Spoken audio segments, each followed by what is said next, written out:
In the royal courtroom, the king is in discussion with his ministers, inquiring about the timeline for the completion of railway repairs.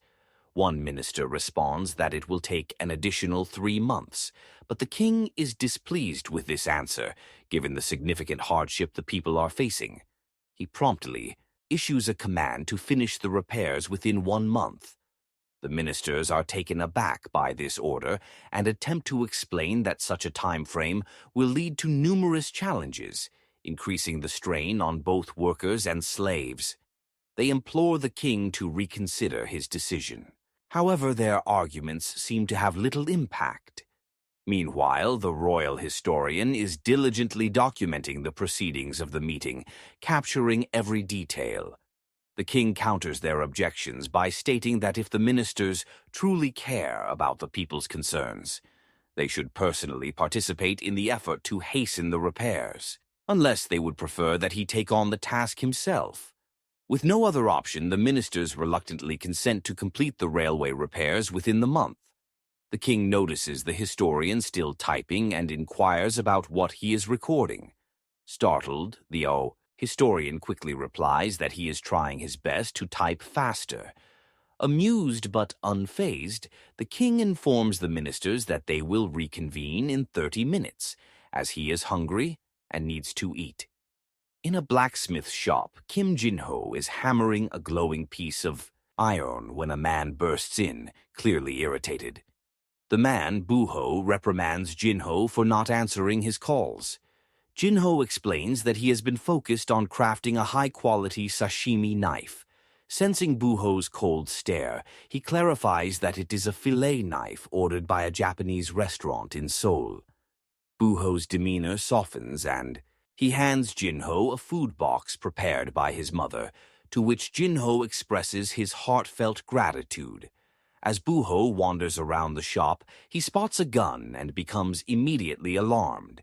He demands to know why Jin-ho is making such an item in Korea. Jin-ho quickly clarifies that it is a prop gun ordered by an overseas cosplayer. Relieved, Boo-ho inspects the gun further and notices a steel wire embedded in the prop. Furious, he smacks Jin-ho on the head, questioning why he would include such a dangerous element. Jin-ho defends himself, stating he only wanted to meet the customer's exact specifications. Still uneasy, Boo-ho insists on checking Jin-ho's storage. Jin-ho complies, revealing a variety of chemicals. When asked, Jin-ho assures him that all materials were obtained legally. However, Boo-ho remains concerned, reminding Jin-ho of the effort it took to separate him from their shady uncle back in the States. He warns Jin-ho about pushing the limits too far and instructs him to plow the field before his next visit in 2 days. Meanwhile, Jin-ho breathes a sigh of relief, thankful that Boo-ho did not notice the dynamite materials hidden in the corner. Chuckles nervously, knowing that if Boo-ho had seen it, he'd likely have been dragged straight to a detention center. Suddenly, the ground trembles violently. An earthquake strikes. Panic sets in as Jin-ho sees a vial of nitroglycerin teetering on the edge of a shelf. He lunges to catch it, but it slips through. His fingers the moment feels endless before a deafening explosion rips through the shop. The force obliterates everything in its wake, leaving no time for regrets. What a cruel twist of fate to be undone by something of his own creation. Jin-ho, a skilled craftsman with a knack for pushing boundaries, meets a grim end at the age of 35. Yet fate is not finished with him. When he opens his eyes again, he finds himself not in the afterlife, but in the arms of a woman, dressed in the traditional handok of the Joseon period. The language, the customs, the sights. Everything is foreign, yet familiar. Jin-ho has been reincarnated as a newborn baby in the Joseon era, his memories of his past life and intact.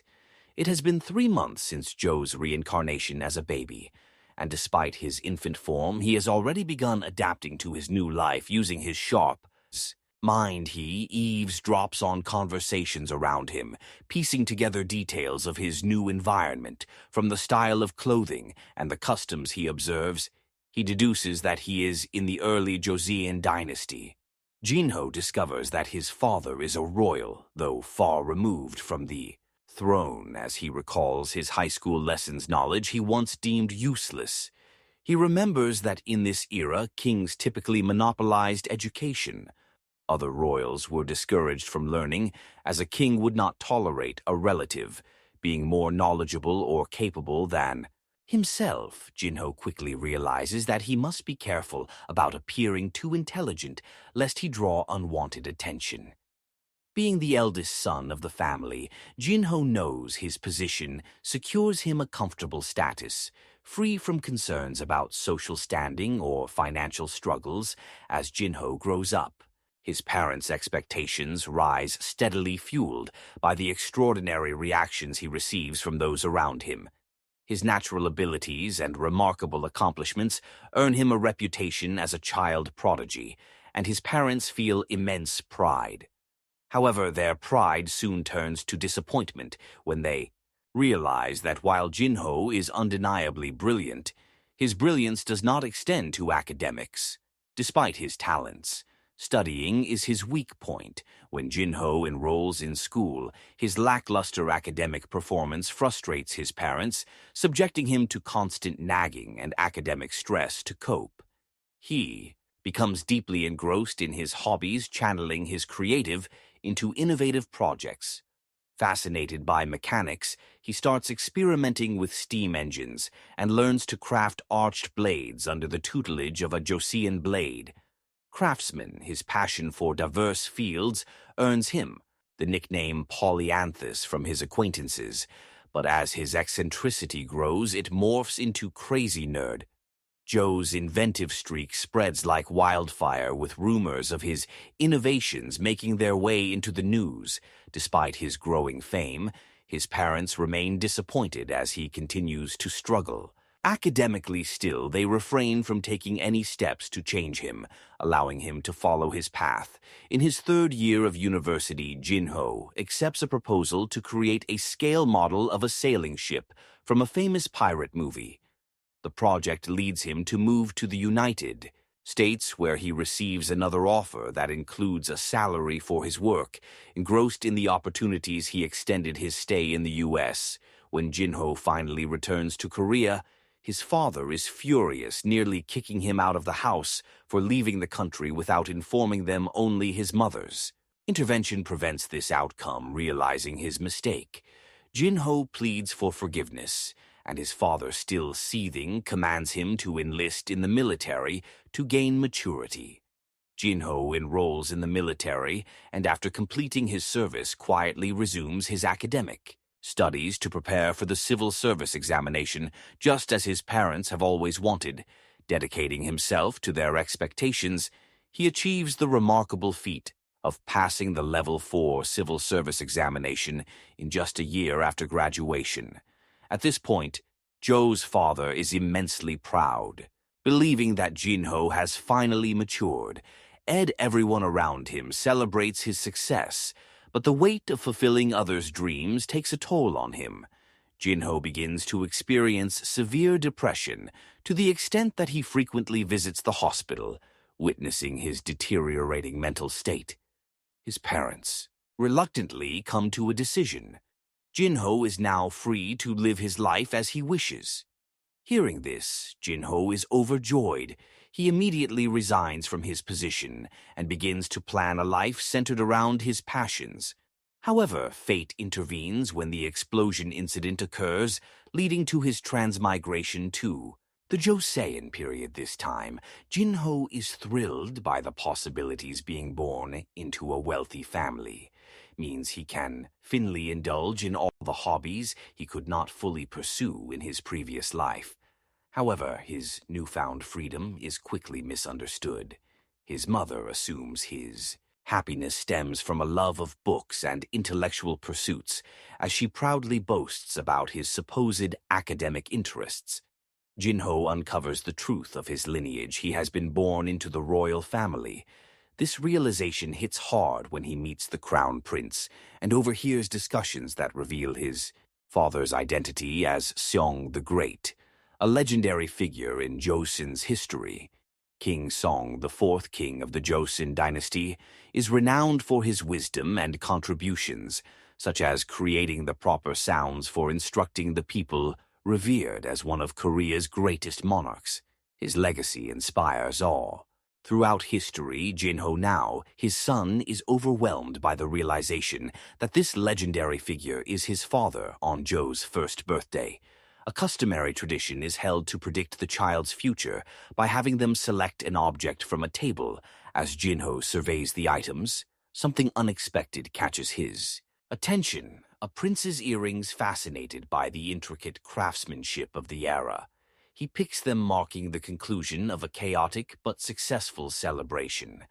The eldest, Grand Prince Yang Yong, loosens his robe slightly during the festivities. His younger brother, Prince Chongyong, notices and insists that Yang Yong dress properly, reminding him of his role as a public figure of the nation. Meanwhile, Grand Prince Haorong, the second brother, gently carries Jinho. Observing the exchange, an argument soon breaks out between Yang Yong and Chungyang over their differing ideals for the country's future. The two brothers' visions clash, with Yang Yong asserting his authority as the crown prince and declaring that while Chungyang may be intelligent, his role will be to assist him when he ascends the throne. This proclamation fuels an unspoken rivalry, intensifying the competition between the two princes. Without their realization, King Taejong III, monarch of the Joseon dynasty, receives reports concerning Lord Nam, the right state counselor who appears to be aligning himself with Grand Prince Chunyong, the third prince.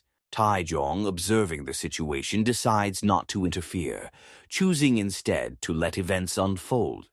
Naturally, this decision becomes a pivotal factor in the growing tension within the royal family. The ambiguous stance of King Taejong fuels the intense competition for the throne. Grand Prince Yang Yong, originally a free-spirited individual, struggles under the immense pressure of the succession race, unable to cope. He turns to hunting and debauchery as a means of alleviating his stress, further tarnishing his image as a suitable heir. The escalating tension prompts royal retainers to intervene in an effort to prevent a repeat of past rebellions among the princes. Park Yoon, one of the key retainers, approaches Shimen, the leader of the faction, supporting Grand Prince Chunyong, urging him to abandon aspirations for the throne and to maintain propriety. However, Shimen disregards the warning. Resolute in his loyalty to Chongyong, ultimately history follows its predestined path. King Taung, swayed by events and the character of his sons, raises his hand in favor of Grand Prince Chongyong, formally declaring him the new crown prince after Chungyang is declared crown prince. His wife assumes the role of crown princess, taking charge of the inner palace. From that day forward, she shoulders the responsibility of maintaining harmony and order. Within the royal quarters, her diligence impresses the court, and even King Taejong acknowledges her competence.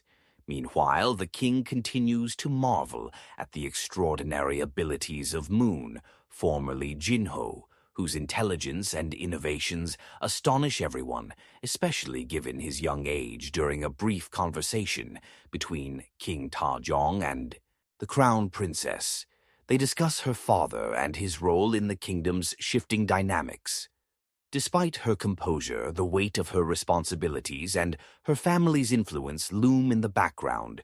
2 months after appointing Chunyong as crown prince king, Taejong abdicates the throne, formally passing the reins of power to him. Taejong, however, assumes the title of retired king, a position that allows him to retain considerable influence over court matters. This duality is intentional, as Taejong harbors deep suspicions about Chungyong's maternal relatives, whose political power has surged following his coronation.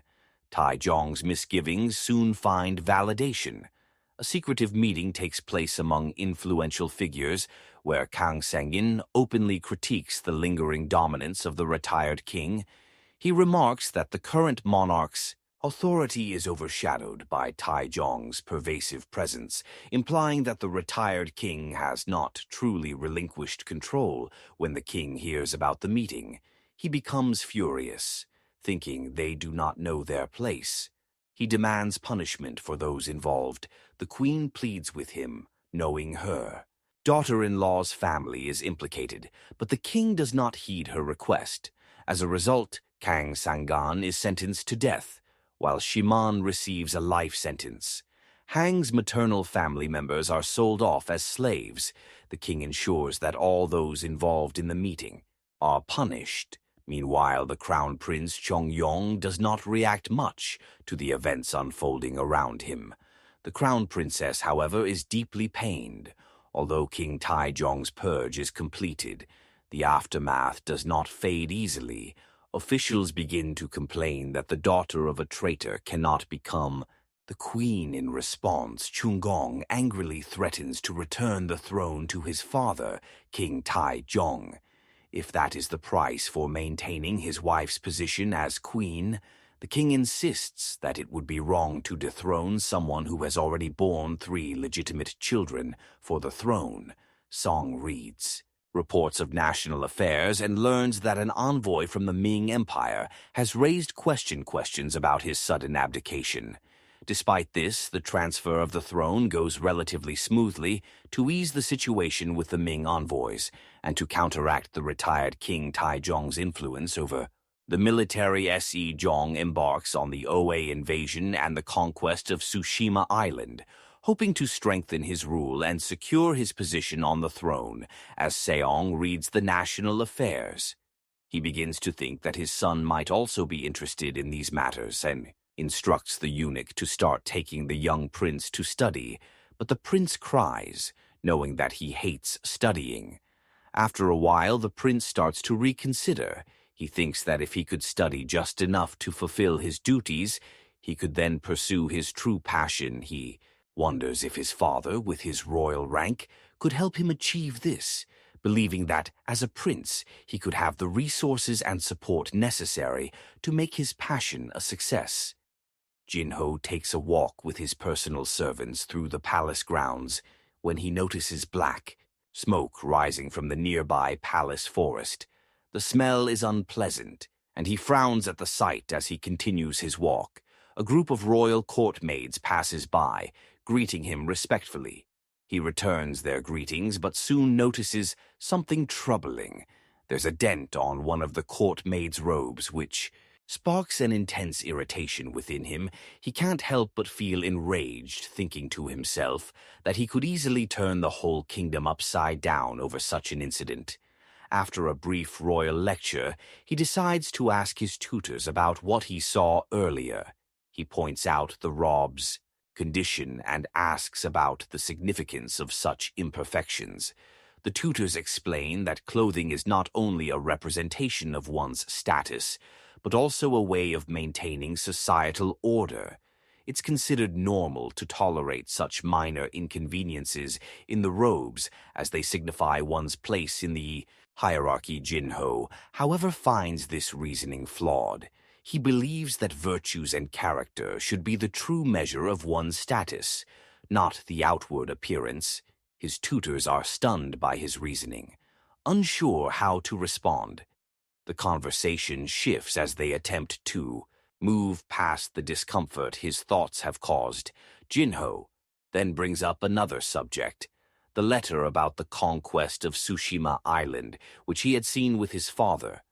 The letter mentions that everyone from nobility to commoners is being mobilized for the campaign, except for the farmers. There's a significant issue with the lack of a properly trained naval force, and Jinho questions why it wasn't considered to relocate the people of Tsushima Island to the northern region of Joseon, where they would be safer from Japanese pirates. This, he thinks, would eliminate the need to worry about the Dao of Tsushima Island.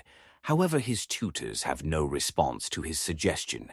They fall silent, unable to offer any satisfactory explanation or solution to his line of questioning. As Jinho grows older, his intellect continues to astound those around him at just 5 years old. His sharp mind and insightful questions lead his tutors to discuss how exceptional he is for his age, recognizing his potential. They decide to increase the intensity of his studies, hoping one day he will ascend to the throne as a wise and capable ruler. However, Jinho feels frustrated. His tutors consistently fail to provide him with the answers he's seeking, and the lack of concrete recipe responses only fuels his dissatisfaction. He wonders if he will meet the same untimely fate as the original King Munjong, whose life was tragically short. This realization pushes Jinho to accelerate his plans. Time passes quickly, and by the 3rd year of Seonggun's reign, he is already 7 years old with his new title as Crown Prince. He begins reviewing the policies his father has implemented as he examines the state of the kingdom. Jinho quickly realizes that despite his ideas for improvement, the government is severely lacking in funds, particularly gold, though he is now the Crown Prince. His young age leaves him with little authority, and he knows that he cannot tackle such a monumental issue all at once. So Jinho decides to take a more measured approach, rather than jumping straight into grand solutions. He begins addressing smaller, more manageable inconveniences. First, by solving these minor issues, he believes he can build the trust and authority needed to eventually tackle the larger problems facing his kingdom. As Jinho strolls past the Ordnance Cell, the government office responsible for manufacturing weapons, a familiar scent of iron fills the air. It's a smell he hadn't realized he missed. A reminder of his past life as a blacksmith. Recognizing that he will likely frequent this place due to his newfound interest in metalwork, Jinho decides it's best to introduce himself to the staff in advance. He approaches the supervisor Lee Cheng-ho, offering his compliments for the hard work being done. Curious about the craftsmanship involved, Jinho asks about the best person in the facility. When it comes to working with both gold and iron, the official Smith Master Gong is brought to him. Jinho, with a spark of creativity, asks if it's possible to craft a substitute for a brush. Curious to see if Master Gong can adapt his skills after taking a look at Joe's rough sketch, Master Gong quickly understands what he needs to do. He asks for 2 days to create a prototype, but Jinho, wanting to give Master Gong a bit more time, extends the deadline to 3 days. When the time comes, Master Gong returns with 5 nibs of different thicknesses, ready for testing. Jinho tries one of them out and is impressed with the result. He requests that Master Gong create 100 nibs, focusing special care on 10 of them, and asks for the items to be delivered within 12 days. The pressure is on, but Jinho insists that the products must be flawless, as he intends to present them to the king as a token of appreciation and recognition for Master Gong's skill. Jinho formally declares him the best craftsman in the country and even signs his name, which brings Master Gong a great deal of pride. On the 10th of December, in the 3rd year of Se Zhong's reign, Jinho stands before the king, presenting the gold pens he had meticulously crafted. The king inspects the elegant creations and is immediately pleased with their design. He praises Jinho for his ingenuity and requests that the royal historian record the crown prince's achievement in the annals of history. Curious about Zhou's reasoning behind the creation of the gold pens, King Song asks, "What inspired you to make these?" Jinho, having anticipated the question, confidently explains that he noticed something peculiar about the brushes previously used by the court, how they caused fatigue after long periods of writing. His insight into such a common yet overlooked issue impresses the king, who nods approvingly at his son's intelligence. Taking it a step further, Jinho suggests that the gold pens be distributed to historians and government officials. He believes the pens could alleviate some of the stress. Those who write constantly endure. The ministers, listening intently, are moved by the thoughtfulness of the crown prince. Seeing the merit in Zhou's proposal, King Sang grants his permission, allowing the distribution of the gold pens to the officials. Soon after the gold pens, Jinho created cause quite a stir across Joseon. After Zhou's gold pens are distributed throughout the court, his popularity among historians, government officials, and even the general public rises rapidly. The pens which make the arduous task of writing documents significantly easier quickly become a symbol of progress in Joseon. To further improve the efficiency of record-keeping, Jinho also creates writing pads, which he presents to everyone, along with the gold pens. His foresight and innovation continue to impress the king, who, recognizing the potential impact, orders the mass production of both the pens and writing pads for wide distribution. The gold pens, however, begin to have unforeseen consequences. A nobleman, while buying rice in the market, catches the attention of a merchant when he uses one of the gold pens.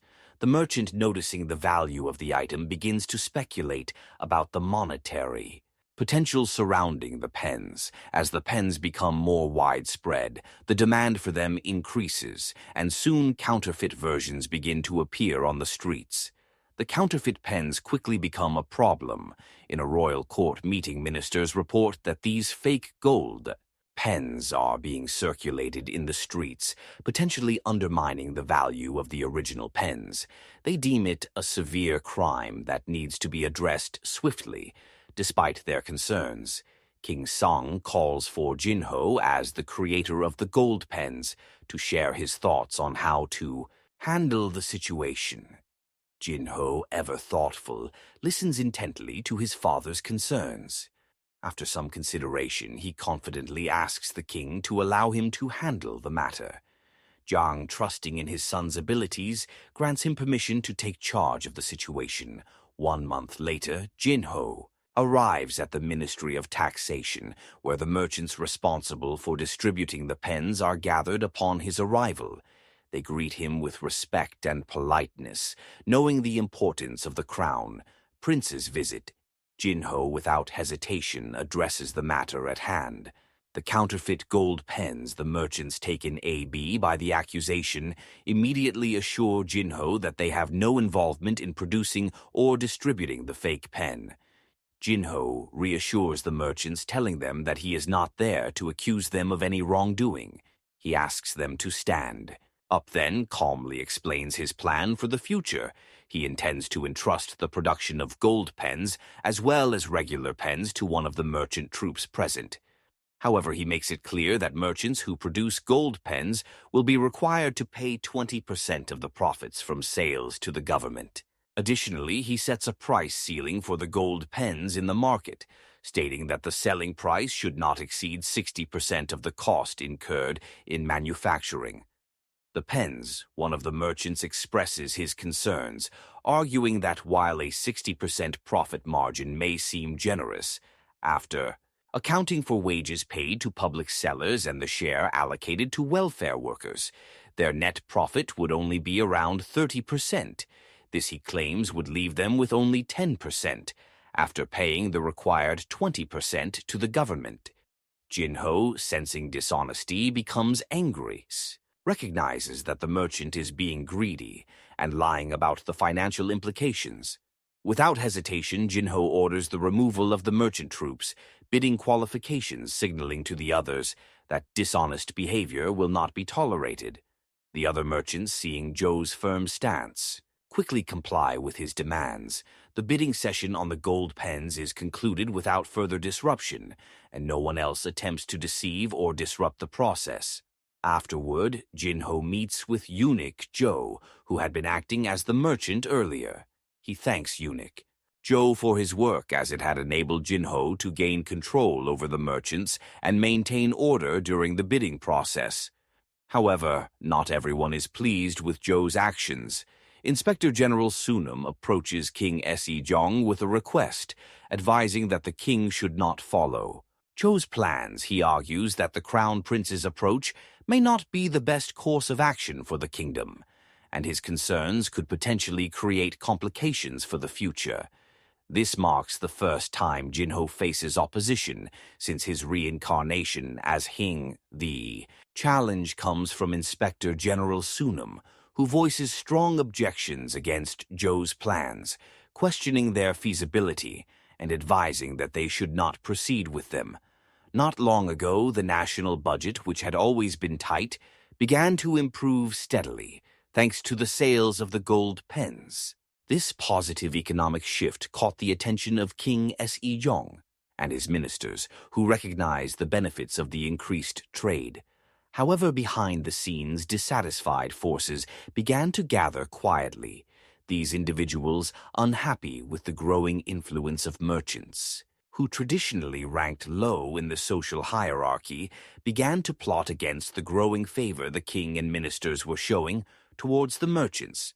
They believed that the king was straying from the traditional path by allowing a young prince like Jinho to manage such an important matter, although they felt the need to voice their grievances. They refrained from doing so when King Taizong passed away. They decided to wait for another opportunity. Meanwhile, Jinho remains proactive, aware that people might begin to question the origins of his ideas. He decided to use a clever excuse to cover his tracks. He obtained books from Europe, the current ERA of his previous life, and planned to present these as his INSP inspiration for the changes he had been implementing, hoping that no one would suspect anything more. Unusual in the midst of this, Jinho introduces yet another idea to King Sang and the ministers, the adoption of Hindu Arabic numerals as a way of expressing numbers. Ministers Kim Jum, Minister of Taxation, and Hojo, Minister of Personnel, expressed their agreement with the notion, seeing its potential to simplify numerical expressions and improve administration. King Seong, intrigued by the proposal, orders that the Hindu-Arab numbers be tried for the next month. If the results prove favorable, the new system will be implemented. Nationwide, the ministers agree to the plan. King Sejong raises a new challenge during the court meeting. He reveals that he had ordered the ordnance cell to manufacture gold pens as a gift for the Emperor of Ming, which pleased the emperor greatly. However, the Ming emperor sent an edict demanding a tribute of 10,000 gold pens from Joseon, a sum the national budget simply cannot cover. This dilemma sparks a discussion about possible solutions. Jinho, ever resourceful, offers a solution. He suggests that the government should run a business, producing and selling the gold pens to generate enough revenue to meet the tribute demand. However, just as he begins to explain his plan, Inspector General Sunum tries to interrupt the king. Sensing the tension, silences him and encourages Jinho to continue. Jinho elaborates that since the Ming Empire spans an enormous territory and population, it is likely that the number of writers there is several times that of Joseon. If they can partner with the merchant troops to produce more gold pens than required for the tribute, they would not only meet the obligation but also make a profit. Furthermore, Jinho proposes that merchants could accompany the diplomatic envoy to the Ming Empire, paying only rent for the opportunity. This would create a mutually beneficial arrangement for both the government and the merchants. Despite Zhou's well-thought-out plan, Inspector General Sun objects, vehemently claiming that while the plan might bring wealth, it would also lead to excess and luxury, which could corrupt the people. The Minister of Rights adds his support report to the Inspector General's position, arguing that Jinho does not understand the complexities of national affairs and diplomacy and should study more before making such proposals. Jinho, undeterred, responds with facts to counter their claims. He points out that approximately 400 government officials and 1,000 commoners use gold pens each month, demonstrating the demand for them. This revelation shocks the Inspector General, who immediately apologizes for his earlier objections. Jinho presses on, stressing that the accompaniment of merchants to the Ming Empire is essential for the well-being of the country's people. To further support his argument, Jinho presents the king with a book detailing the geography of the world, including insights into the Ming Empire and its neighboring countries, illustrating the scale of the opportunity. Still, Inspector General Sunum attempts to oppose Zhou's reasoning, but Jinho retorts with a powerful analogy. Even a noble will break the rules to feed his starving child in the same way the king, as the father of the nation, should be responsible for the welfare of his people. If there is a way to improve the financial health of the country, we should take it. The king is deeply impressed by Zhou's reasoning and his dedication to the nation's welfare. In an unexpected turn, King Sang offers an informal compliment to his son in front of the entire court. The ministers are stunned by the king's remarks, which signal his growing trust in Zhou's abilities and vision. The court falls into an eerie silence after the king's sudden outburst of excitement. King Sang quickly regains his composure and directs his attention back to Jinho, urging him to continue. Jinho, undeterred by the sudden shift in the atmosphere, presses on with his argument, emphasizing the need for the government to address the hunger of the common people. He stresses that, while they may not be able to fully teach the commoners how to overcome hunger, they can at least ensure that the people are not left hungry. The king, moved by Zhou's passion, makes another remark of approval. But Jinho, sensing the rising tension, feels it is time to wrap up his speech. He then turns the conversation to preparations for future calamities, such as droughts and famines. Jinho Chen Ales. The ministers, questioning if they believe the Joseon dynasty lacks virtue and commitment to its people, especially in light of the actions taken by both the previous and current kings. To ascend the throne, the ministers, caught off guard by Zhou's bold words, panic and quickly plead for the king's understanding. King Sang, recognizing the harshness of Zhou's speech, agrees that the young prince should temper his words in the future, but he wholeheartedly agrees with Zhou's core message. The welfare of the people should always come first. He announces that Zhou's plan will be executed, including the tribute to the Emperor of Ming. The atmosphere shifts, with the ministers quietly acknowledging the king's decision. Jinho then proposes a new idea. If there are no existing reservoirs to prepare for droughts, the government can organize the people to work together to build them in exchange for their labor. The workers would receive grain, which would help prevent starvation during times of crisis. The king and ministers are impressed with the practicality of Zhou's suggestion, agreeing that it is an excellent plan. King Seong, now clearly impressed by his son's leadership, turns to Jinho and asks him to begin participating in political discussions once the upcoming ancestral rites have been completed. The king closes the morning assembly with a stern warning to the ministers, who quickly beg for his mercy. Realizing the seriousness of his words later in a private meeting, the ministers chastise Inspector General Suem for opposing Zhou's ideas during the assembly. Sun, attempting to defend his position, claims that his concern is for the future stability of the country. However, it is clear that his stance has lost support, and he is not about to relent. His ambitions remain centered on elevating the king to the status of a sage ruler. Meanwhile, in the royal chambers, King Se-jong discusses Zhou's speech with the queen. The king is impressed by the intelligence and foresight that Jinho has displayed, especially considering his young age. The queen, too, is proud of their son, but there's a sense of cautious optimism in her tone once the queen leaves and the servants exit the room. King Se-jong's smile fades. He begins to reflect on the growing opposition within the court, particularly from the Inspector General and the ministers loyal to his father, King Tai-jong. He knows that they are not aligned with his vision for Joseon, and he contemplates what to do about them. His thoughts linger on the idea of surrounding himself with subjects who will listen to him, alone, subjects who will support his vision for a strong and prosperous nation, Amid the pressure of meeting the deadline for the gold pen production, Jinho finds himself in a tight spot. Despite the initial success of the plan, the reality of the production process begins to slow down. The complexity and delicacy required to work with gold are slowing progress, and the craftsman can only complete a limited number of pens in the time allowed. King Sejong, having trusted his son's judgment, orders the Ministry of Taxation to proceed with the production. But Jinho senses the urgency as the deadline looms closer. Knowing the gravity of the situation, Jinho approaches his father and asks for permission to summon the merchant troops.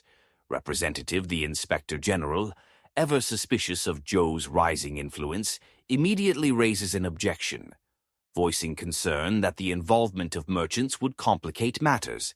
However, King Sejong swiftly silences the Inspector General, showing more confidence in his son's decisions. He grants Jinho the authority to call upon the merchant representative without hesitation. Jinho then turns his attention to the delay in the gold pen production.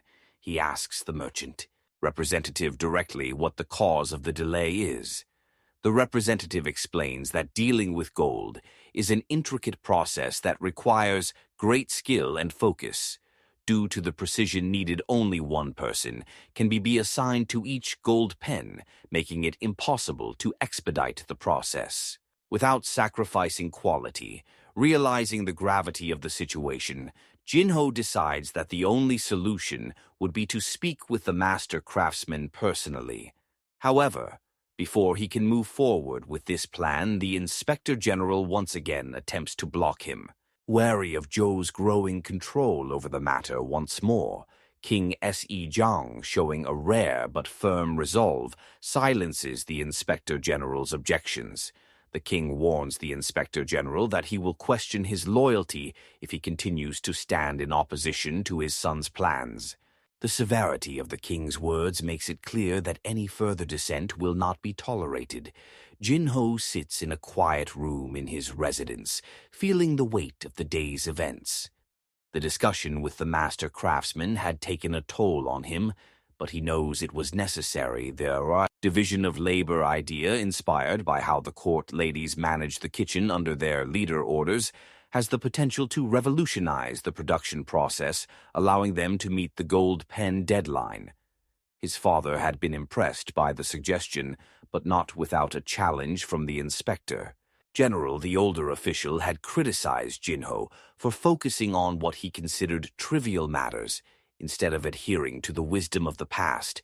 The confrontation had been tense, with King Seng growing frustrated with the Inspector General's constant opposition, demanding his loyalty and respect for Zhou's judgment. After an apology from the Inspector General, the matter seemed settled.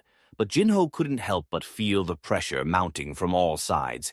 As Jinho reflects on the earlier assembly, he realizes how much his role in the court has shifted. His father, King Sejong, has been calling on him more frequently, and Jinho begins to feel the weight of his growing influence. His focus had been on practical solutions, like the division of labor for gold pen production. But Jinho knows that there's much more to be done to truly strengthen the throne and ensure the stability of the kingdom. He understands that the national treasury must be filled. First, this requires capital, and he knows that the key to securing that capital lies in the successful completion of the gold pen project and the other economic strategies he has in mind. Determined to move forward, Jinho decides to pay his father a visit. He knows the ongoing discussions about the envoy to the Ming Empire are crucial. Jinho believes there is an important matter that must be confirmed with the Ming Emperor, and he wants to ensure everything is in order for the trip. The stakes are high, not only for the success of the gold pen tribute, but for the larger ambitions of the Joseon dynasty. Meanwhile, the Inspector General and his cohorts gather, whispering among themselves about Zhou's latest visit to the king. They wonder what new developments Jinho is bringing this time. Everyone in the court is taken aback as Hang walks confidently toward his father, King Seng, who is seated on the throne. The tension in the room rises as all eyes turn to the young crown prince. He calmly addresses his father, saying that there is something important he must discuss regarding the envoys who will soon be sent to the Ming Empire. The king raises an eyebrow, curious about what Heng has in mind, and asks him to explain. Heng, undeterred by the attention, takes a deep breath and begins to lay out his thoughts.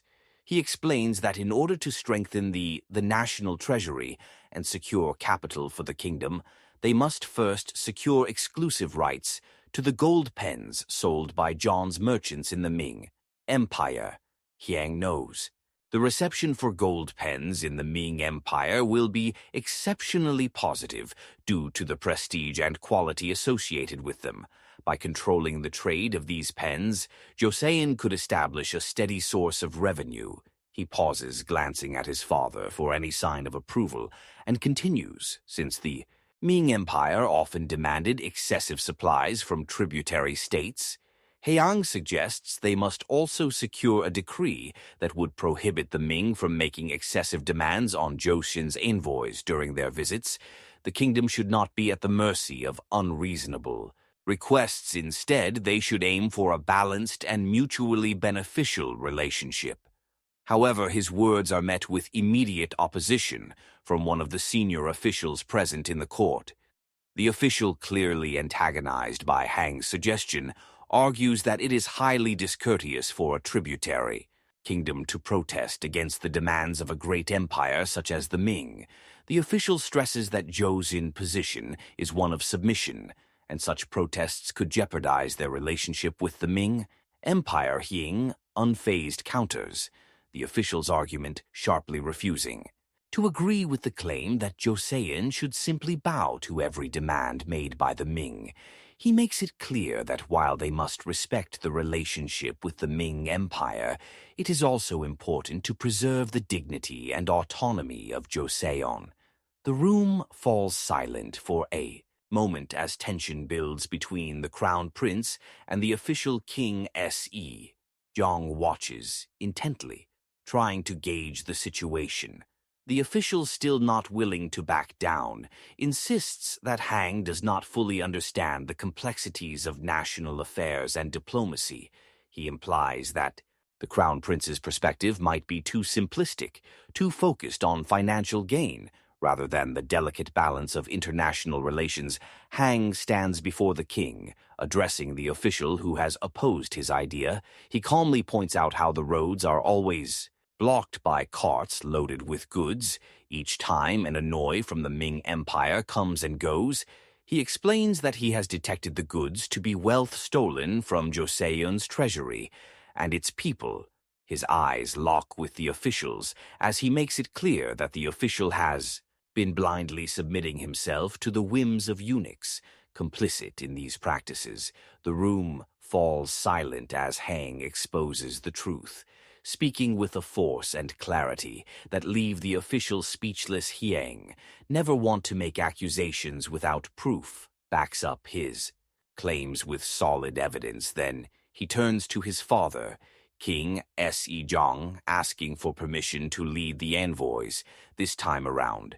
He also states his intention to petition the mentor and put an end to this corrupt practice, no matter the cost. King Seong-gun's gaze remains firm, his face unreadable. He is not immediately convinced by his son's proposal. Although Hang has displayed great passion, the king still doubts whether his son is ready for such a task. Despite Hyang's assurances of his capability, the king seems uncertain, thinking that the risk may be too great for a young prince. Hang, undeterred, tries to convince his father of his readiness. But instead of offering a decision, King Sang gestures for the eunuchs to take Hang back to his residence and calm him down. Hang's face tightens in frustration, but he obeys, leaving the throne room with his thoughts clouded by his father's reluctance. Once back in his residence, Hang doesn't waste time sulking. Instead, he paces the room, deep in thought, determined to find a way to move forward with his plan. He calls for a eunuch and orders him to prepare for a journey to The Ming Empire. The eunuch is shocked by the sudden command, unsure of how to react. Meanwhile, back in the palace, King Sang and the officials discuss Hang's words. Some of the officials plead with the king to dismiss his son's views, arguing that it would be unwise to follow through on his suggestions. However, King Sang listens quietly, feeling a growing sense of agreement with Hang's assessment. He begins to wonder if his son might be right, after all. As the conversation continues, an unexpected interruption comes. The eunuch bursts into the room, announcing in a flustered voice that Hang is already preparing to leave for the Ming Empire. He claims that Hang cannot wait any longer, as he believes it is imperative to plan for the good of the country and its people. The room is filled with shock and confusion. At the news, the officials exchange nervous glances, wondering where exactly Hang intends to go and why he is acting so abruptly. King Siang is both disappointed and perplexed. He had hoped that his son would take the time to calm down, as instructed. King Chungyang steps outside and notices two eunuchs from the east palace. He stops them and questions where they are heading. They reply that they have been ordered to record all the items given to the envoys from the Ming Empire since the reign of the previous monarch. Immediately, the king's expression hardens, realizing that this is the work of his son Haiyang. The queen is soon notified of the situation as well. She hears that her son is preparing to leave for the Ming Empire to stop the envoys from demanding excessive goods. Alarmed, she quickly prepares to meet the king, who is on his way to the east. Palace. As King Chongyong heads towards the east palace, he encounters Haiyang. Along the way, he stops him and demands to know what he is trying to do. Haiyang stands his ground, boldly replying that he is simply doing his duty as the crown prince. He acknowledges that he is young, but does not see it as a barrier to fulfilling his responsibilities. The king, seeing his son's stubbornness, grows angrier and decides to punish him just as he is about to take action. The queen arrives, rushing to plead with the king on behalf of their son. Despite her pleas, the king is resolute. He lists all the offenses he believes Haiyang has committed and orders the guards to take the queen away so he can deal with Haiyang alone. Once the queen is removed, the king demands that the royal physician be summoned to tend to Haiyang after the punishment. Later, after the Ming envoys leave, the queen returns to the palace, still upset as she walks through the halls. She overhears the ministers discussing Hang's behavior, unable to contain her anger. She confronts them, telling them she overheard their words and will not forget how they spoke of her son back in the palace. The king, now in a calmer state, begins reviewing the documents Haiyang had requested. Realizing that his son's points were valid, he turns to the ministers, frustrated, and questions why they failed to recognize the truth in his son's words when none of them can provide a satisfactory answer. He orders them to decide on the representative and aide for the envoy within 2 hours. He warns them that if they fail to do so, he will judge them for high treason. Later that night, unable to sleep, the queen walks through the palace grounds, only to find the king also outside, seizing the opportunity. She asks him why he punished Hang so severely. The king sighs, explaining that while he did not want to punish their son, he felt it was necessary. He admits that he now sees that Hang possesses the nature of a sage, but that such wisdom should not be displayed so openly in front of the ministers. The king explains that he must guide Haiyang carefully, and that he now understands why his son's actions were necessary. As the queen and the king discuss these matters, Hang, standing nearby, overhears their conversation. Hang sits quietly watching his younger brother Yu playing carefree. As he observes, his mind drifts back to the dark events he knows are destined to unfold. According to history, he knows that in the future you will be responsible for a bloody upheaval in the palace, one that will see the tragic demise of their family. Hang is acutely Aware that you will eventually betray and kill Munjong, the rightful king of Joseon, to take the throne for himself, the events are clear in Honk mind. When Yu's nephew Dan Zhong ascends to the throne, it will be Hang who leads the Gu, Zhong'an purging the opposition, and Yu will poison his younger brother, Grand Prince. Anung Yu will eventually abandon his brothers, betray their father and grandfather, and cast a dark cloud over the prosperity of the Joseon dynasty. Haiyang knows this dark future is inevitable if left unchecked, so he starts to think of a way to intervene. Before Yu begins to show signs of his true nature, his plan is to make sure Yu works under his guidance, keeping him close until his eventual death, determined to act. Hang stands up and walks over to where both his brothers are playing. They greet him warmly, but Hang, knowing that Yu's future is at risk, asks Yu to come study with him that evening. To his surprise, Yu refuses the offer, insisting that he wants to study alone. Yu even drags Yang Gong away with him, not wanting his younger brother to stay with Hang either. This behavior from Yu stems from jealousy ever since.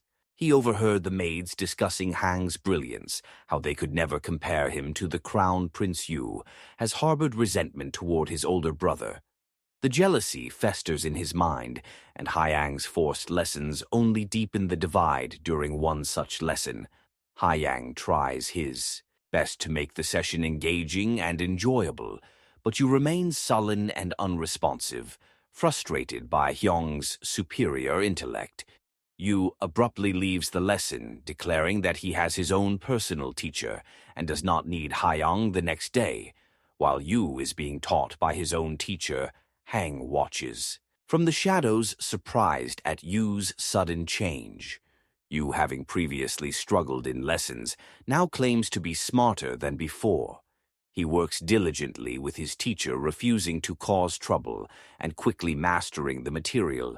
Hang, observing his brother's newfound determination, is shocked at the transformation. The history books had stated that Grand Prince Swang Yu was considered inferior to King Mong, Hang in intellect and ability. Yet they also noted that Swang was talented in both martial arts and literary arts, just not as exceptional as Munjong. But now, Hang sees that Yu is not as incompetent as he once believed. Still, Hang knows he must outsmart him, especially if he wants to steer his brother away from the path of destruction that awaits him. Hang decides to use this knowledge to his advantage. He approaches Yu, pretending to be unaware of martial arts, and asks him to teach him. Yu, sensing that he now has the upper hand, agrees readily, eager to prove his own genius. Haiyang, playing the part of an inexperienced fool, allows Yu to teach him, all the while fostering Yu's growing sense of pride in his martial skills. Yu revels in the feeling of superiority, believing that he has finally found something where he is truly the master. The noble women are seen discussing Haiyang's flashcards that he has created, admiring how studying becomes fun with them.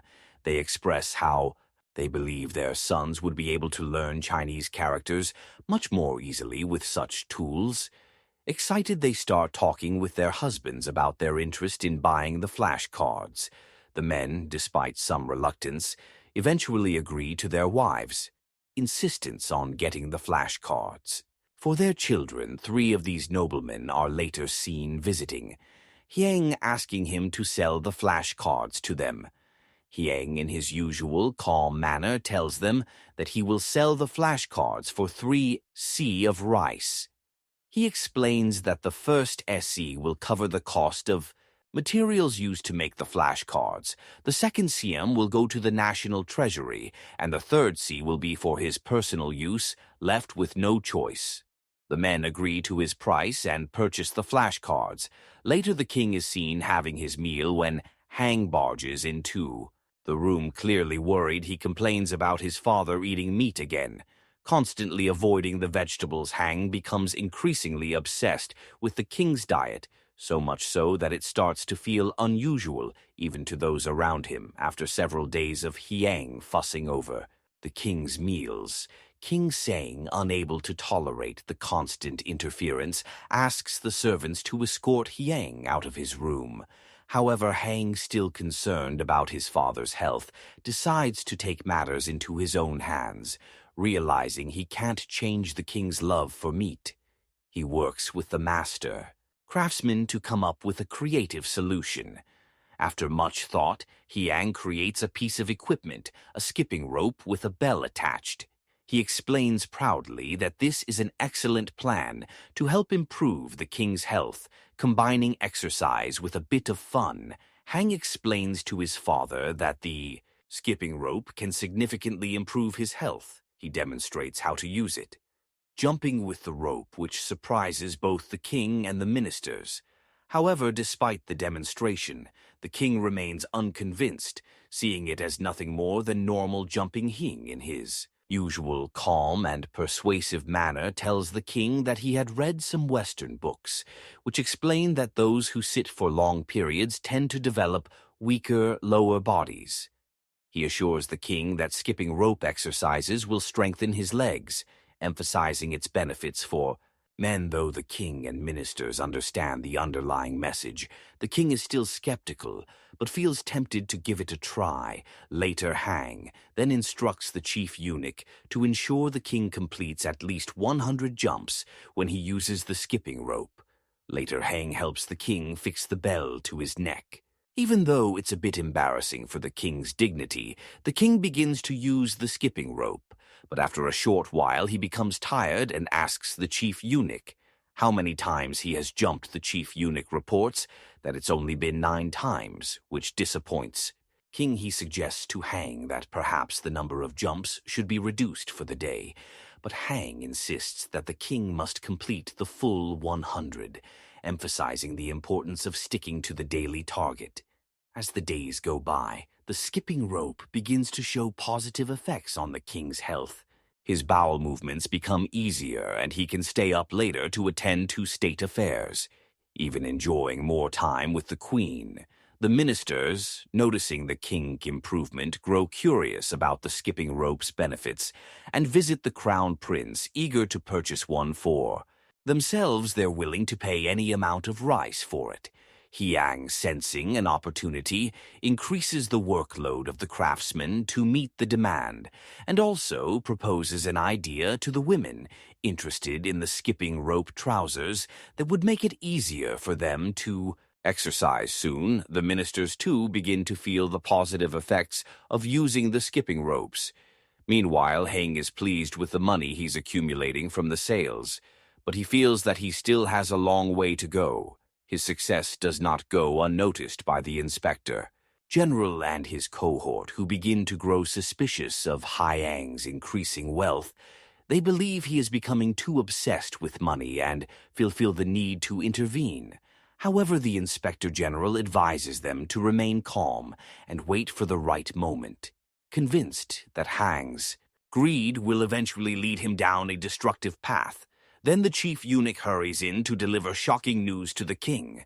The crown prince has attempted to commit suicide. The king, stunned by the revelation, is left in disbelief and confusion. As time passes, the moment for the delegations to depart for Beijing arrives. Rather than having commercial delegates accompany each envoy, Mission Hang continuously proposes the idea of building a kingdom's pavilion for Joseon along the route to the Ming Empire.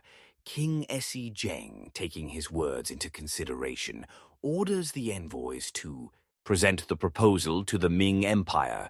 The envoys tasked with this important mission depart. After some time, Heng is approached by his elder sister, Princess Jongo, who teases him daily with her playful remarks.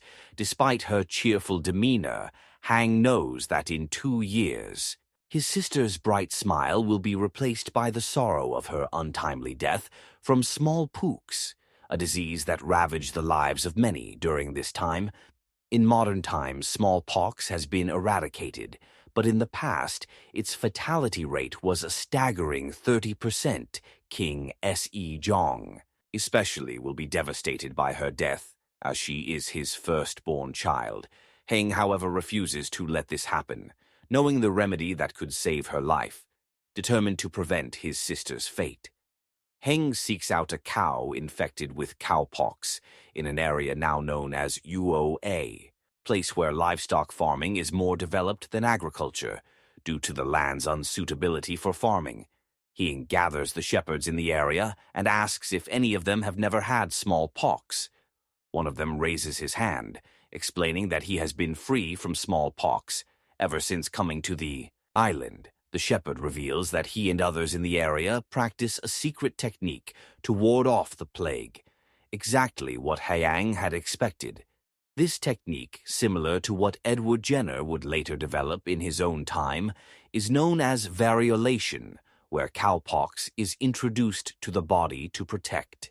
Against smallpox, Heng, understanding the importance of this method, asks the man to perform the procedure on him as well. Meanwhile, King Sang is having a meeting with his ministers when the chief eunuch rushes in to inform him that Heng has attempted suicide. Shocked and alarmed, the king immediately rushes out to find his son.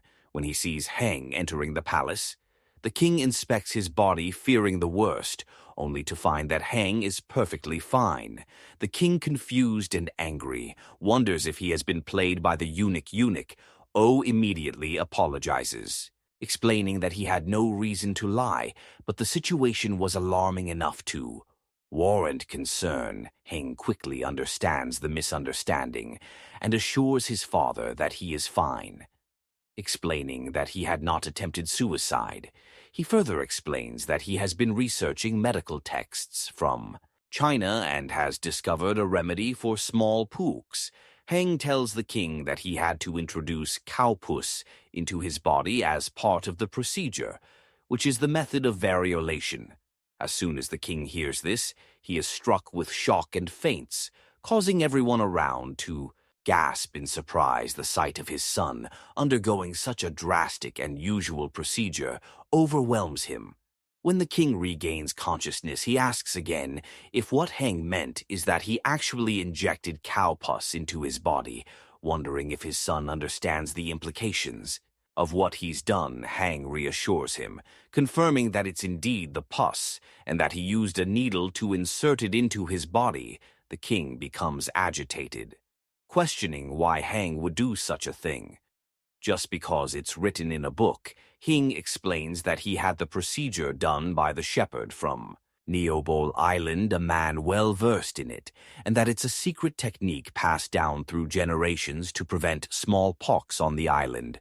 However, the king cannot help but feel that Heng's actions are rash. He asks what if something goes wrong. Heng responds that he is fully aware of how severe smallpox can be and that it might one day spread into the palace. He felt compelled to do something about it, and he believes that if this method can protect their cherished ones, then it's worth trying. The king, though conflicted, wonders if He Yang is truly a blessing or a misfortune for the country. As he is so unpredictable, he orders the chief of the royal guards to arrest the shepherd and imprison him, though he should be treated with proper meals and no torture. However, the shepherd is to be warned that if anything happens to Heng, his life will be forfeit. Meanwhile, in the palace, people are discussing Heng's actions. Some believe that as a genius, he should be able to make it work. A group of eunuchs, however, are deeply concerned. They learn that Heng has developed a high fever all over his body, and the officials are furious, questioning the shepherd. The shepherd calmly reassures them, explaining that a high fever is part of the procedure and will last for about 5 days. He assures them that after about 10 days, Heng will wake up completely healthy. His words turn out to be true, as after 10 days, Heng is fully healed and lives as though nothing happened. Just like before, Heng then goes to see the king, who remains unconvinced that he is immune to smallpox. Heng offers to prove it by going to an area infected with smallpox, but the king refuses to allow it. Instead, Heng proposes an alternative to perform the procedure on people in areas with smallpox outbreaks, which he believes would be convincing enough. The Inspector General voices his opposition to this idea, stating that it might just be a coincidence. Heng responds that the technique has been proven by the shepherd and his family over many decades, so it can't simply be coincidence. He argues that if they don't try it, because of fear of failure, how can the kingdom progress reluctantly? The Inspector General agrees Hang's plan is implemented, and people with a strong fear of smallpox willingly participate. In the procedure soon, its efficacy is proven. King Se Jiang, impressed with the results, orders a census, along with smallpox vaccinations, achieving the dual purpose of a population census and vaccination. After confirming the procedure's success, King Se Jiang begins. Considering how to implement it for the people of Joseon, later Hang's elder sister, Princess Jungo, comes to tease him before leaving. Hang, relieved and glad that she is healthy, feels a deep sense of gratitude knowing that she will be able to fight against smallpox in the future after the smallpox issue has been dealt with. To a certain extent, Hang begins to engage in creating policies. Earnestly, records on medicine are organized and compiled into one book, and another book summarizing agricultural methods suitable for Jan's climate is also made. Additionally, policies in various fields are suggested, including the creation of a new map. Occasionally, there are protests from a few ministers, but most of them are ignored due to Hyang's eloquence. That's how the famous sleepless street of 6 ministers earns its name. One night, the king goes to Hyang's chamber, but does not allow the historian to follow him, as it is a private matter between father and son. He finds that Hang is not yet asleep, and his servants inform him that Hang always works into midnight before resting. The king wonders why such a young child overworks himself. When he enters Hyang's room, he sees that Hyang is studying alchemy in one of the Western books, a subject the king does not fully understand. However, he finds the Western characters intriguing and is able to figure out the orthography and semantics of medieval Latin in a remarkably short time. Hang believes his father is quite a talented genius, and then asks his opinion about creating their own Joseon character system. The king is concerned, though, and expresses his worry that if he publicly declares the intention to create a language system, the Hall of Worthies will become his enemies. Hang explains that there are many people who cannot file appeals because they are illiterate, and if the king presents the idea well, he will be able to proceed smoothly as the king is about to leave. He tells Hyang that he hopes he reaches the age of 15. Soon Hyang wonders what he means by that, but the king only says goodnight before leaving. In the next court assembly, Hang proposes the idea that all 6 ministers should be categorized separately, and that meticulous records need to be maintained. For each, this would help future generations, and both the king and ministers agree to his idea. The king issues a decree regarding it later. The ministers are seen complaining about how hectic their schedules have become due to Hyang's ideas. One of them wonders if, at this rate, there might be a huge problem soon. The chief state counselor, Ryu Junyun, arrives and assures them that nothing like that will happen. He adds that if Hang oversteps his boundaries and destroys everything they have built until now, even if Hang is the crown prince, he would not stay still. The envoy returns from the Ming Empire and informs the king that the people of Ming are asking for John's paper, as it is of superior quality. The king feels that they might be able to increase profits by ordering an increase in the supply rate of the paper industry. However, Hang proposes an idea to abolish the paper manufactory, which leaves all the ministers confused. They question why he would suggest such a thing, and the king also asks Hang to explain his reasoning. Haeyang explains that the king may already know that the quality of Joseon's paper is extremely high, thanks to the skill of the craftsmen who are paid far less than what they deserve for their hard work. Most of them have to take up side jobs or even quit their jobs to work in sharecropping or workshops. Given the current situation, if the workload increases and management becomes more difficult, even more people will quit. The chief state counselor, Ryu Jung, Hun then interjects, saying it is merely an excuse for the laziness of the craftsmen. He asks the king if he knows why the previous king established the paper manufactory in the first place. It was because the quality of the paper collected for Joa was not uniform, causing a great inconvenience in having to sort through it all again. With this, the ministers asked the king to reconsider and not abolish the paper manufactory. The king is seen pondering what stance to take and smirks at Hying, who realizes that the king has developed a strange habit. If a problem arises during political discussions, he starts tossing the answer over to Heng. No one knows the reason, and they wonder if the king wants Heng to partake more actively in the discussions. Heng then offers a solution to the problem, which even the Minister of Taxation agrees with. The Inspector General tries to voice his disagreement, but the ministers begin to support the crown. Prince's idea Heng enjoys how things are unfolding. Soon after, the king commands that they properly investigate the issue of the paper manufactory.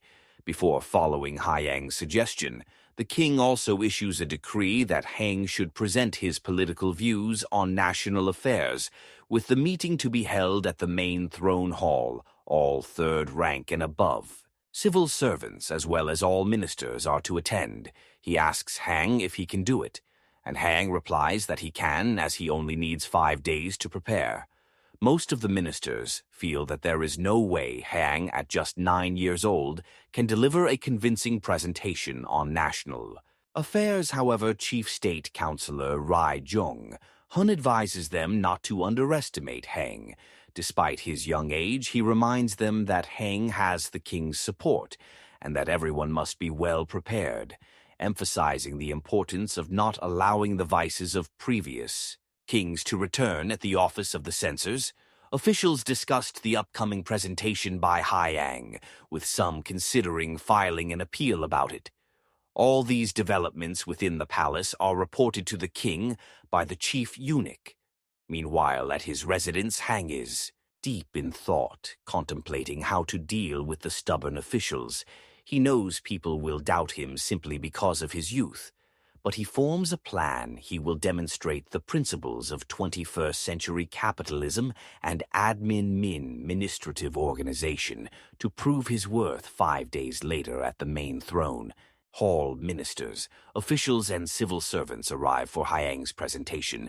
Soon after, the king arrives and announces the start of the presentation. Hang begins by showing a poster titled Joseon State Reformation, and even uses a type of public address system, leaving everyone surprised and curious about what it is. He then delivers his speech, which stuns everyone in the room. He proposes significant changes to the current system of the 6 ministries and the local government.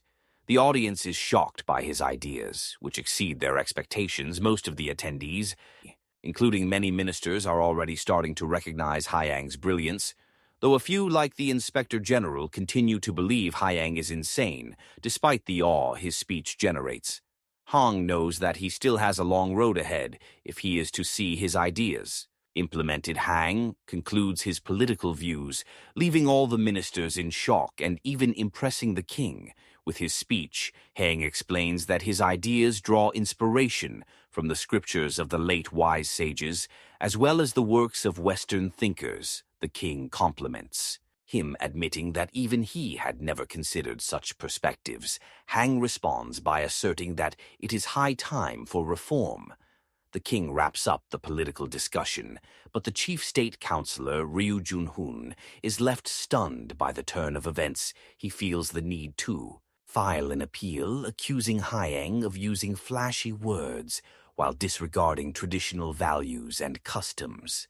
Similar sentiments arise among the officials of the censors, who begin to entertain the idea of seeking a replace for the crown prince.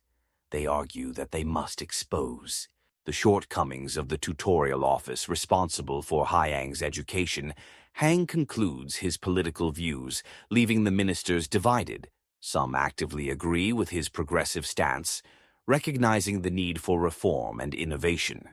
Others, however, remain staunchly opposed, accusing him of abandoning traditional values in favor of foreign influences. This division gives rise to two factions, one rallying behind Hyang and his vision for reform, and the other resolutely opposing his ideas, determined to preserve the old ways. Later that evening, during a private meal between the king and Hyang, the conversation shifts back to the crown prince's earlier speech. The king admits that many of Hyang's proposed policies resonate deeply with him and could potentially bring about meaningful change. Yet he confesses his apprehension, predicting a storm of appeals that would likely begin flooding the court by morning. Both he and Hyang acknowledge the strain this will place on the chief royal secretary, who will have the arduous task of addressing and sorting through the mounting petitions, as expected. The following day, the royals' secretariat finds itself overwhelmed by appeals pouring in from ministers and officials across the kingdom. The petitions are meticulously categorized into two stacks, one in support of the crown prince's reformist ideas, and the other vehemently opposing them. These documents are then presented to the king for review. The king begins examining the first scroll in the stack as he reads. His expression darkens and a heavy silence fills the room. Without hesitation, he calls for the chief eunuch and orders him to summon Hang immediately. Soon after Hyang arrives at the royal assembly in response to the king's summons, the atmosphere is tense as the king informs him that many officials have misunderstood or failed to grasp the essence of his earlier discourse. To address this, the king instructs Chief State Counselor Ryu Jong-yun to read his appeal aloud before the crown prince in the court. With a composed demeanor, Ryu Jong-yun begins reading his appeal. He highlights what he perceives as the flaws and inappropriateness in Hyang's proposed ideas, arguing that they stray too far from tradition and undermine the kingdom's established values. As he finishes, murmurs ripple through the assembly, some in agreement, others awaiting Hang's reaction.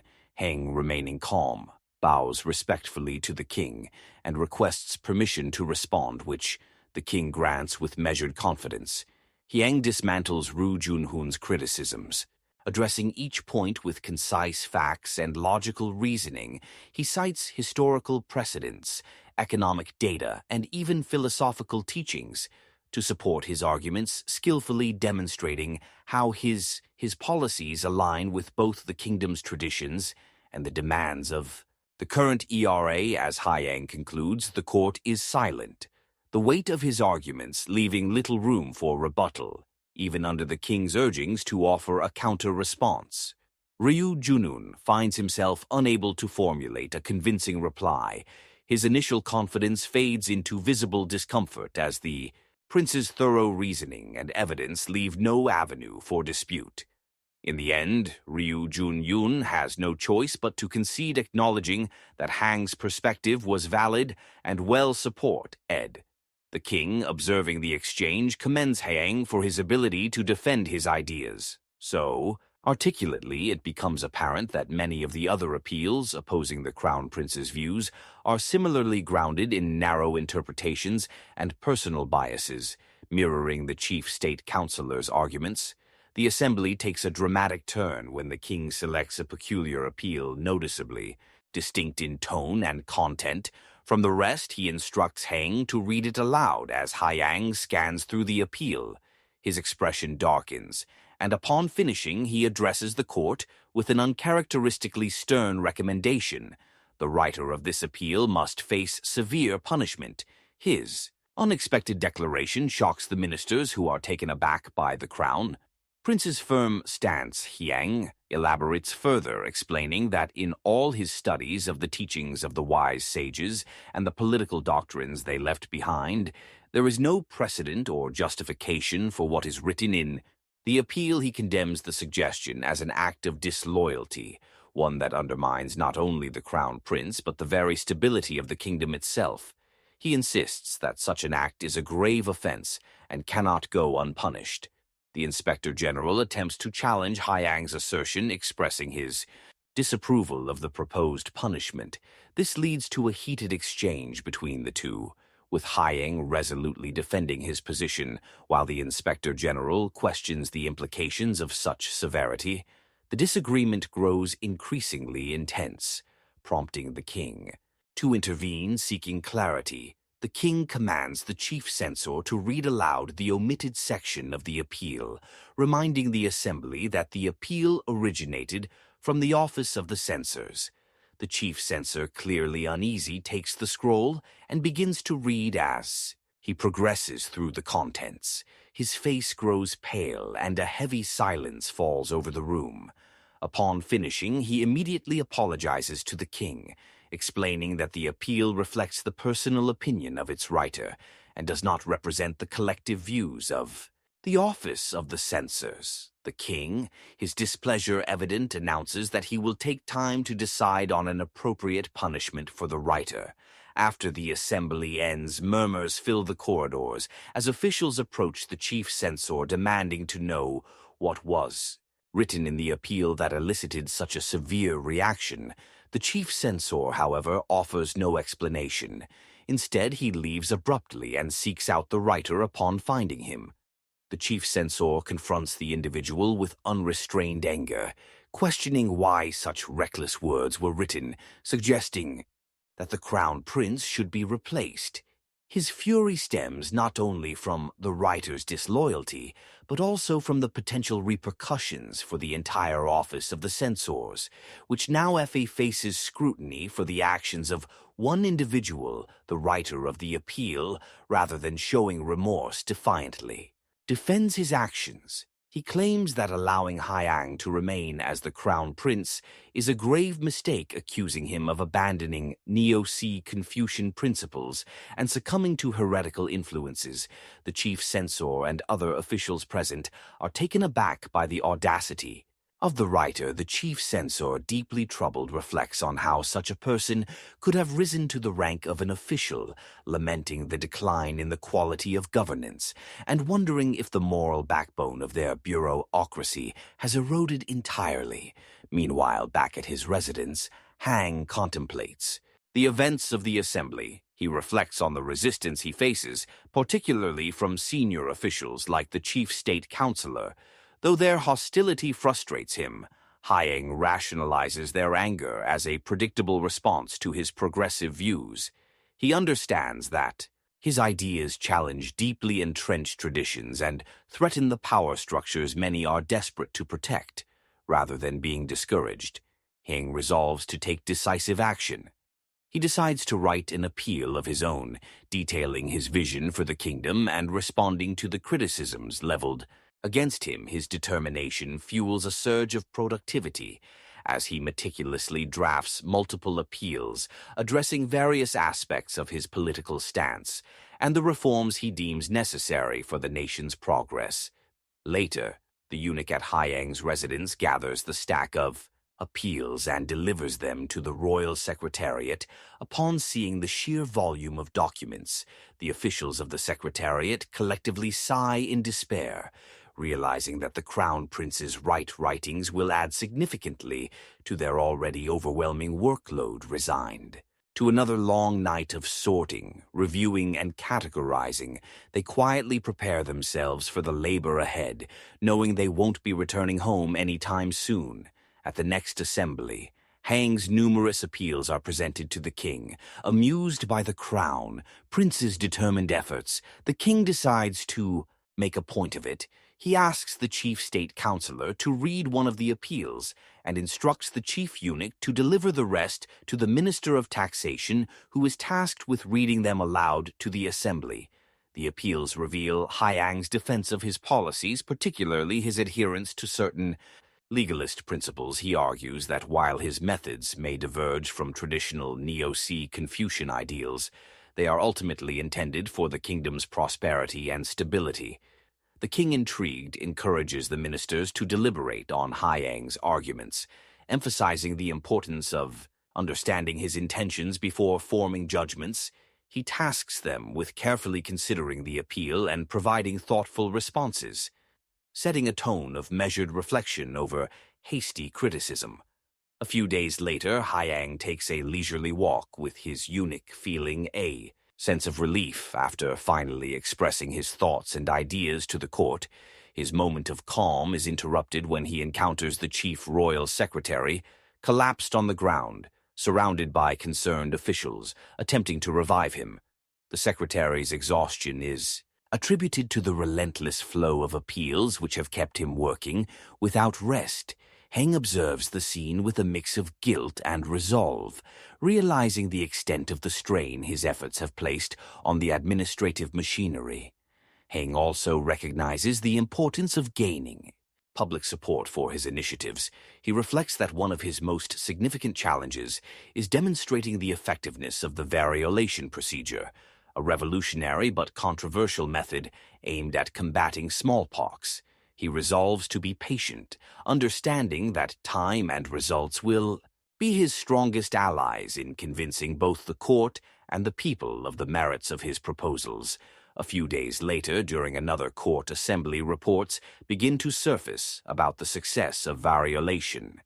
It is noted that in the regions where the procedure has been implemented, the inn of small pooks has decreased dramatically. These promising results generated considerable discussion among the ministers, and an appeal was soon submitted, requesting that variolation be expanded to other regions of the kingdom.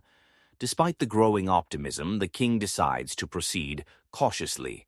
He acknowledges the reports, but advises that they wait for more comprehensive data to confirm the procedure's long-term efficacy and safety before making a decision to implement it on a larger scale. Reports reach the king that the majority of the population in Gyeonggi province has been successfully inoculated with variolation, though isolated cases of side effects have been documented. Despite these minor setbacks, appeals flood in from neighboring provinces, their local officials and residents eager to adopt the procedure. Aware of the growing demand, the king gathers his ministers to deliberate on whether to expand the inoculation effort for the safety and well-being of the populace. The chief state councillor, however, expresses strong reservations. He argues that the kingdom's financial resources are already stretched thin, particularly with winter approaching. According to him, an expansion of the program would strain the treasury further and provoke unrest, especially if they imposed fees on scholar officials to fund the initiative. His opposition underscores his skepticism regarding the procedure's long-term efficacy, insisting that the risks outweigh the benefits. At this stage, days later, another development changes the tide of opinion. News arrives that influential local figures in various regions, inspired by the success of variolation in Gyeonggi, have begun donating livestock, particularly cows, to support the effort. The generosity of these benefactors demonstrates growing public confidence in the procedure and reinforces the potential for its broader implementation. The king, buoyed by this grassroots support, declares his intent to proceed with a nationwide expansion of variolation. He tasks the ministers with drafting the necessary plans to ensure the program's success. Despite the positive momentum, the chief state councillor remains a vocal opponent. He reiterates his concerns about the kingdom's financial capacity and the potential backlash from the official class. If additional taxes or fees are levied to sustain the program, he also questions the true efficacy of variolation, warning that premature expansion might lead to unforeseen consequences. His continued resistance, however, tests the king's patience, frustrated by the councillor's obstructionist stance. The king's anger boils over. He dismisses the arguments as baseless fear-mongering, commanding the councillor to hold his tongue. The king grows furious as he realizes that the chief state councillor and the ministers, despite their repeated claims that variolation is unproven, have already ensured that both they and their families are inoculated.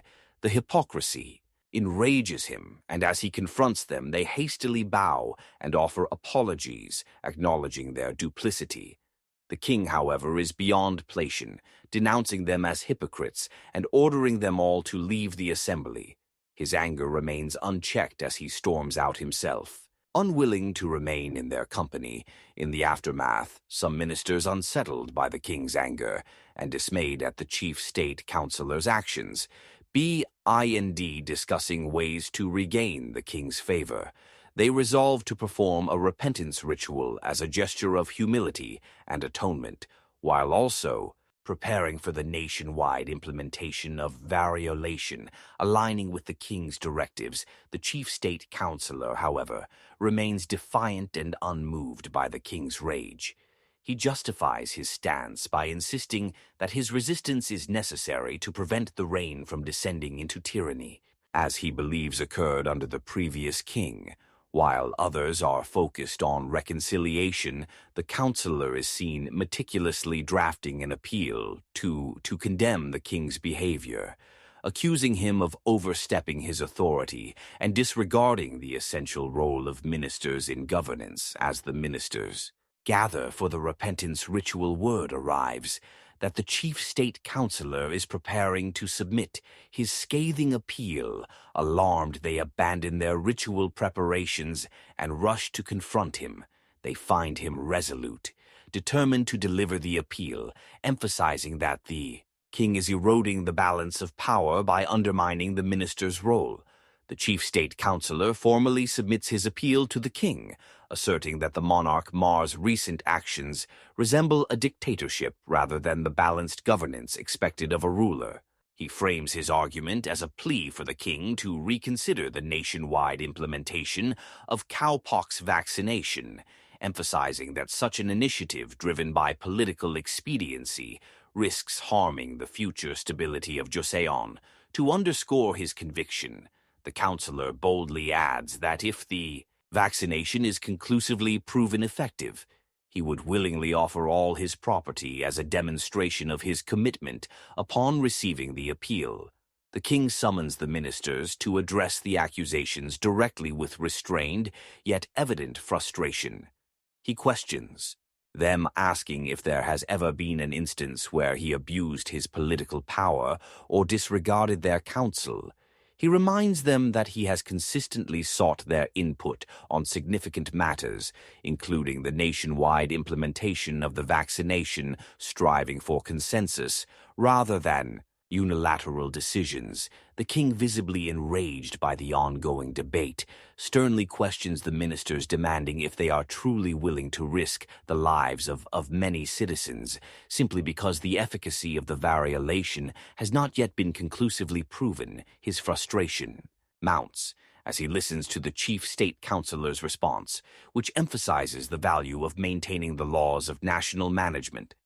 Above all else, the councilor insists that small pooks has been a long-standing issue, and perhaps a cautious approach is better than rushing into untested solutions. Just as tensions rise, an official bursts into the assembly, breathlessly informing the king that a small pooks outbreak has erupted in a district of Gucho County. Without hesitation, the king issues a stern command, ordering the district to be completely isolated from the rest of the kingdom. He instructs that access to Hanyang should be severely restricted to prevent the disease from spreading in the wake of the news. The Minister of Personnel informs the king that they are dispatching physicians from the royal clinic to the infected district. Hang, ever proactive, immediately rushes to the scene, eager to help upon learning that there are insufficient physicians to manage the outbreak. He suggests that they recruit volunteers from among the people of Hanang to assist in treating the sick.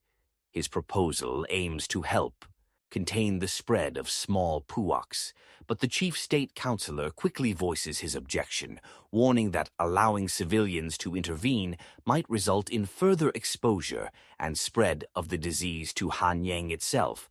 Hang, however, stands firm in his belief that this is a crucial opportunity to prove the effectiveness of variolation in a moment of intense conviction. He wagers that if the variolation fails to show its promise, Results during this outbreak, he will step down from his position as crown prince. He even offers to personally lead the effort to treat the sick, demonstrating his willingness to take responsibility for the crisis. The king, torn between the urgency of the situation and his anger at the reckless words of his son, ultimately decides to act decisively. He orders the Minister of Personnel to issue a decree to the people of Hanang, calling on volunteers to help with the relief effort. At the same time, the king gives Hang a sharp warning, telling him never to speak so recklessly again. No matter the circumstances, the king, pleased with the results of Haiyang's proposal, learns that the smallpox outbreak in Jammuo County has not spread beyond the initial 5 cases. The swift containment of the disease strengthens the belief in the effectiveness of variolation, and the king acknowledges Hang's foresight in suggesting such a bold move with renewed resolve. The king expresses his intention to take drastic action against those who oppose the measure, particularly the chief state councilor Heng, ever observant, agrees with the king's plan to purge those who stood against the variolation initiative. However, he voices his concern about the severity of the king's proposed punishment for the chief state councilor while executing him seems excessive to Hang. He believes that exile would be a more fitting punishment for someone of such high standing, especially considering the hard work the councilor had previously put into serving the country. Hang's perspective reflects his understanding of the delicate balance between retribution and justice. The king, still adamant about asserting his authority, agrees with Haiyang's suggestion and opts for exile instead of execution. He orders the chief state councilor and his loyalists to be imprisoned by the Royal Investigation Bureau, signaling the end of their influence. As the chief state councilor and his followers are led to their fate, they plead for mercy, but the king remains resolute. The chief state councilor and his supporters are sentenced to exile 1,000 miles away, stripped of their position and power. Additionally, 80% of their property is confiscated, ensuring they will no longer pose a threat to the king's rule or the kingdom's future. In contrast, the officials from the Office of Censors who once suggested deposing Haiyang face their own punishment, found guilty of high treason for attempting to undermine the crown prince. They too are exiled far from the capital, their property confiscated, and their influence nullified after the exile of the anti-crown faction. Time passes steadily in Joseon.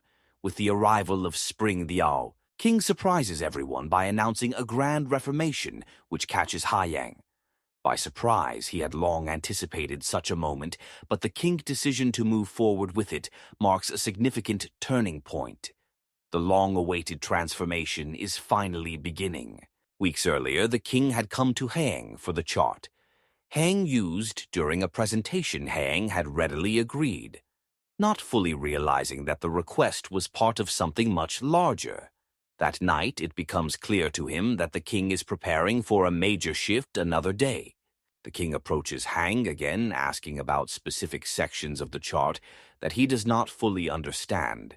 It is then that Haiyang learns that his father, the king, has been secretly working on a comprehensive plan to reform the nation. The king instructs the ministers to thoroughly examine the plan, checking for any potential flaws or areas that may require improvement. He also encourages them to come forward with alternative suggestions if they believe they have a better plan in mind. The first part of the king's reform is focused on reorganizing the central government. The king has created a detailed scale model of the new administration, drawing from the 6 ministers, and has carefully devised procedures for its implementation. This reorganization is designed to streamline the central government and make it more efficient, ensuring that power is distributed more effectively. The second reform focuses on the restructuring of local administrative organizations. Under this plan, each county will be required to establish its own local administrative body, which will allow for better management of local affairs. The king, after discussing the potential of commerce and industry, turns to Heng with a new thought. He sees how expanding trade beyond the nation's borders could not only boost the economy, but also strengthen his authority more quickly than relying on the traditional noble officials. Heng suggests the idea of establishing a national bank to resolve the issue of capital for expanding trade in commerce, a plan that the king positively accepts. The national bank, as the final reform in the king's grand reformation, will serve as a key tool in facilitating economic growth, solidifying the king's power and breaking the traditional reliance on the old elite classes with the Reformation. Now in full motion, the number of officials required to support the new system increases rapidly. The royal court scrambles to find talented individuals who can fill these new positions and help carry out the king's reforms. The need for capable bureaucrats grows, but finding such talent proves to be a challenge as the reforms are implemented. Both big and small problems emerge from all directions. Local regions face difficulties adapting, and there are setbacks in every area. The administrative changes, although promising, bring unexpected complications that slow progress. It takes a long time for the reforms to be fully established, and 15 years later, only then does the new system begin to show solid results. Heng, seeing the weight of the Reformation fall heavily on his father, advises the king to seek assistance from the Hall of Worthy Scholars. He believes that the scholars' expertise could help alleviate some of the burdens and offer new perspectives on how to refine the reforms further. However, the king remains firm in his belief that by personally understanding every aspect of the changes, he will be able to bring about the best results. He argues that direct involvement and a thorough grasp of the entire process will ensure that nothing is overlooked. Despite Hong's suggestion, the king stays resolute and insists that they will proceed with the reforms under his direct supervision. Together, they head to the royal court, where the next phase of their transformative plan awaits.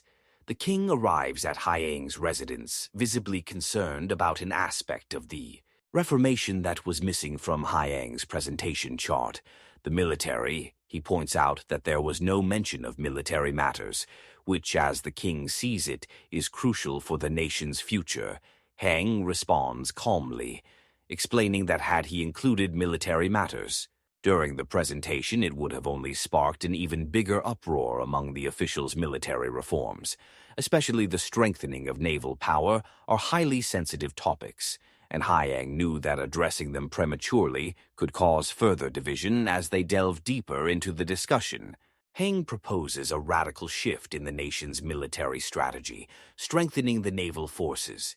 He argues that Joseon's current military forces are heavily land-based, leaving the nation vulnerable in terms of naval power. Heng emphasizes that in the future, naval power will be vital to securing the nation's place on the world stage, and in controlling sea trade routes. To achieve this, they need to significantly increase the production of large military ships and bolster the number of naval forces, a vision that the king understands, but also recognizes as financially daunting. The king then points out the primary challenge: the budget. A massive increase in naval forces would require immense financial resources, something the nation is already stretched thin on due to the ongoing reforms. Heng, always quick to offer solutions, suggests that they could mine for valuable minerals to help fund and sustain the military expansion. This would not only provide the resources needed for shipbuilding, but also create a long-term economic foundation for the country. Heng's suggestion is to dig up stones, specifically minerals that are crucial for technological and military advancement.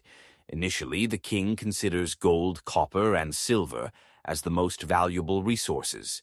But Heng quickly expands on the idea, advising that they need to mine for iron, sulfur, limestone, and a mineral called coal.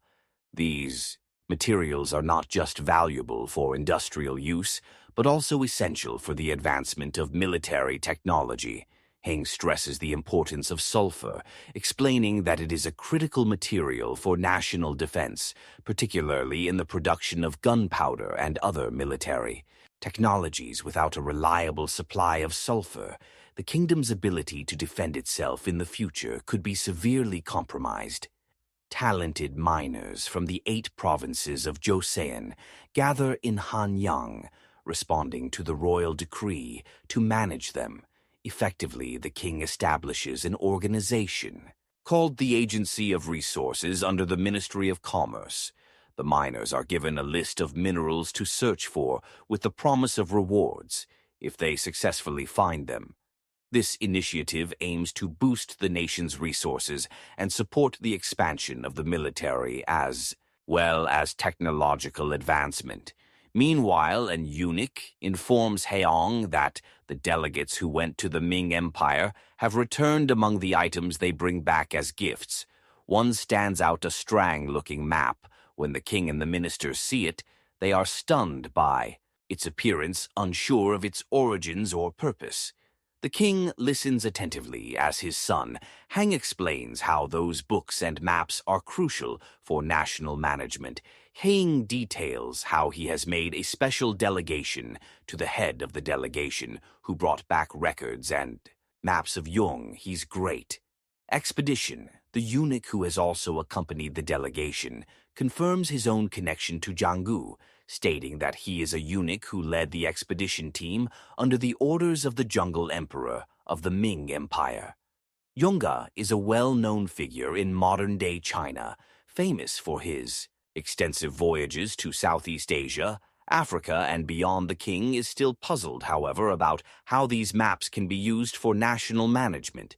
He AG then explains that the maps reveal important information about other counts' resources, such as buffalo horns for bows and arrows. These resources are essential, but the Ming Empire used to be reluctant to provide them in sufficient quantities.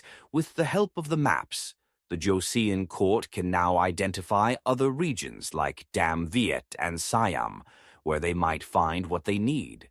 The ministers are already feeling uneasy as Hang explains the significance of the maps and books.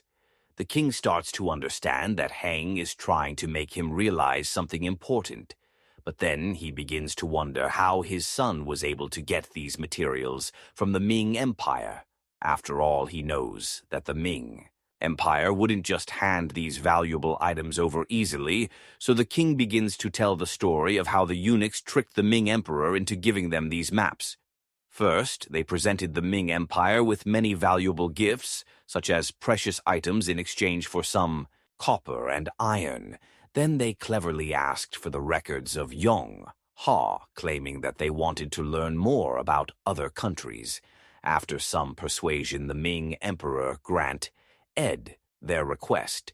It turns out that the eunuch who brought back the map discovered something surprising. The map wasn't just a copy, but the original record itself.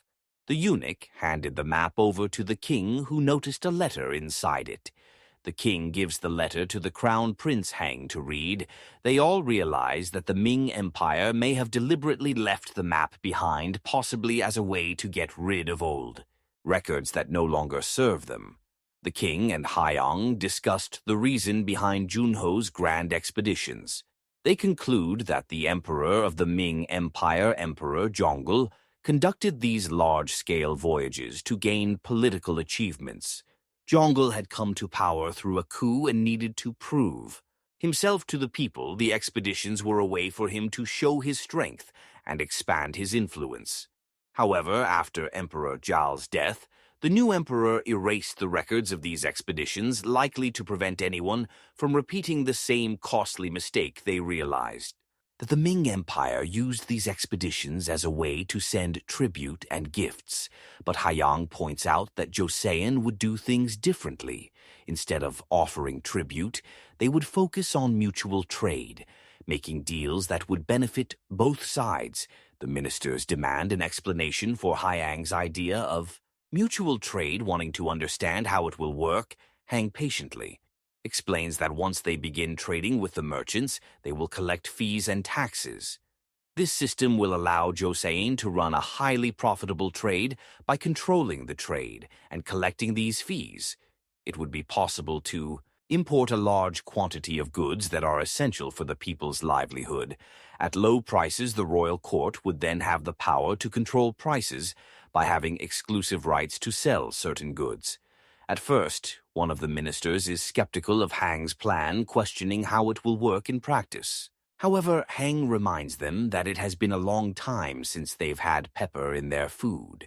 The minister quickly falls silent, realizing that Hang's point about the scarcity of goods is true. Hang emphasizes that to obtain goods they must trade in this way. He assures them that it would improve the lives of the people and eliminate corruption, even if it involves some risks. After the discussion, Hyang turns to the Minister of Taxation, asking about the items he had instructed him to bring. The minister replies that the items are stored in the warehouse, and the king gives permission for them to be brought to the palace. When the items are brought forward, they are revealed to be large quantities of sugar. Hyang explains that he had bought the sugar at a low price from outside of Joseon, particularly from the Ming Empire, where sugar production is vast and not well known. In Joseon, Hyang begins calculating how much profit they could make from selling the sugar.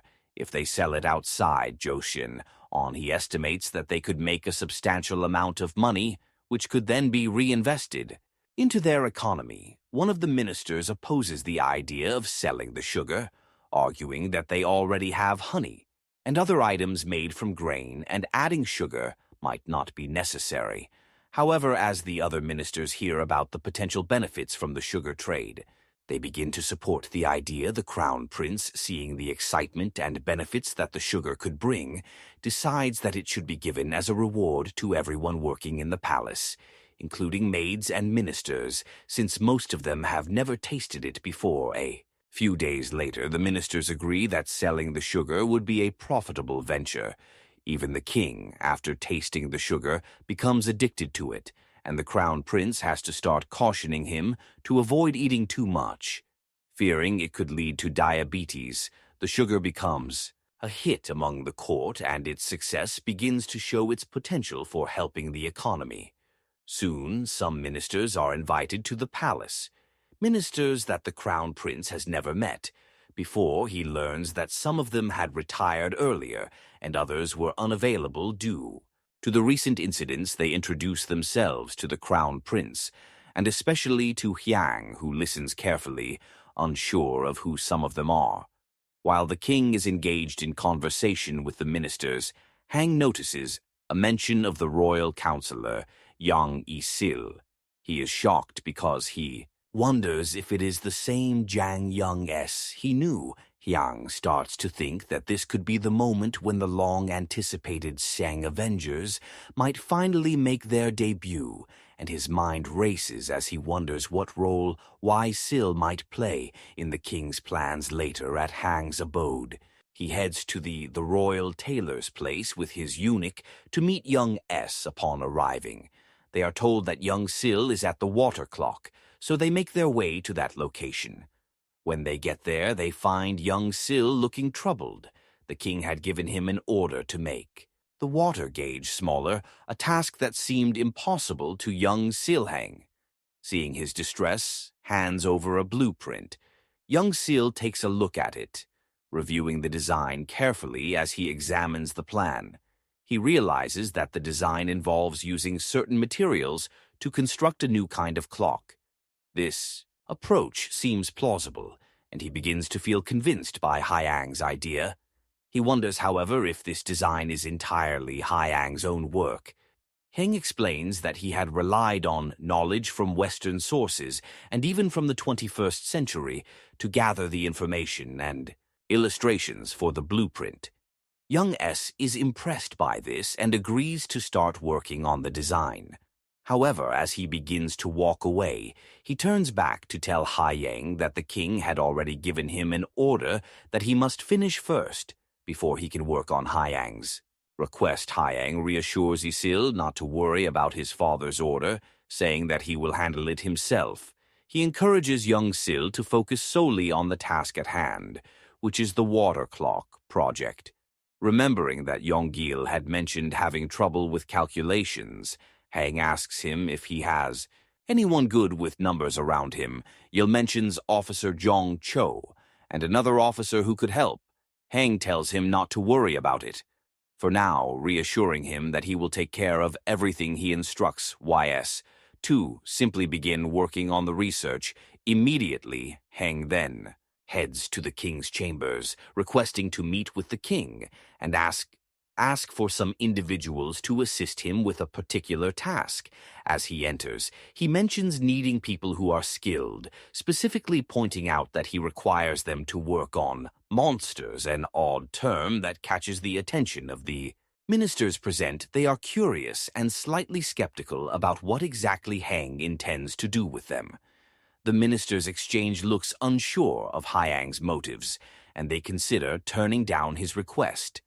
However, Hyang quickly explains that he is asking for their help in order to invent things that could make Joseon stronger and richer. He assures the king and the ministers that those who contribute to these inventions will be rewarded with power, which piques their interest. Impressed by Hyang's vision and the potential benefits, the king and the ministers agree to his request. The following day, a meeting is called at the Eastern Palace, where Hang assembles the group of experts, including young S. The atmosphere is filled with anticipation as they discuss the next steps in the project. As they begin strategizing on which fixed-hour system to use for the clock, Hang enters the room. The group greets him respectfully, and he waits no time in providing his input. He tells them that they will adopt the nighttime fixed-hour system, as it will be easier for the people to understand and follow without causing confusion before they proceed with the clock project. Hang informs them that there are some problems they need to solve first. With that, he places a stack of papers full of questions on the table in front of everyone. They are all shocked when they are given the problems, so after some time of trying, their results are gauged, and the highest score is 70 points. Hyang sees that they will need to commercialize the Arabian numeral, and that they will need to learn math. However, he is too busy to teach them right now. So he decides to find people who can do so. A month later, they successfully create the clock, and the king is pleased as it will replace the water clock they had. They are impressed that Hang has helped their Joseon, as now people can tell the time easily. They plan to install the clock in the king's office hall as well. Actually, that is just the beginning of their nightmare, as the king now knows the people's secret. They don't complete tasks on time as promised. It's usually after the deadline the ministers begin noticing how the eunuchs are slacking, and some even plan to resign, feeling immense pressure since the clock serves as evidence of their slowness. The king is grateful to Hang for helping make the palace more lively and time-conscious. He asks Hang if he has any requests, and Hang replies that he needs an independent office. The king is shocked to hear this, but Hang explains that he truly needs it to focus on more research. The king cannot give him a direct answer that day, as he must discuss it with the ministers first.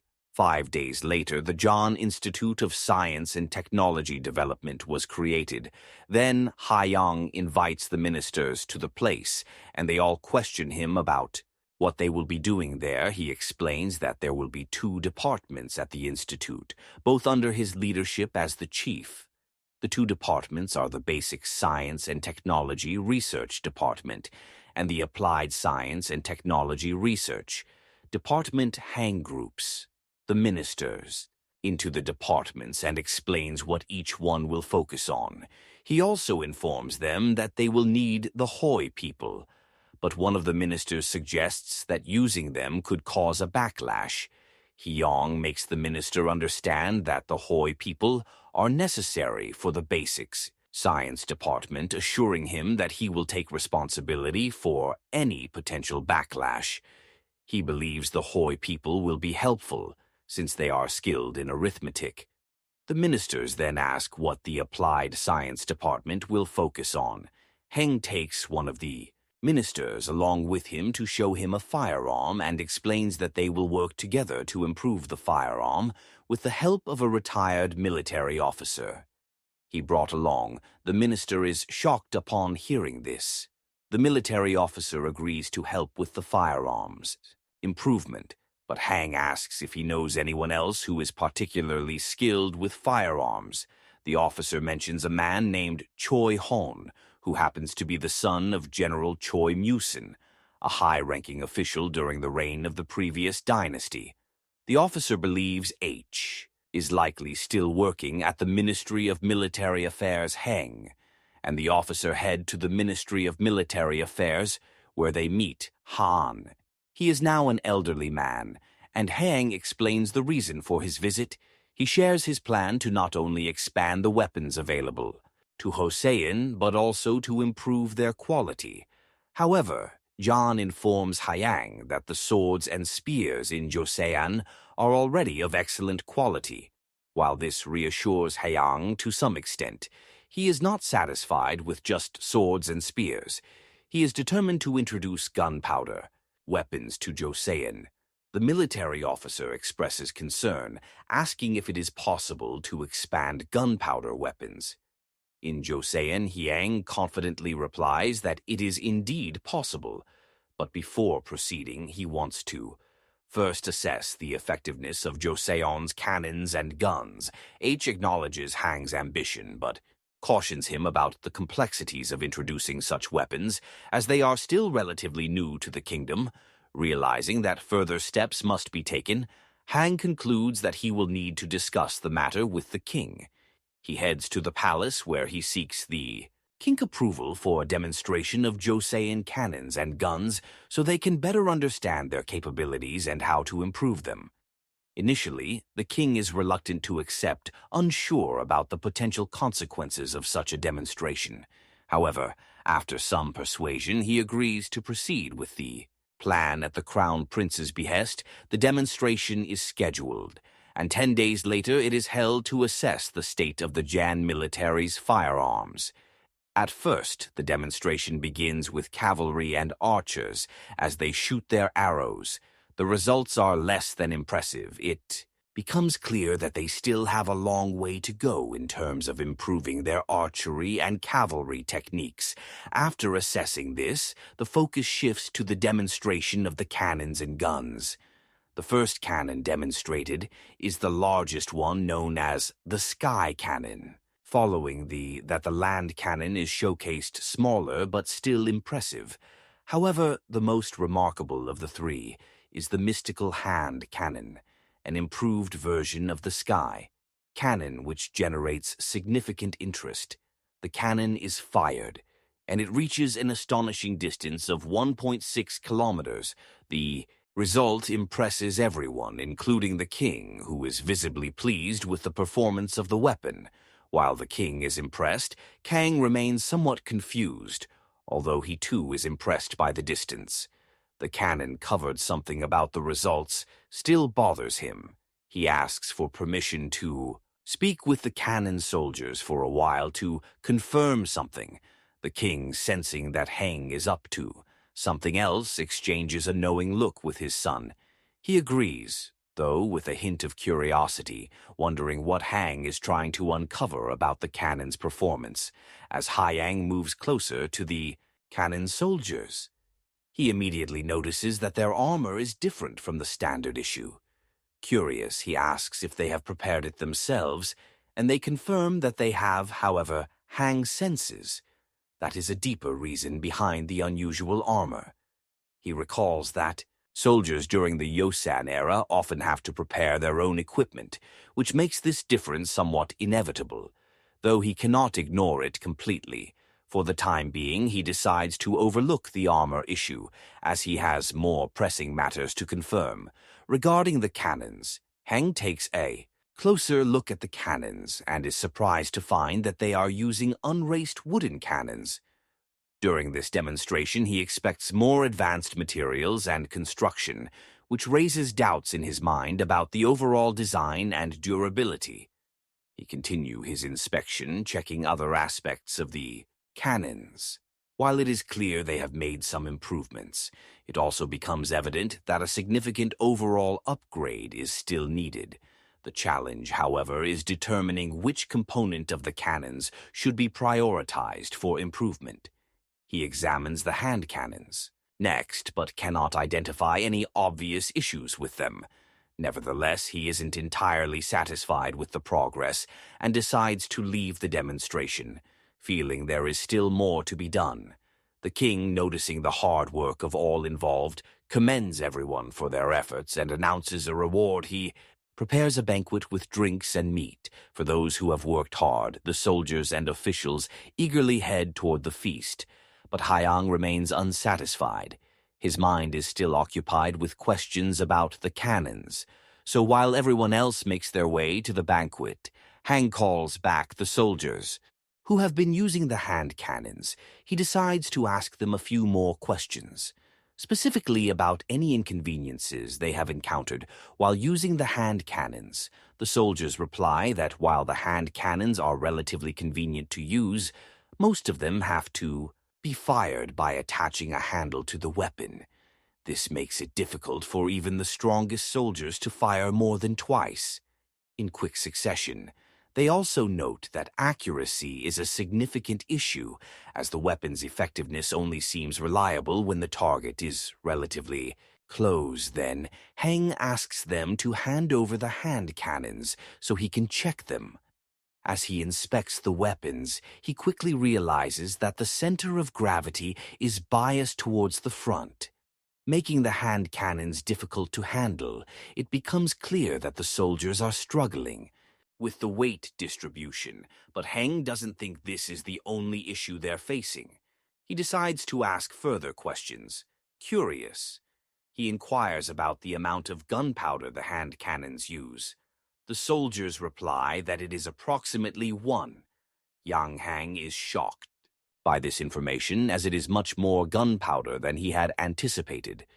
The excessive amount of powder likely contributes to the weapon's difficulty in handling and firing. After a while, Hang feels he has gathered enough information and decides to leave. However, as he walks away, he overhears the soldiers talking amongst themselves, thinking he is out of earshot. They wonder why Hang is so curious, commenting that he shouldn't be a big deal since he is still young at that moment.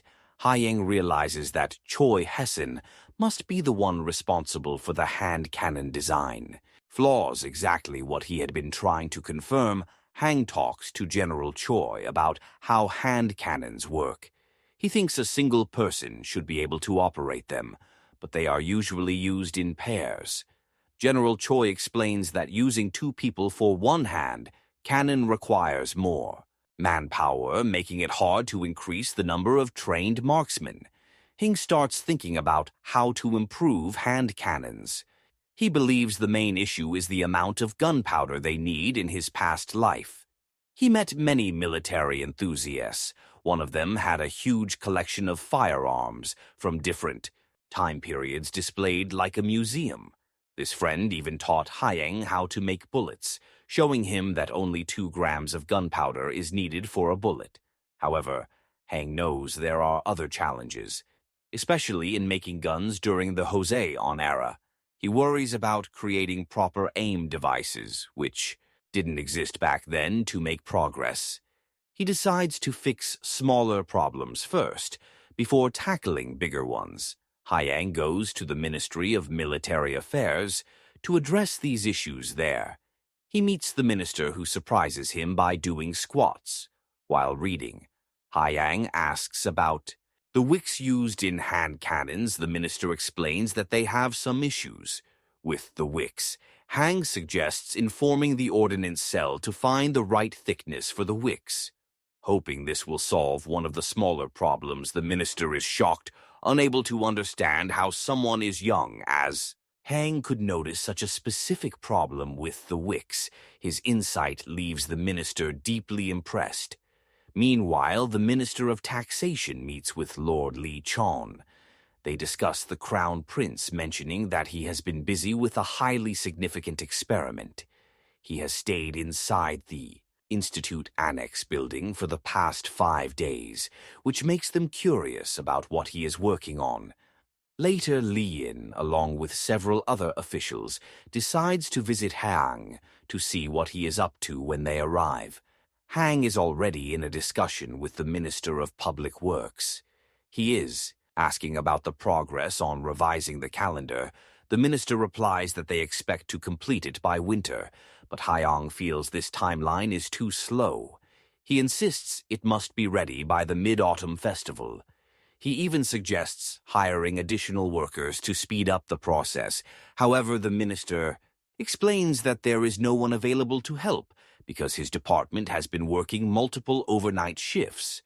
Despite this, Hang refuses to accept any excuses and firmly demands the task be finished by his deadline afterwards. Yang turns his attention to the two generals. Present, he informs them that he has something crucial to show them. Unrolling a scroll, he reveals detailed drawings of a gun. Yang unrolls the scroll and reveals the intricate drawings of a gun. The generals are astonished by the level of detail and the innovation behind the design. He explains passionately that if they can successfully create and implement this gun, it will revolutionize future battlefields. Haiyang urges them to collaborate with him in developing this groundbreaking weapon. His confidence and determination capture their attention. Ishin Royal Inspector Yang, who is present, carefully examines the drawings. He makes a thoughtful and insightful analysis, breaking down the concept in a way that helps the generals better understand its potential. His explanations clarify the mechanics and strategic advantages of the gun leaving. The generals even more intrigued by Hang's vision. However, General Choi raises a significant concern. He points out that the primary challenge lies in the gunpowder. Gunpowder is not only difficult to produce but also poses numerous handling issues, particularly sensitivity to environmental factors. Like moisture, he expresses skepticism, questioning whether the gun could function reliably if it uses a cap as sensitive as Hang described. Hang listens attentively but remains unfazed. Smiling, he tells them that he has already resolved the issue. He then presents a sample of a new type of gunpowder he developed himself, which he calls silver powder. He explains its unique composition, listing its ingredients as salt, Peter mercury, and alcohol.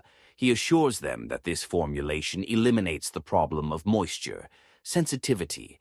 Hang shows the officials a rough model of the gun as they examine it. They begin to understand how the mechanics work. The royal inspector asks if the gun will be made by casting, but Hang explains that it will be made through forging. Instead, he explains that forging will make the gun stronger and more durable. He also instructs them to notify the ordnance cell in advance to prepare for this new project.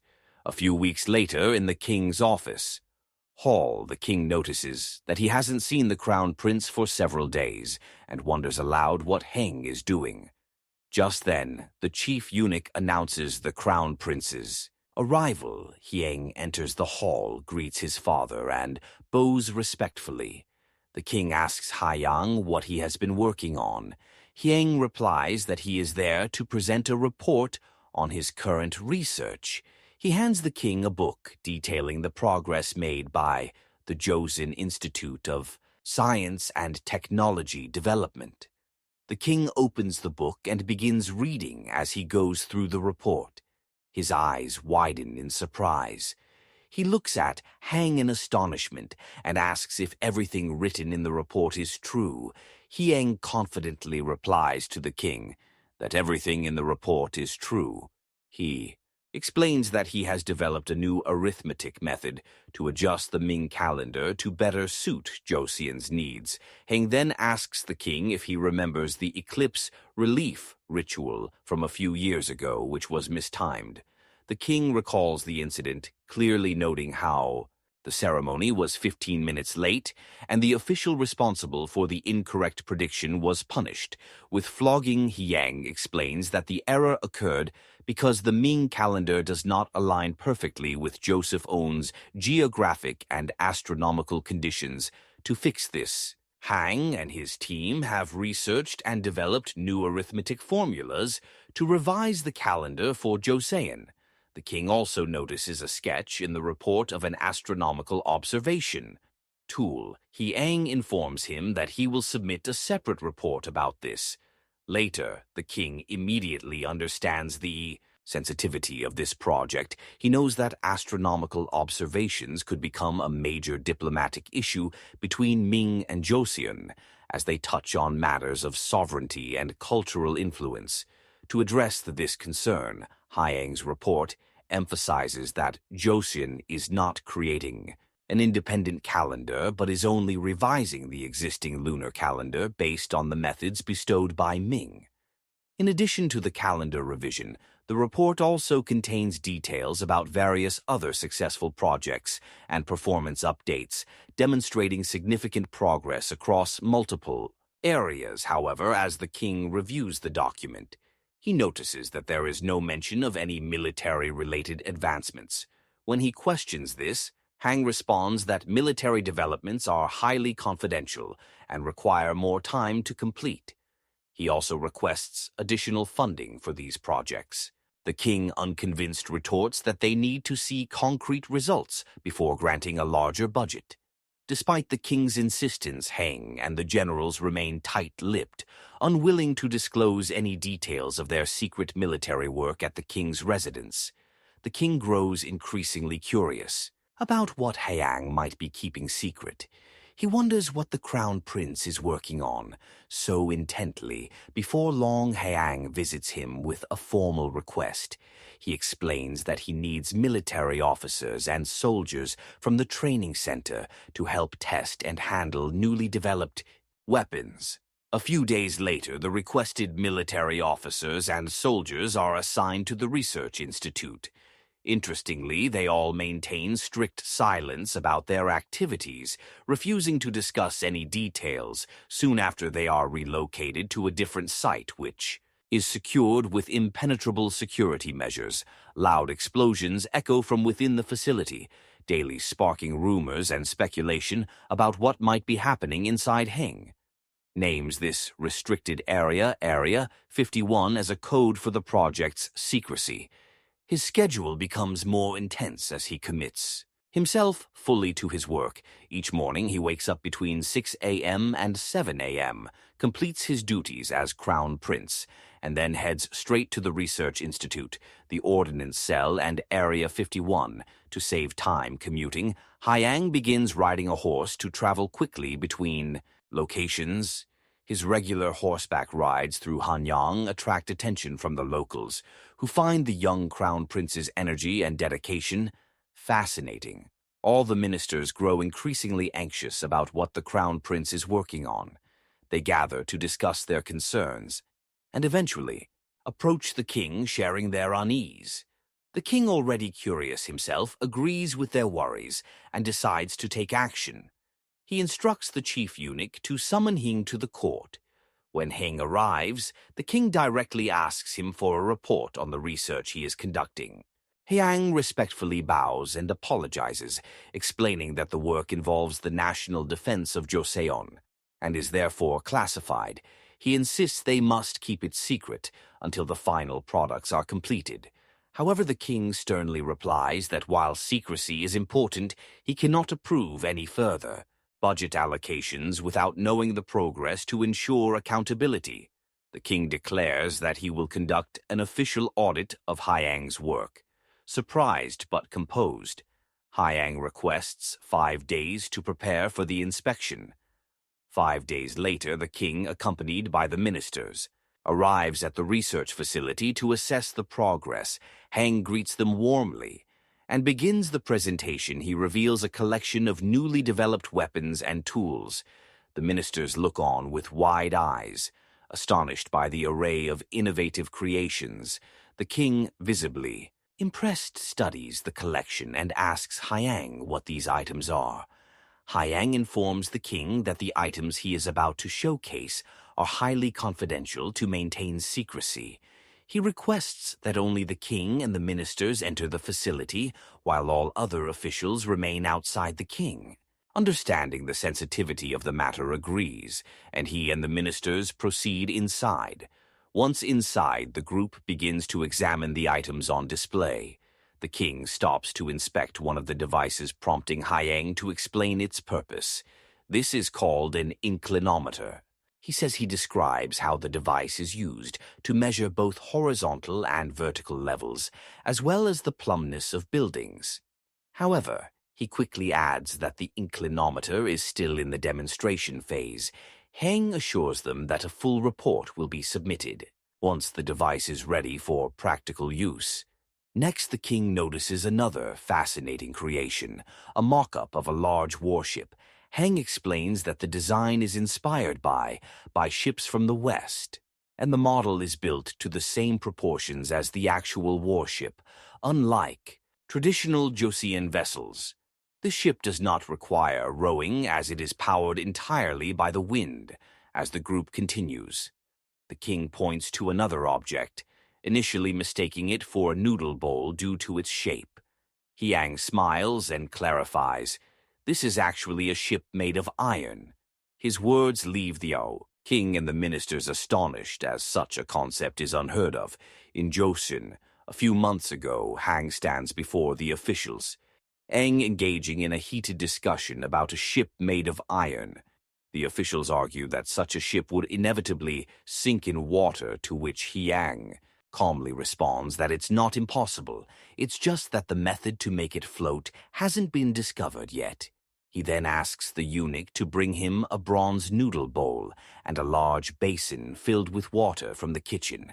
Placing the bowl in the water, he demonstrates that if the object is hollow and the area in contact with the water is sufficiently large, iron can float. The officials, initially skeptical, begin to grasp the basic concept with a firm tone.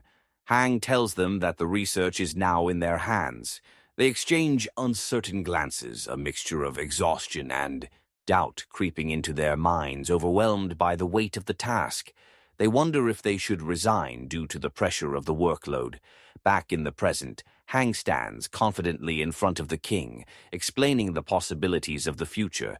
Despite the challenges, he acknowledges that it's likely they won't see the iron ship completed during his father's reign, or even in his own, but urges that they must continue the research for the sake of future Joseon the king, reflecting on Hyang's track record of delivering successful results from his previous ideas, agrees to support him. However, the king adds a condition. He must prepare a thorough and accurate plan, submitting progress reports. Periodically, he nods in agreement, knowing the path ahead will require diligence. But Hang's thoughts are not just on the creation of the iron ship. He then presents the king with another issue that looms on the horizon, the challenge of moving the iron ships. Once they are built, he proposes, is launching another research project to address this problem and asks for the minister's cooperation with the king's approval. Hyang begins to explain his plan, offering a small demonstration.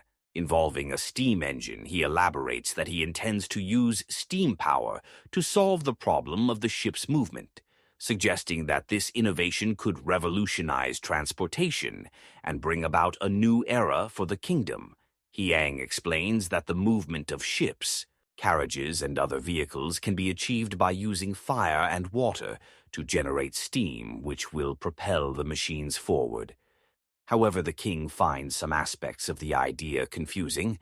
He questions the practicality of constantly supplying the steam engine with both water and fire, raising concerns about the need to load large amounts of water and firewood onto the carriage, making it seem like an impractical solution.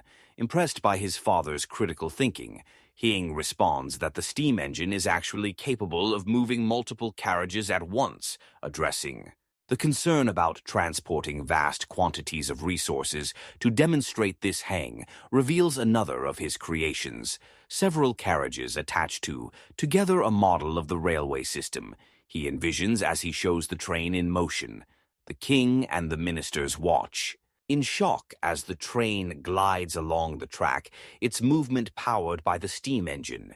Though it is still just a model, Hang explains that with further research, the technology will be refined and ready for practical use. He envisions a future where the entire kingdom of Joseon can be traversed in a single day, connecting distant places and revolutionizing transportation. This system will allow the people to see parts of Joseon they have never been able to reach, breaking the constraints of their birthplaces and offering new opportunities to explore. The world beyond the king sits in thought, considering the enormity of the research project and the significant budget it will require. Being keenly aware of his father's expression, knows exactly what the king is thinking. Without hesitation, he asks the ministers of public works to submit their plans to the king. When the king receives the documents, he is stunned to see 42 books filled with strategic plans aimed at strengthening Joseon capabilities.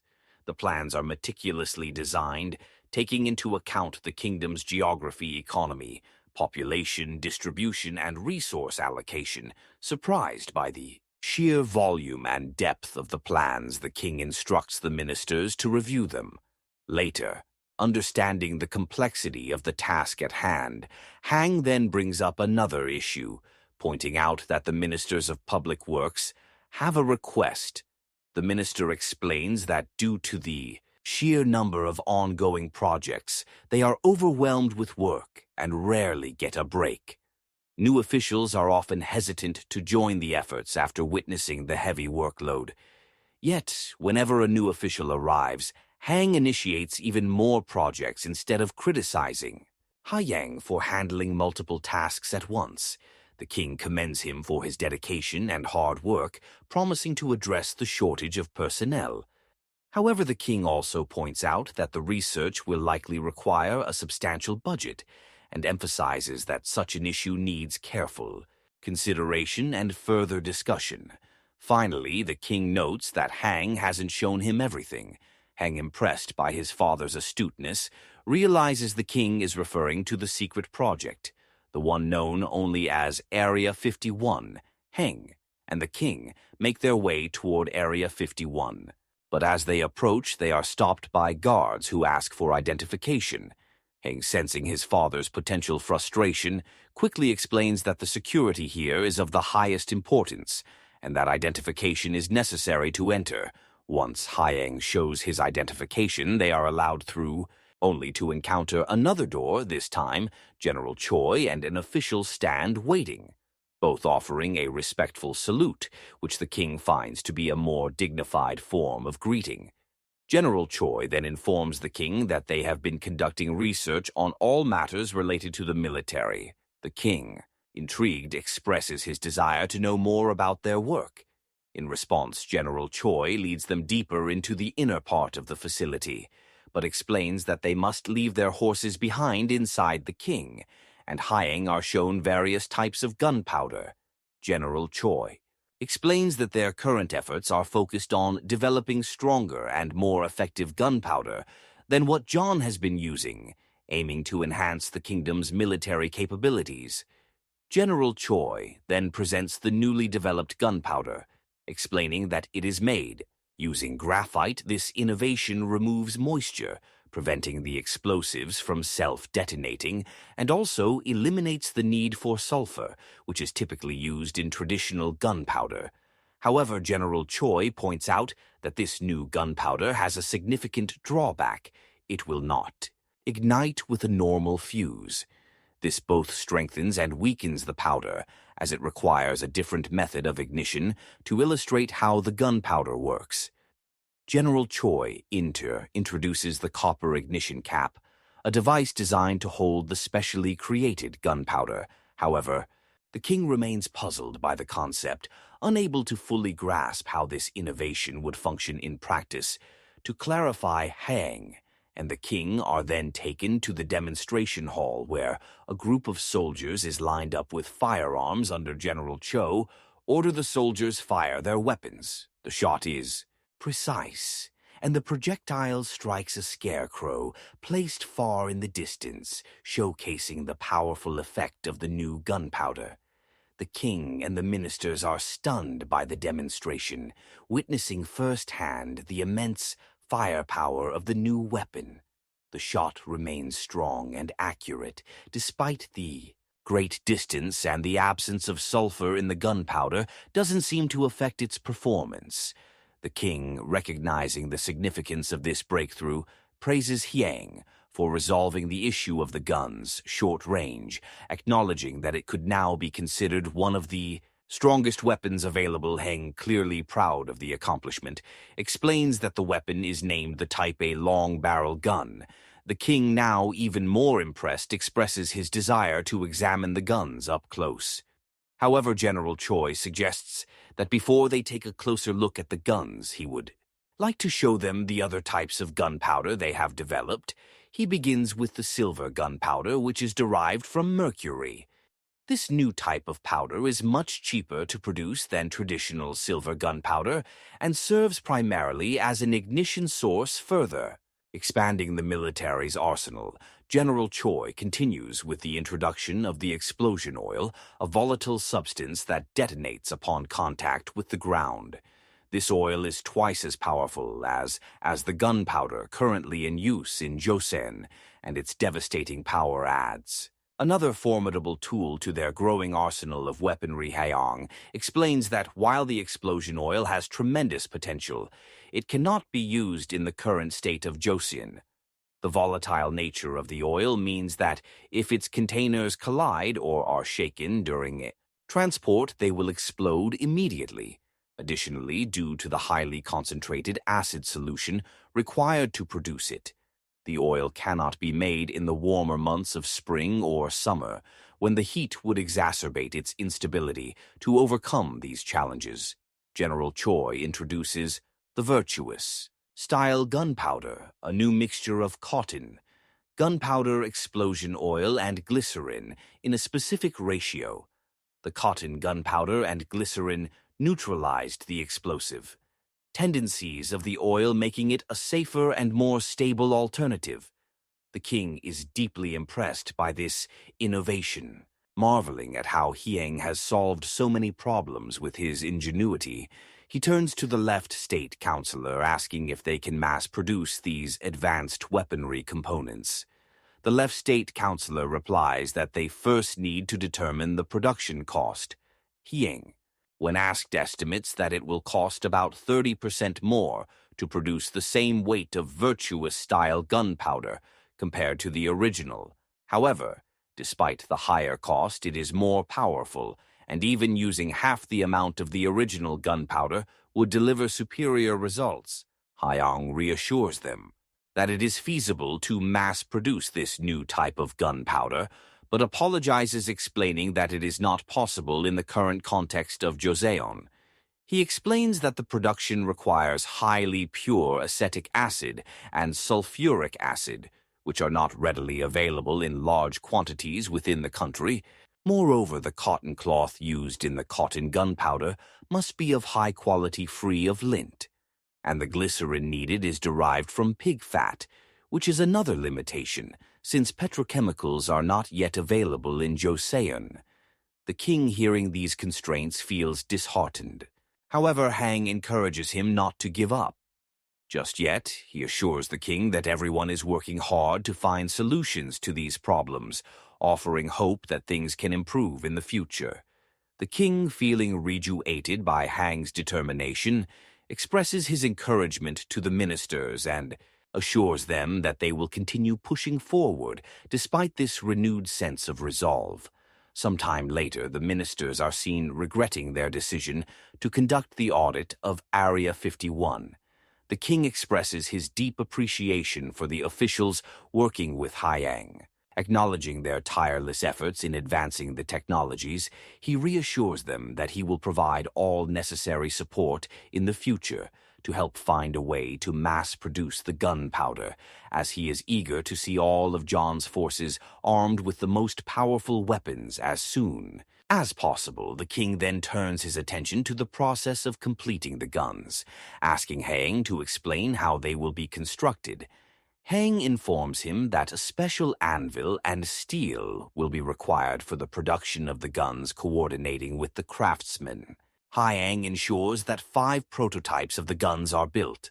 After completing the prototypes, a demonstration is arranged to test the guns' true performance and determine how much gunpowder they can handle.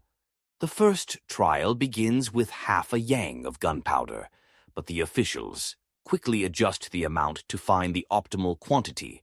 With the right amount of gunpowder, the gun is fired, and it successfully pierces a target set at a distance of around 40 bow. Encouraged by the results, Hang and his team continue their trials, adjusting the amount of gunpowder used through a series of tests. They discover that using 2 dawn of double-strength gunpowder proves powerful enough to penetrate a target set 70 bow away. However, while the increased power is impressive, the accuracy of the shot suffers. Hang, already aware of the solution to the problem of accuracy, decides to let General Choi solve it himself to ensure that he gains a deeper understanding. He explains that the key to improving accuracy lies in creating a bullet that fits the gun properly. This approach would eliminate the need for swabbing the gun on the battlefield, thereby saving precious time during combat. Hyang's suggestion sparks a thought in General Choi's mind. By incorporating a groove into the barrel, the bullet could travel more smoothly along with the flame, improving the overall firing mechanism. However, they soon encounter a new challenge: how to create the grooves in the barrel. The craftsmen, determined to solve this issue, spend the night brainstorming and eventually design a tool capable of cutting the grooves along with this tool. Additional rifle barrels with grooves ranging from 3 to 15 rows are produced for experimentation. As the tests continue, General Choi and Lee Kron encounter another problem. The firepower begins to drop as the number of grooves increases.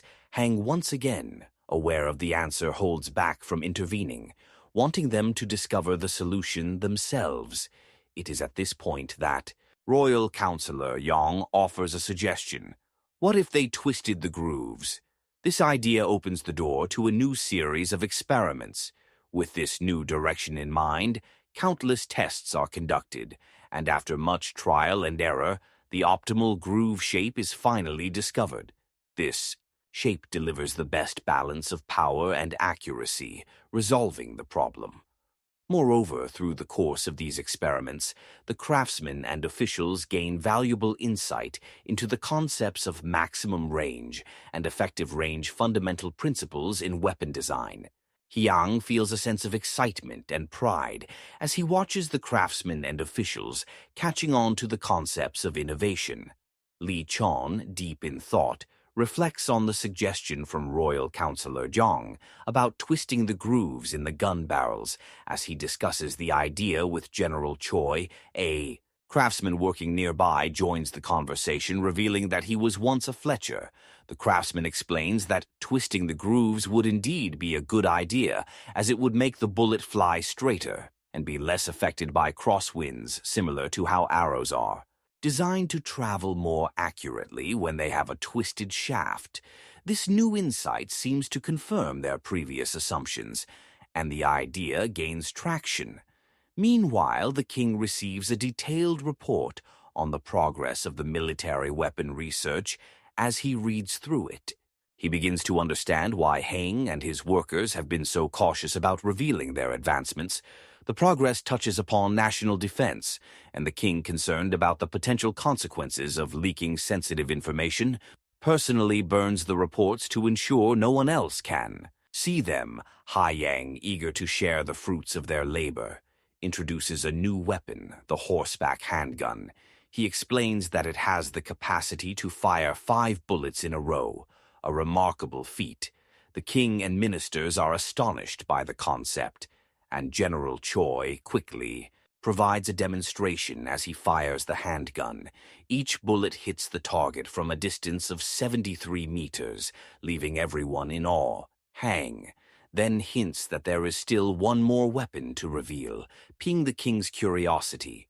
This leads to the unveiling of the firebomb, which H calls the Skypier Thunderous Strike. He brings them to a large open space to safely demonstrate its power.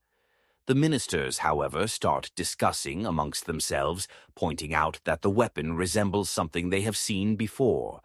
This sparks a memory in Hyang's mind. He recalls discussing the firebombs. Designed with the craftsman, he had chosen to model it after a Mark 11, a weapon which was inspired by technologies from the 21st century. The craftsman had been thrilled by the design, and Hyang had allowed them to clock off for the day. After a long, productive session, the king is immediately intrigued when General Choi reveals that it was Hang who not only conceived the idea for the firebomb, but also built it from scratch. The king. Curiosity deepens, eager to see this weapon in action. Hang, recognizing the potential danger of the demonstration, insists on showing the weapon before explaining its mechanics. Preparations are made quickly, and a sturdy shield is set up to protect the king and ministers. In case the demonstration goes awry, the scene shifts to a soldier loading the cannon, ready to launch the firebomb as the bomb is thrown toward the dummies placed at a distance. There is an eerie moment of silence. Then, without warning, a tremendous explosion erupts, sending Deber and dummies flying into the air.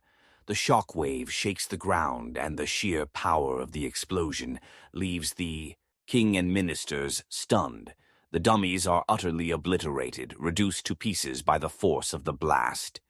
General Choi steps forward to explain the inner workings of the firebomb. He details how the bomb uses an advanced form of gunpowder, likely similar to the types Hyang has been developing, and that the weapon's devastating power can be replicated in mass production if there is enough gunpowder to sustain it. The king and ministers are impressed by the bomb's destructive potential, but remain focused on the practicalities of production. What surprises the ministers further is Hyang's foresight in preparing for potential personnel shortages. He had drawn up detailed blueprints for the firebomb, making it simple for workers to understand and replicate the process without requiring too many skilled hands. As the research into the firebombs progresses, the craftsmen face constant setbacks. The ongoing issues surrounding the bombs, particularly how to increase their lethality while reducing the explosion radius, leave the craftsmen exhausted and mentally drained. The pressure of solving these problems begins to take a toll on their morale. Observing their weariness, Hang realizes that they need more than just orders.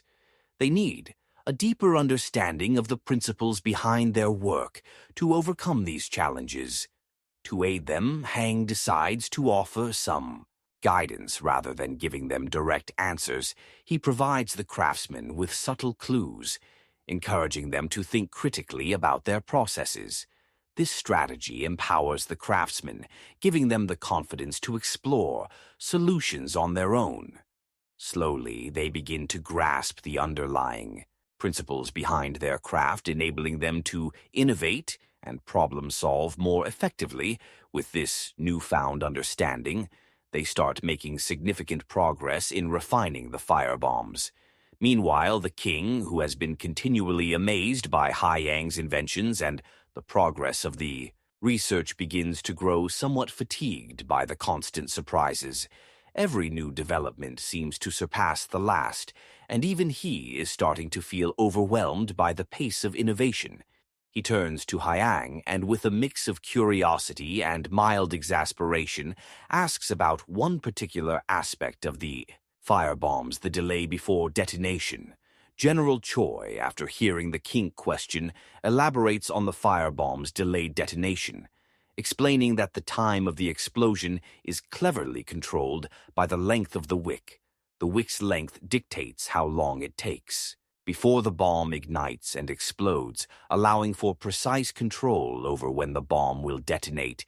This innov ensures that only those who crafted the bomb, Haiyang and his team, will know the exact timing, making it an incredibly strategic weapon. The king is once again impressed by the thoughtfulness and tactical ingenuity behind the firebombs designed as the demonstration concludes. Haiyang informs the king that they have completed their work and are ready to return to the palace. However, the king, ever perceptive, doesn't forget to ask about the soldiers' armor, an area that is just as critical for their army success. Heng explains that they had initially dyed the soldiers' clothing green and yellow to blend in with the forest and terrain, aiming for camouflage. But the king, ever strategic, points out a flaw in battle. Such subtle colors may make it difficult for commanders and allies to identify one another. The soldiers might blend too well into the surroundings, creating confusion and disrupting the battlefield's flow.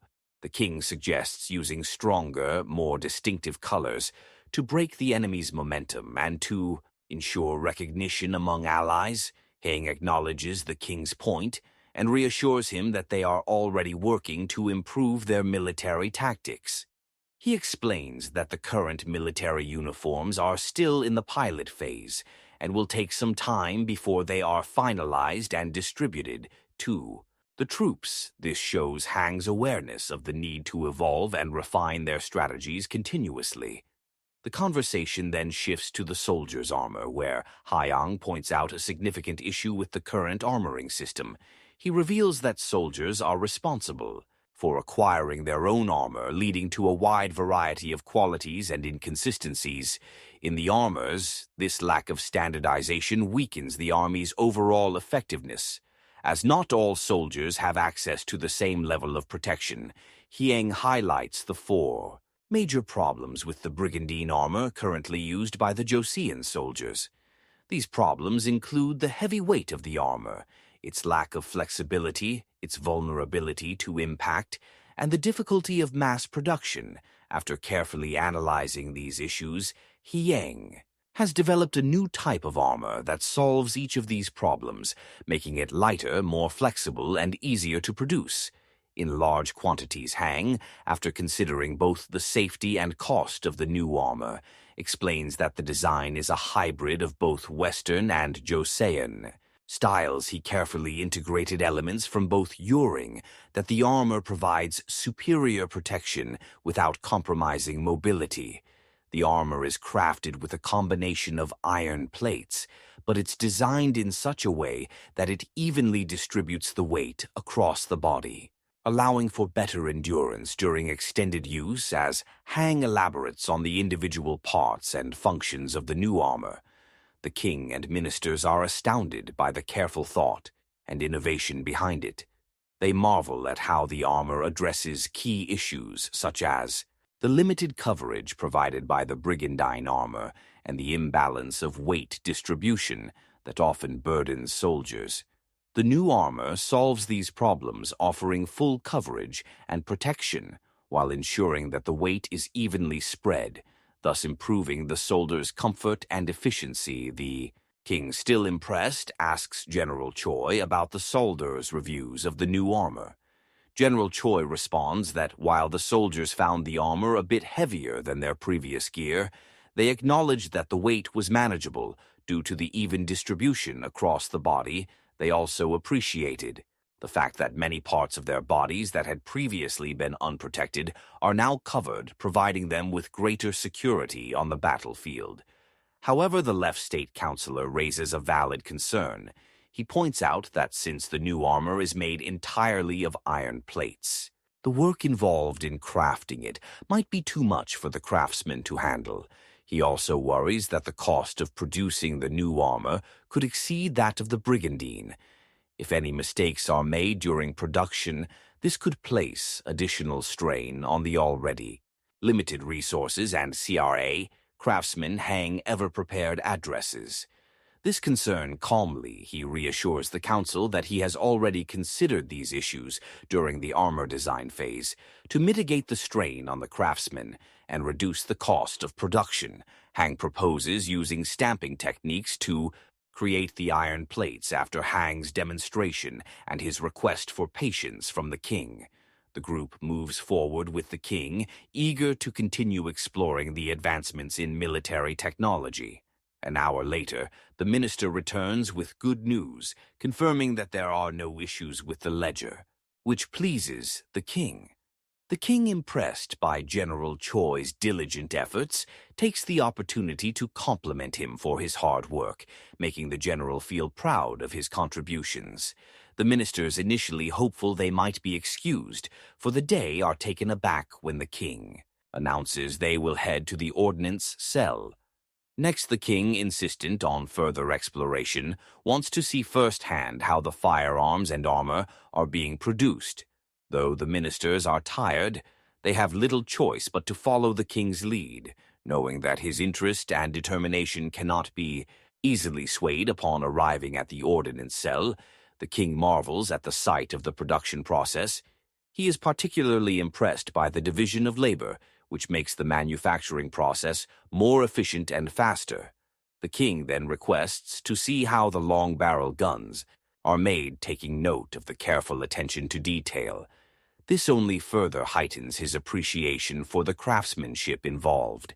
Next, the king asks to see the stamping process, and the craftsmen eagerly demonstrate how the iron plates for the armor are created using the technique watching the process unfold. The king quickly realizes that stamping the plates could drastically improve the efficiency of production, making it possible to mass-produce the armor and firearms at a much faster rate than if they were handmade individually.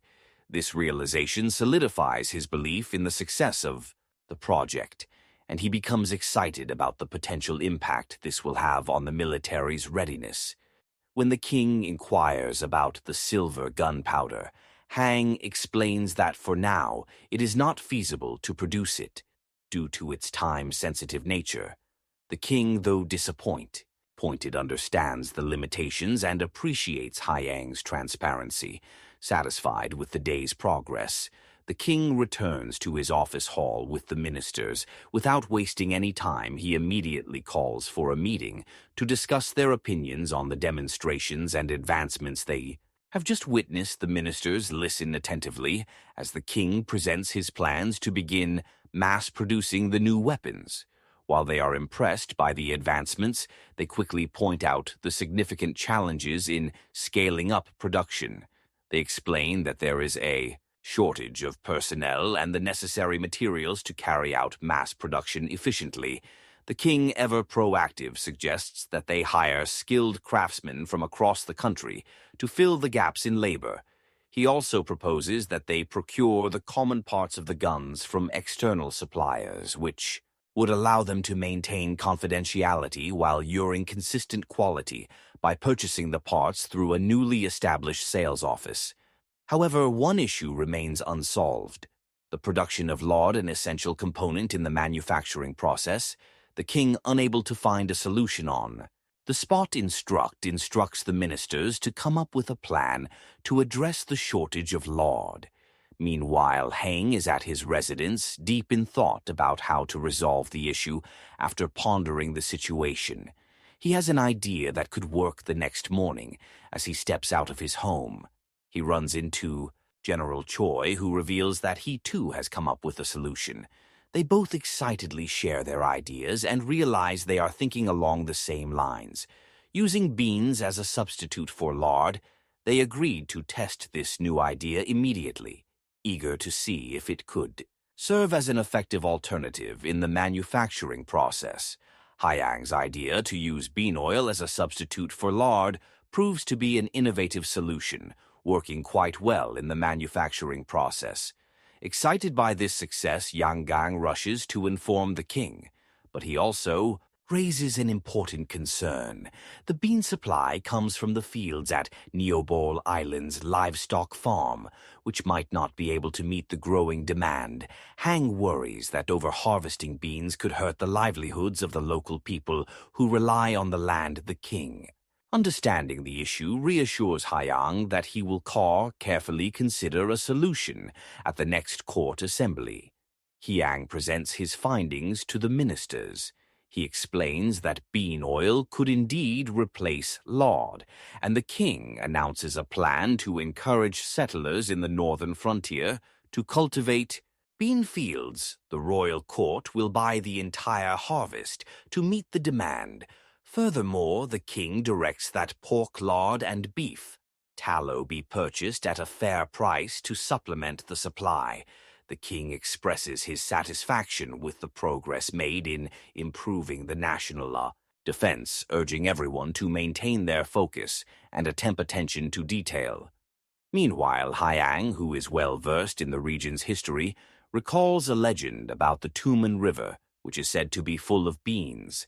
He believes that the northern frontier is an excellent choice for cultivating bean fields, aligning with the king's plan to bolster the national supply and solve the problem efficiently as time progresses. Hang continues to assist in the effort to produce the necessary materials for firearms, providing items and equipment to ensure a smooth process of extracting oil for manufacturing. However, another problem arises: the shortage of gunpowder. Hyang, ever resourceful, considers going south to resolve this issue, aiming to secure the necessary supplies to maintain the momentum of the military advancements. Meanwhile, the balance of power in the court shifts dramatically after the stubborn old officials leave the scene, allowing King Sang to implement the policies he has long desired. One of his first major actions is the establishment of the Hall of Worthies, a key step in fostering intellectual development and innovation within his reign. With these changes, time passes swiftly, and before anyone realizes it, Hang reaches a significant milestone in his life. He turns 10 years old amidst these political and personal shifts. The king turns his attention to matters closer to home. He decides that it is time to find a marriage prospect for his first daughter, Jungo. However, Jungo is not at all pleased by this idea. She throws a tantrum, adamantly refusing to leave her parents and marry a stranger in a fit of frustration. She storms off, upset by her father's insistence. The queen, seeing the tension between the king and her daughter, plates the king by assuring him that Jungo is still immature and that she will have a talk with her. She insists that time will help Jungo understand the necessity of marriage, and the king, though frustrated, agrees to let her handle it. The next day, Hang hears the news that Jungo is still throwing tantrums and refuses to eat all because of the pressure surrounding her marriage prospects. He also receives a letter from his eunuch, indicating that Jungo has made a secret request for Hyang to come and speak with her to avoid her father. Knowing intrigued, Hang decides to visit her at Django's residence. Hang brings with him rice puffs, Django's favorite treat, as a peace offering.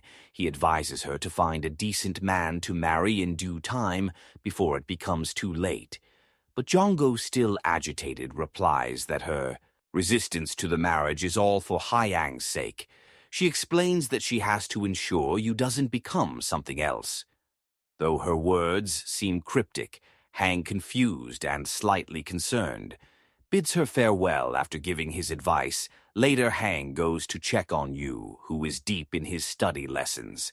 As he observes Yu's behavior, Hang can't help but notice the sarcasm in Yu's tone. This shift in Yu's attitude frustrates Hyang, and he decides to leave, troubled by how much more twisted Yu seems to have become, especially since Django's marriage discussions began. Meanwhile, Yu is seen smirking as he watches Hang leave. In his mind, he's planning to trample the world after Jungo, the one person who has always dealt with him. Mars's thoughts are full of dark ambitions, knowing that Django's marriage could be the key to unleashing his own plans back at the king's office. The ministers are in the midst of a heated argument. The king, his patience thinning, grows increasingly frustrated with the bickering. He yells for silence, expressing his dissatisfaction. He reminds them that it has been several days since he ordered them to prepare strategies, but instead they have been arguing among themselves and wasting time. The ministers, realizing how enraged the king has become, immediately bow in deep apology, their faces full of regret. The king, visibly disappointed, addresses them with a stern voice, emphasizing that they must not disappoint him any further.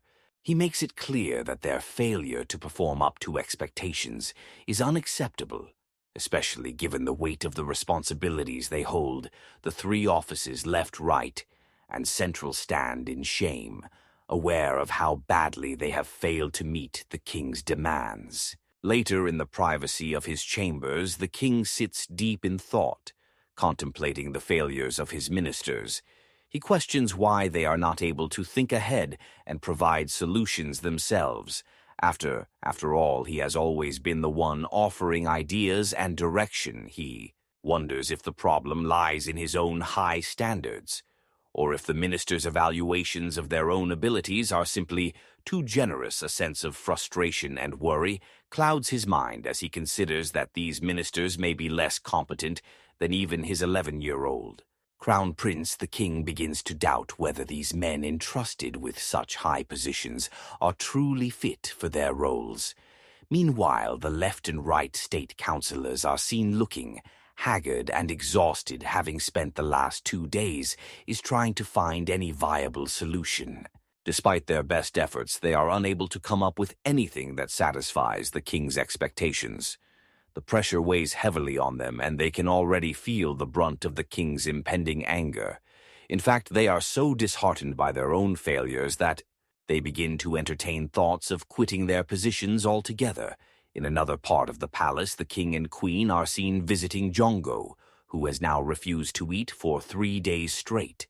The king, aware that Haeyang has been secretly helping Django with snacks to keep her from starving, feels a mixture of frustration and concern.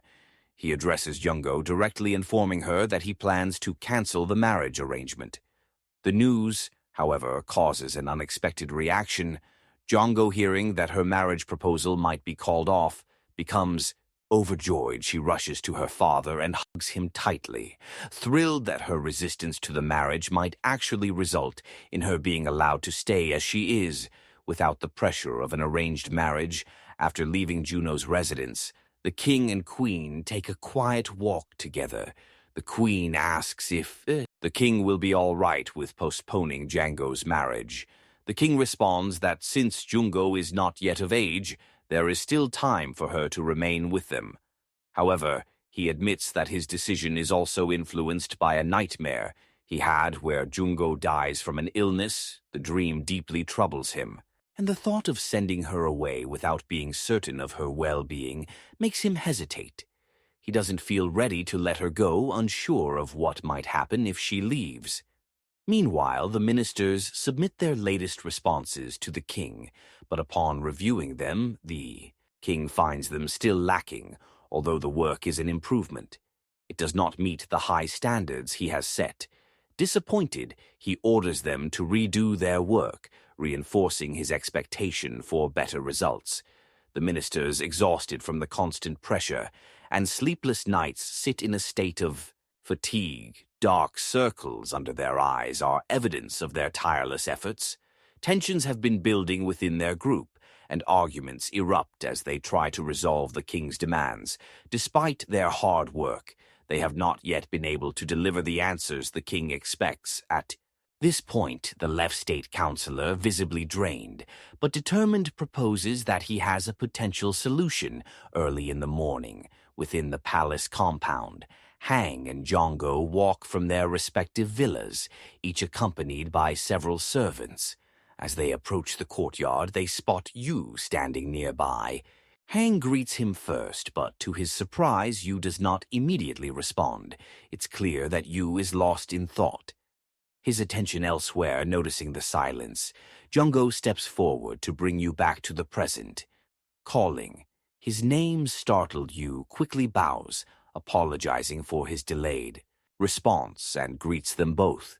His voice filled with sincerity, Hing observes Yu, closely noting that he has not been causing any trouble lately. In fact, Yu seems to be making steady progress in his studies. Hang places a hand on Yu's shoulder, reflecting on how he had seen the young man studying diligently the day before and the day prior to that. Yu lowers his gaze, a mixture of modesty and appreciation in his expression. As he acknowledges the praise, Jungo watches quietly, her expression one of approval as she recognizes Yu's dedication to his work. As Hang prepares to leave, he tells Yu that he will have more time to listen to him on the subject of swordsmanship. Another day, Jungo reminds Hyang that if he plans to attend the court assembly today, he should leave soon to avoid being late. Hyang agrees, casually, mentioning that he heard her wedding has been postponed for now. With a brief smile, he adds that he will return later to discuss the matter further with her. Hang continues on his way, leaving Yu and Jungo standing together after Hyang departs. Jungo moves closer to Yu, placing her left hand across his shoulder. She suggests that they should have a talk, her tone more serious than before. Yu is taken aback by her closeness, a flicker of discomfort crossing his face as he hesitates for a moment. Meanwhile, in the palace of the king of Joseon, the court is abuzz with ministers and servants. The king sits atop his grand throne, draped in a robe far larger and more extravagant than any of those worn by the others, a garment befitting his status as monarch. The first minister steps forward, bowing deeply in respect. Before presenting his proposal, he suggests that the office of the Minister of Taxation, which will be responsible for overseeing the sales, will likely face a personnel shortage. To address this issue, he proposes conducting a national civil service examination, believing it to be the most effective solution. The king, impressed with the idea, turns to Crown Prince Hang for his opinion. Hang, after a moment of contemplation, offers a slightly modified suggestion. He acknowledges that conducting the examination is a reasonable measure, but notes that it would take too much time and incur additional costs. Hang then proposes hiring scholars directly from the Royal Academy. The king is somewhat surprised by this idea, his expression neutral as he waits for Hang to explain his reasoning. Hang elaborates, explaining that the Royal Academy holds exams for its scholars every month. He believes this frequent testing means the scholars would already be well prepared for government service, even without the need for another examination. He adds that although some may argue that the Academy scholars have only taken the general examinations, which are a standard qualifier for government positions, the record of their monthly exams makes it easy to assess their performance. Yang argues that by examining their grades and ranking over the months, they can select the best candidates without wasting time and resources on a new round of tests. He further adds that those who consistently perform well in these exams will likely prove to be competent officials with practical experience. Even if some of the chosen candidates do not pass, they will still bring valuable expertise in areas like budgeting and management, becoming seasoned officials capable of handling the nation's finances effectively. With the way Hang carefully explains his reasoning to the people of the palace, including the king, the monarch feels a deep sense of pride. He smiles warmly and tells Hyang that he is proud of him. The king then turns to the left counselor, asking if he has any questions or suggestions regarding the proposal. The left counselor, after a brief pause, responds by saying that he fully agrees with the Crown Prince's ideas, signaling his support without raising any objections. Following this, the king orders the Royal Academy and the Minister of Taxation to provide students with the forms for official office positions. The decision is made, and the wheels of implementation are set in motion the next day in a beautifully decorated house likely belonging to a government official, the left counselor, and a fellow official sit and drink wine together. The left counselor speaks with a tone of nostalgia, expressing how he misses the old days when appointments and reinstatements were much simpler, something that could be done as easily as having a meal, the official drinking. With him completes the thought, saying that in those days such matters were handled swiftly, and without the complications they now face. The left counselor sigh, and continues mentioning how he feels. The king and the crown prince have looked at him in a way that makes him feel inadequate, as though his suggestion has been too shallow. His words carry frustration as he expresses how they have not appreciated his proposal, something that bothers him deeply.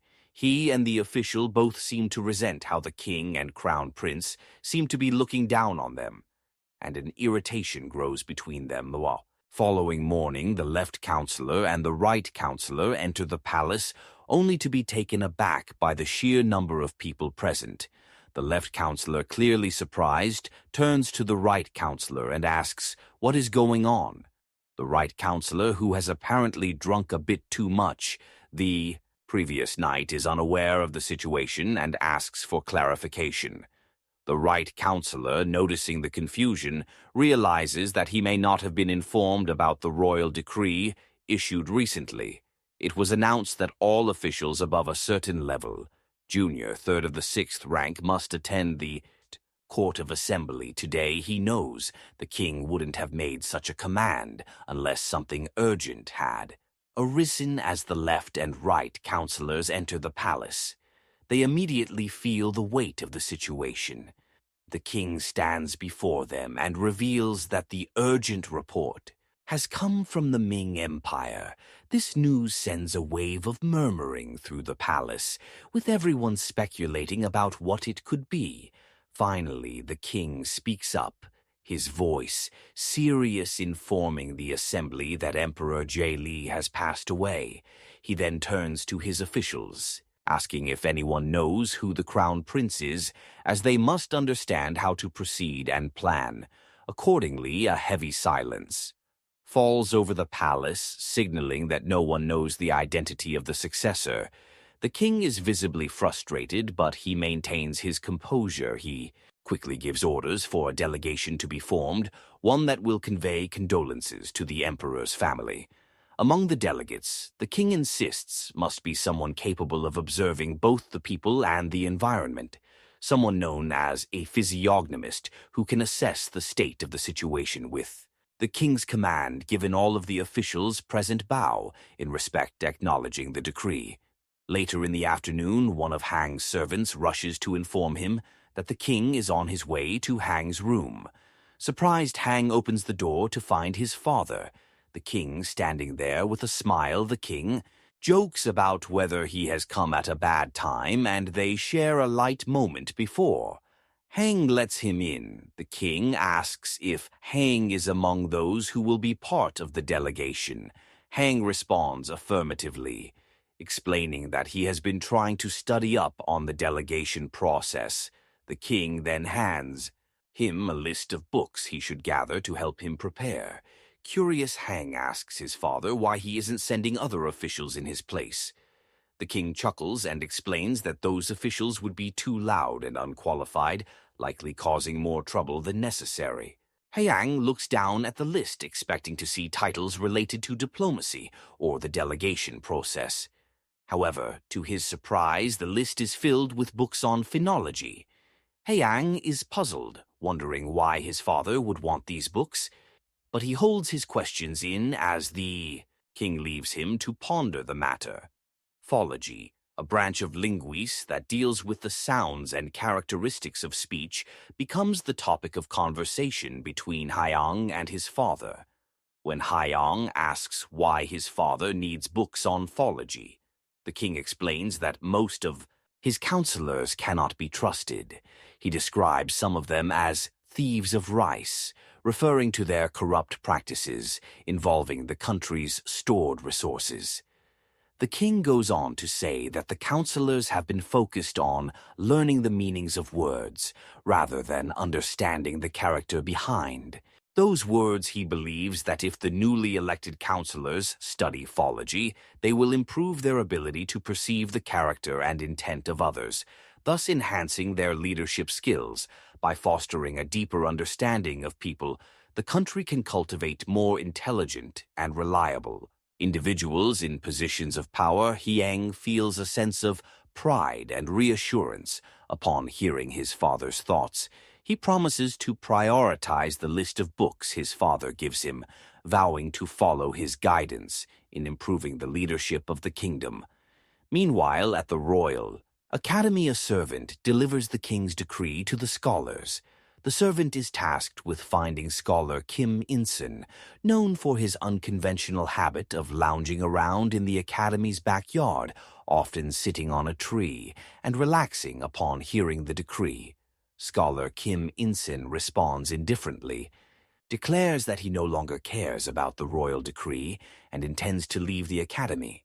According to him, he feels he is getting too old to stay, mentioning that his first child is now 6 years old, and he plans to move to the countryside to live there.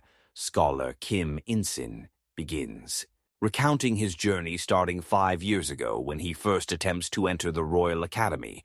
His first attempt to write the entrance exam ends in failure, as the ink on his paper dries before he can finish the following year.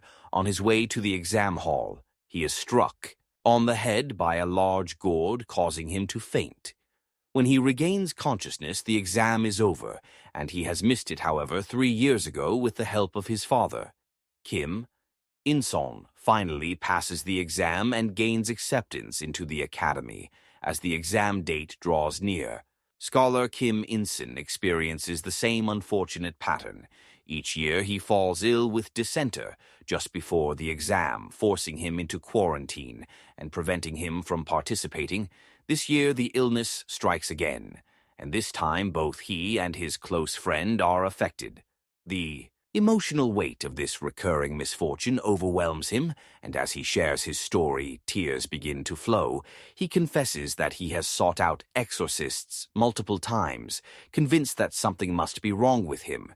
His words reveal the frustration and weariness that have built up over the years, and it becomes clear to those around him that he is at the brink of giving up. His friend is surprised to hear that someone as educated as Kim In-sun would seek out an exorcist. Despite his tears, his friend encourages him to continue, insisting that they should still apply for the new government post opportunity, especially the accounting position offered by the King K decree. He tells Kim In-sun not to miss this chance, urging him to apply even if he feels defeated. Though Kim In-sun is exhausted and wants to give up, his friend lifts him up both literally and figuratively, encouraging him to keep moving forward. Meanwhile, in the palace, the king receives the list of scholars who have applied for the positions. To his surprise, only 103 out of the 150 eligible candidates have submitted their applications. The king turns to the official in charge of the Royal Academy and asks what has happened.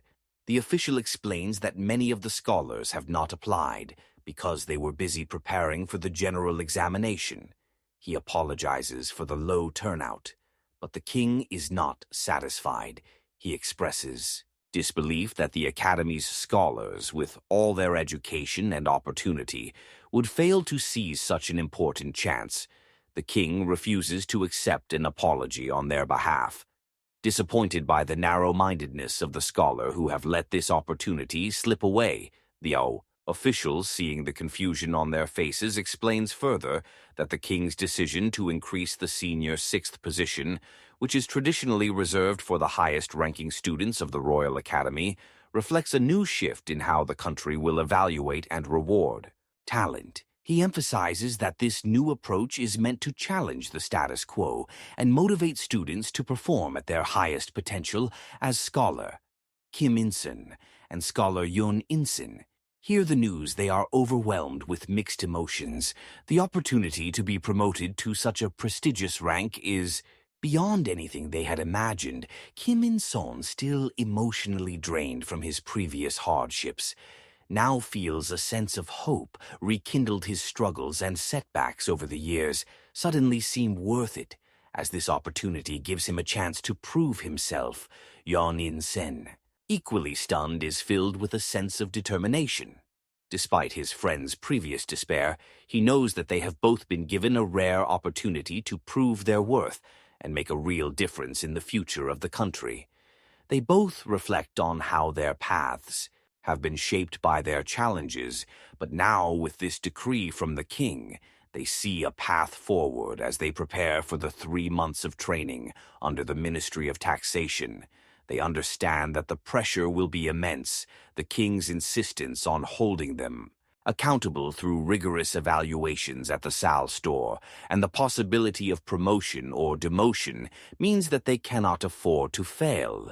But for Kim In-son, this might be his last chance to fulfill his potential, and for Yoon In-son, it is a new beginning that he intends to seize. Scholar Kim In-sen is overjoyed, his heart full of gratitude and disbelief after all the setbacks and misfortunes in his life, including failing exams and falling ill. Right before critical moments, he never imagined that he would be given such a significant opportunity. Now the King's Decree and the Ministry of Taxation's offer feel like a second chance.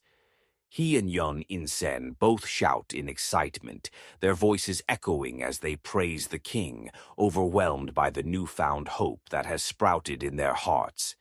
Meanwhile, in the palace, the king and his son Hyang share a moment of satisfaction after hearing about the progress of the Minister of Taxation's plan. The minister, known for his stubbornness and independent nature, had devised a strategy that everyone initially doubted. Yet the king, in his wisdom, acknowledges the value of the approach Hang in particular expresses his approval, appreciating how the minister has added bonuses to motivate the newly appointed officials. The idea of rewarding them for their hard work has fueled Hang's confidence in the plan's success. The king, in turn, praises his son, Hang recognizing that it was his son's original idea that sparked the development of this entire initiative. The king asks how long it will take for Hyang to reach the age of 15, the age at which he will be able to take on more responsibility and contribute even further. Hang answers that it will take 4 more years, but his father, sigh, wishing it could be sooner. The king knows that his son's intellect and potential are far beyond his age, and he feels an increasing urgency to prepare him for future leadership. Yet the king knows that time cannot be rushed. 3 months pass, and the results of the Ministry of Taxation's training program are revealed. The scholars who passed and successfully completed their training are now officially appointed to government posts.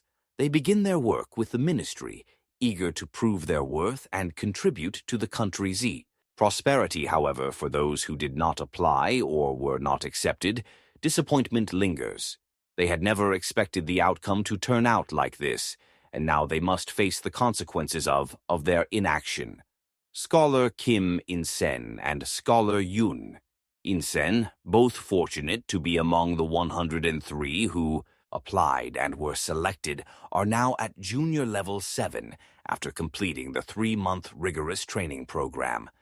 Despite the stress and challenges they face during their journey, both of them feel an immense sense of pride and accomplishment, having endured setbacks and disappointments earlier in their academic life. They now stand at the beginning of a new chapter as they prepare to serve the king and contribute to the well-being of the country.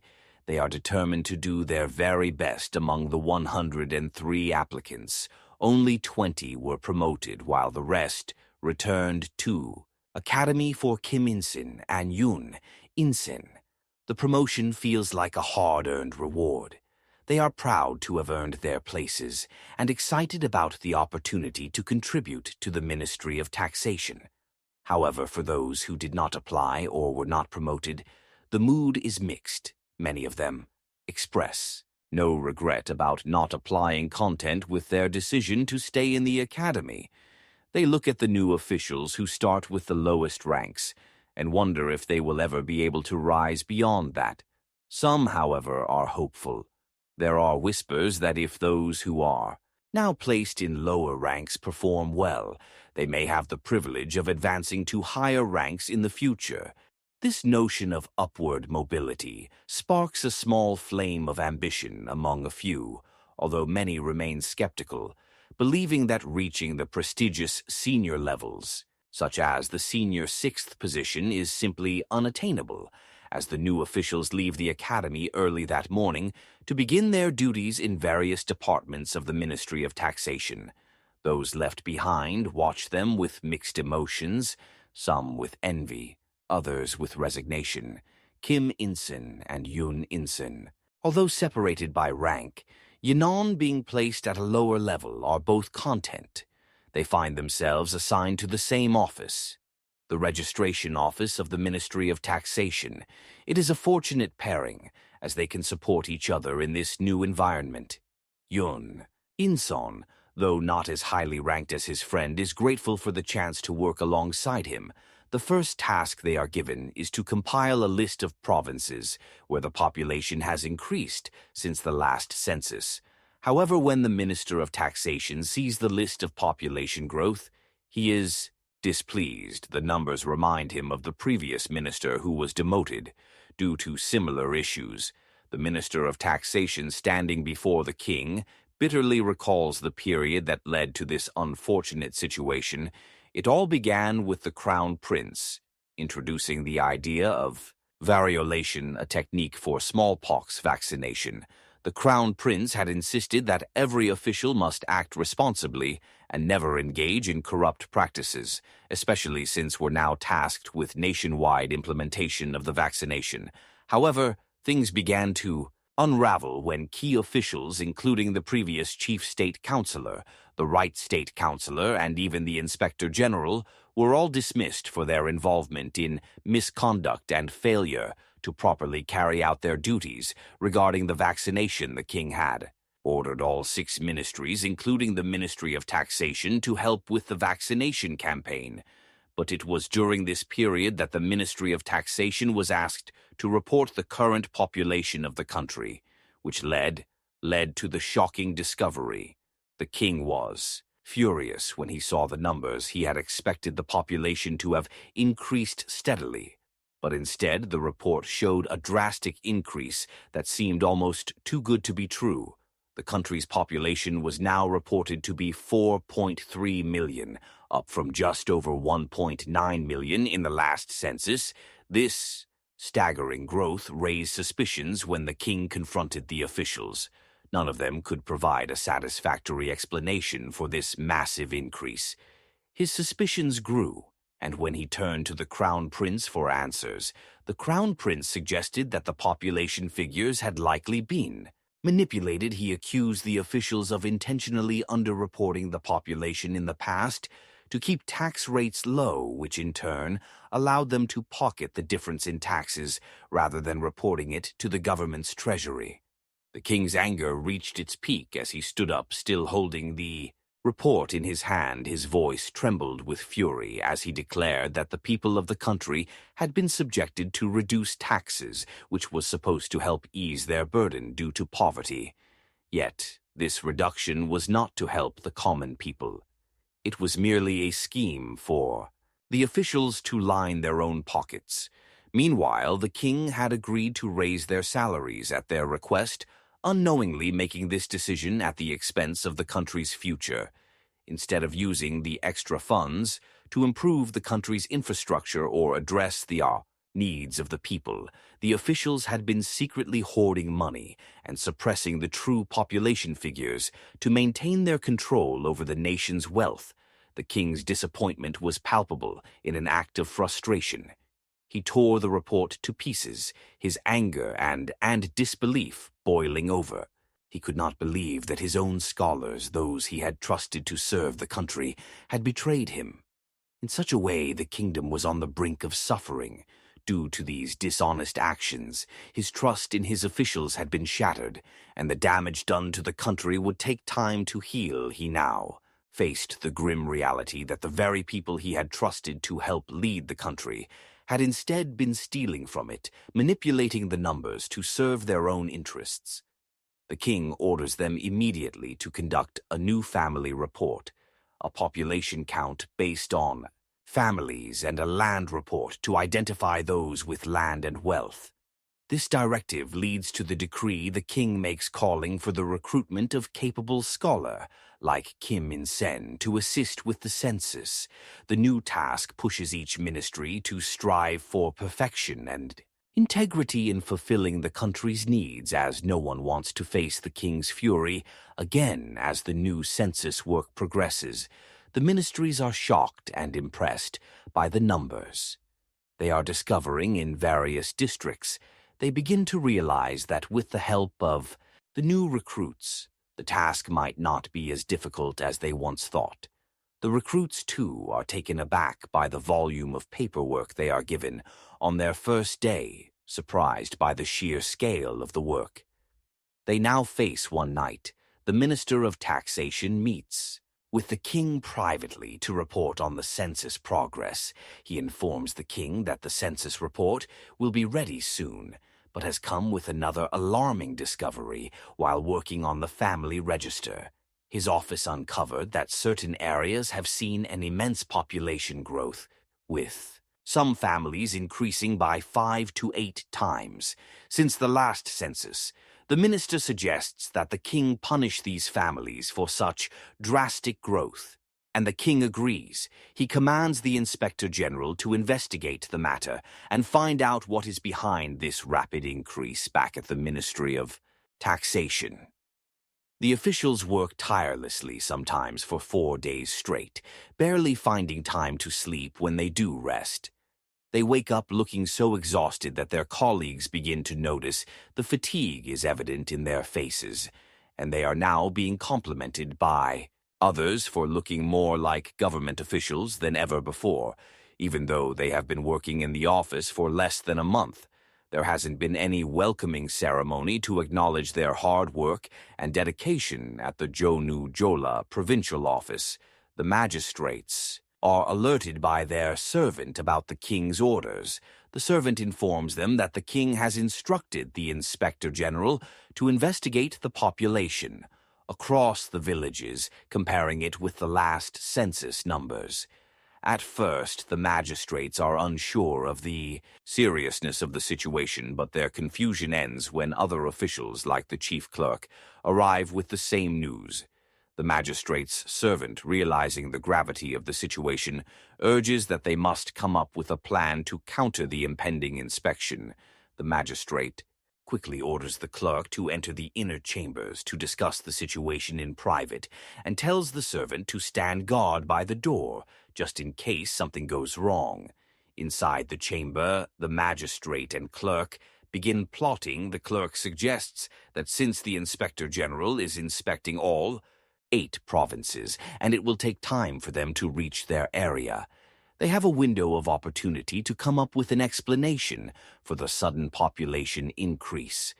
They decide to forge documents, claiming that some slaves have been promoted to commoner status temporarily, which would inflate the commoner population. Additionally, they plan to fabricate a story that survivors of the smallpox epidemic have moved to their province. Contributing to the rise in numbers, the magistrate agrees with the plan, even expressing confidence that they can cover their tracks. He mentions that he has already contacted the state chief counselor, who is his cousin, and can help protect them if things go awry. He boasts of his many connections, certain that the chief counselor will support them in any way necessary.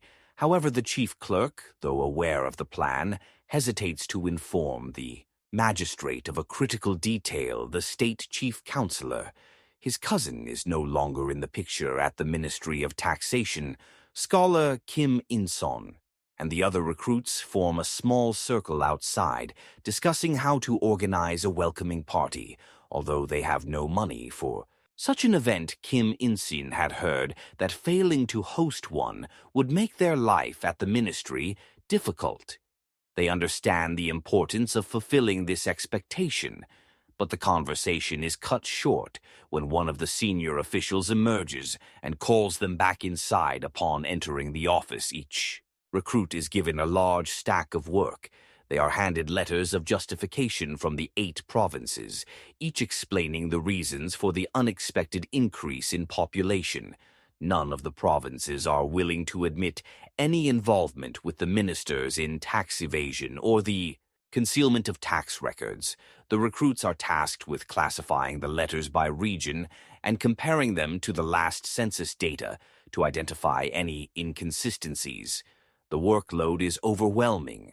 One of the recruits, exhausted and frustrated, wonders aloud if they are being treated this way because they didn't organize the kickoff party as they continue to work. One of the staff hands them a note informing them that they are to meet at a specific location once they finish for the day. When the workday concludes, the recruits head to the designated spot. A door, painted blue, they knock, and a man opens the door, welcoming them inside. He listens to their explanation that they were sent by the Ministry of Taxation and invites them to sit down. The man asks what type of banquet they would like for their party, causing the recruits to smile in surprise. They quickly deduce that the office plans to fund their party. However, to their astonishment, the man clarifies that the office will not pay for the event. Instead, he proposes a different arrangement. They should arrange a wedding through him, and in return, he will host the kickoff ceremony free of charge. The recruits quickly reject the idea, explaining that they are already married. Undeterred, the man makes another offer. He will take 30% of their feudal allowance, which is paid twice a year for the next 2 years, in exchange for his help with the KKCK off ceremony. The recruits hesitate, but the thought of the heavy workload they've been enduring makes them reconsider. After some negotiation, they settle on a reduced offer, 20% of their allowance for the next 2 years. They agree to the terms and sign the contract. As they prepare to leave, the man tells them he will send someone to meet with them in the next 5 days. He advises them to head home quickly, so they are not caught out in the dark. As soon as the recruits turn their backs to leave the building, a figure emerges from behind the man who had arranged the wedding proposal for them. It's one of the officials from the Ministry of Taxation, the same one who had introduced them to the man in the first place. The official steps forward and with a sly smile asks the man if he had ripped them off. The man answers, affirmatively expressing his gratitude for the introduction, and promises to share the official share with the official once the recruits make their payment. The unofficial arrangement between the two is set, but the recruits remain unaware of this hidden deal. 5 days later, at the valley of Susong-dong in Inwang Mountain, the recruits' welcoming party is in full swing. The night is alive with laughter and music, and the officials, eager to let off steam, indulge the recruits in playful antics. They throw them into the nearby river, jokingly paint their faces with ink, and engage in light-hearted banter, making it a memorable, though chaotic celebration. The next morning, the Minister of Taxation is furious when he learns of the party. He storms into the office, shaking his head at the audacity of the recruits, given the timing with the king's royal decree. On the census in full swing, the minister rans the recruits for their careless actions, placing them on probation as punishment. His anger is palpable, but the senior official who had attended the party with them offers reassurance. He tells the recruits not to worry about the probation, suggesting that they should simply count it as a day of rest, as it would give them a break from their exhausting work, just as the minister prepares to retreat into his office. The situation takes a sharp turn. Guards from the office of the Inspector General arrive at the Ministry of Taxation. The recruits, along with the senior officials, are all thrown into a state of panic. They have no idea why the guards are there, but the atmosphere turns tense as the Royal Investigation Bureau steps in. The sudden appearance of the guards is enough to rattle everyone in the room, and even the Minister of Taxation is Caught off guard, the royal guards inform them that the king has heard about the party and is deeply disappointed by their actions. The recruits and officials who attended the party are to take full responsibility for their misconduct. Both the senior officials and the recruits are filled with dread as soon as they hear that the Royal Bureau has issued the order among the government officials. It is well known that once someone falls under the Royal Bureau's radar, they are essentially marked for life, and their career will be scrutinized until they retire from their post. The weight of this realization hits them hard, and they are held overnight in the Ministry of Taxation. The recruits, overwhelmed with fear, cry throughout the night, pleading for mercy, claiming they had no idea that such information about the prohibition of parties had even surfaced. They beg for forgiveness, emphasizing that the party was not meant to be a direct defiance of the king's order, but a misguided attempt to bond with the senior officials. Later that night, the Minister of Taxation, along with a few other officials, makes a desperate plea. Before the king, hoping to salvage the situation, they know all too well that the Royal Bureau is feared for its harshness, and their fate is now in the hands of the king. The minister expresses regret, acknowledging their collective mistake from the recruits hosting the party to the senior officials, failing to inform them about the king's ban on such celebrations. They humbly admit their wrongdoings and beg for a second chance. The king listens but remains firm. He responds coldly, stating that he had prohibited such parties since last year. Yet they went ahead and held one anyway. The king's anger is clear as he explains that he will not tolerate such disobedience. The minister, trying to defend the recruits, argues that they are new recruits from the academy and lack a full understanding of the laws. He explains that most of their senior officials were sent to carry out the royal census, leaving the recruits unaware of the nuances of royal decrees. However, the king is not easily swayed by this explanation. The king's frustration is evident. He expresses his disappointment that the newcomers were the ones to organize the kickoff party. Further angering him, he cannot accept that it was the recruits who should have been focused on their duties who had taken such an initiative. The minister, sensing the king's frustration, tries another approach, suggesting that the kickoff ceremony had been a long-standing tradition and that stopping it abruptly would have caused unease among the officials. He argues that by holding the ceremony, they to ease tensions and improve rapport between the recruits and their seniors, creating a better working relationship. The king's anger flares up further as he questions the official about the actions of the new recruits, wondering aloud if they truly feared their seniors so much that they would go against royal orders just to maintain smooth relationships. He demands to know if this type of behavior is what is being instilled in the office or ministry. The official, feeling the weight of the king's disapproval, immediately bows his head and apologizes, trying to clarify that he was only attempting to ask for leniency on behalf of the recruits.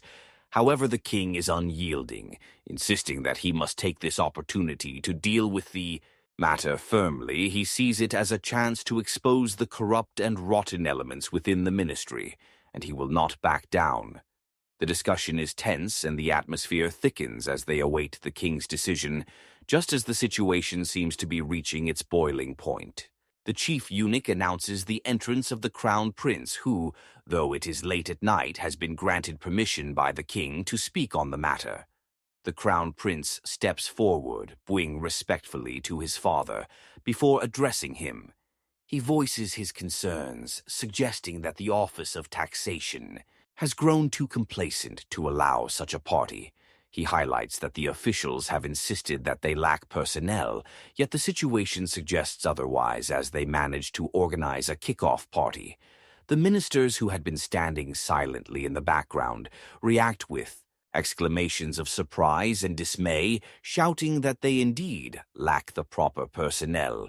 But it is the officials themselves who ignore their duties, leaving them with little choice but to indulge in such celebrations.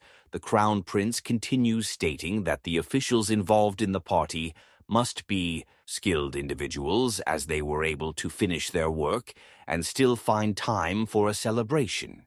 He suggests, instead of punishing them, that they should be assigned to more critical tasks, such as organizing the household registers, which have been delayed for far too long. The king, after listening to his son, turns to the Minister of Taxation and asks how long it would take for them to complete the task of organizing the household registers. The minister hesitates and responds that it would take at least 5 years. The king, looking sternly at him, decrees that they must complete it in 1 year, with the responsibility falling squarely on those who participated in the kickoff party. He further states that if they fail to meet this deadline, the remaining unfinished portion will determine their punishment for every 30%. Left undone, they will spend 3 years in exile to compound their misfortune. The king also orders a reduction of their feudal allowances by 80%. The crown prince, sensing an opportunity for ER solution, suggests that the newbies be separated from the more experienced officials and that their offenses should be considered less severe. He proposes reducing their punishment by 1 month. The king, though displeased with the newcomers, is persuaded by his son's logic. He agrees to the reduction, shortening the newbies' exile by 3 months. The king then commands that all of the decrees be implemented immediately, instructing the Minister of Taxation to carry out the orders without delay. The next morning, the newbies are brought out of the prison, where they slept, their FA covered with mats. They are tied together by a long rope arranged in an orderly line. Although they don't know where they're being taken, they have no choice but to follow the Royal Bureau's orders. Anxiety fills their minds as they wonder what kind of punishment awaits them when the first person in line is asked to sit. His heart races even with his eyes covered. He knows the punishment is going to be severe enough to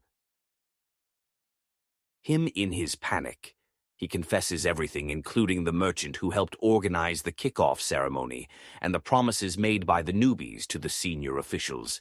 He continues his confession, not realizing that he has already been brought into the office of the taxation ministry. It's only when they remove his blindfold that he realizes he has confessed in front of the entire ministry, including the crown prince. The Minister of Taxation hearing. The confession is filled with rage. His arrogance had blinded him to the situation, and now he realizes the full extent of the mistake he has made. He curses his own oversight, feeling frustrated and helpless, knowing that his inaction has led to this moment. He is reminded of the influence of the distant chief state counselor, which only adds to his frustration. A few days later in the evening, the king summons all his ministers and high-ranking officials to Gangbok Palace. The ministers are nervous, still remembering the king's anger from just a few days ago. However, the king surprises them by placing a lavish meal in front of them, informing them that the meal has been specially prepared by his chef, so they can enjoy it to the fullest. Confusion spreads among the ministers, including the Minister of Taxation, who doesn't know whether to feel grateful or uneasy. They bow, thanking the king for his grace. The king, in a rare moment of generosity, tells them that for tonight they are to forget their duties and simply enjoy the festivities. However, as the night goes on and the ministers start to relax, the king hands the Minister of Taxation a written decree. The decree commands him to collaborate with other departments to accelerate their work, and it adds even more tasks to the minister's already overwhelming workload. Reading the decree, the Minister of Taxation feels the weight of it pressed down on him, though he manages to keep his composure outwardly. Inside, he's filled with frustration. The crown prince and the king take a leisurely walk within the palace grounds, discussing matters of governance. The crown prince shares his findings about corruption within the officials and merchants, revealing that they have been colluding in dishonest practices. The king listens quietly, his expression unwavering. When the crown prince finishes, the king replies coolly, promising to punish the special official and the street merchants involved in such activities. His tone is firm, showing that he will not tolerate any corruption under his rule.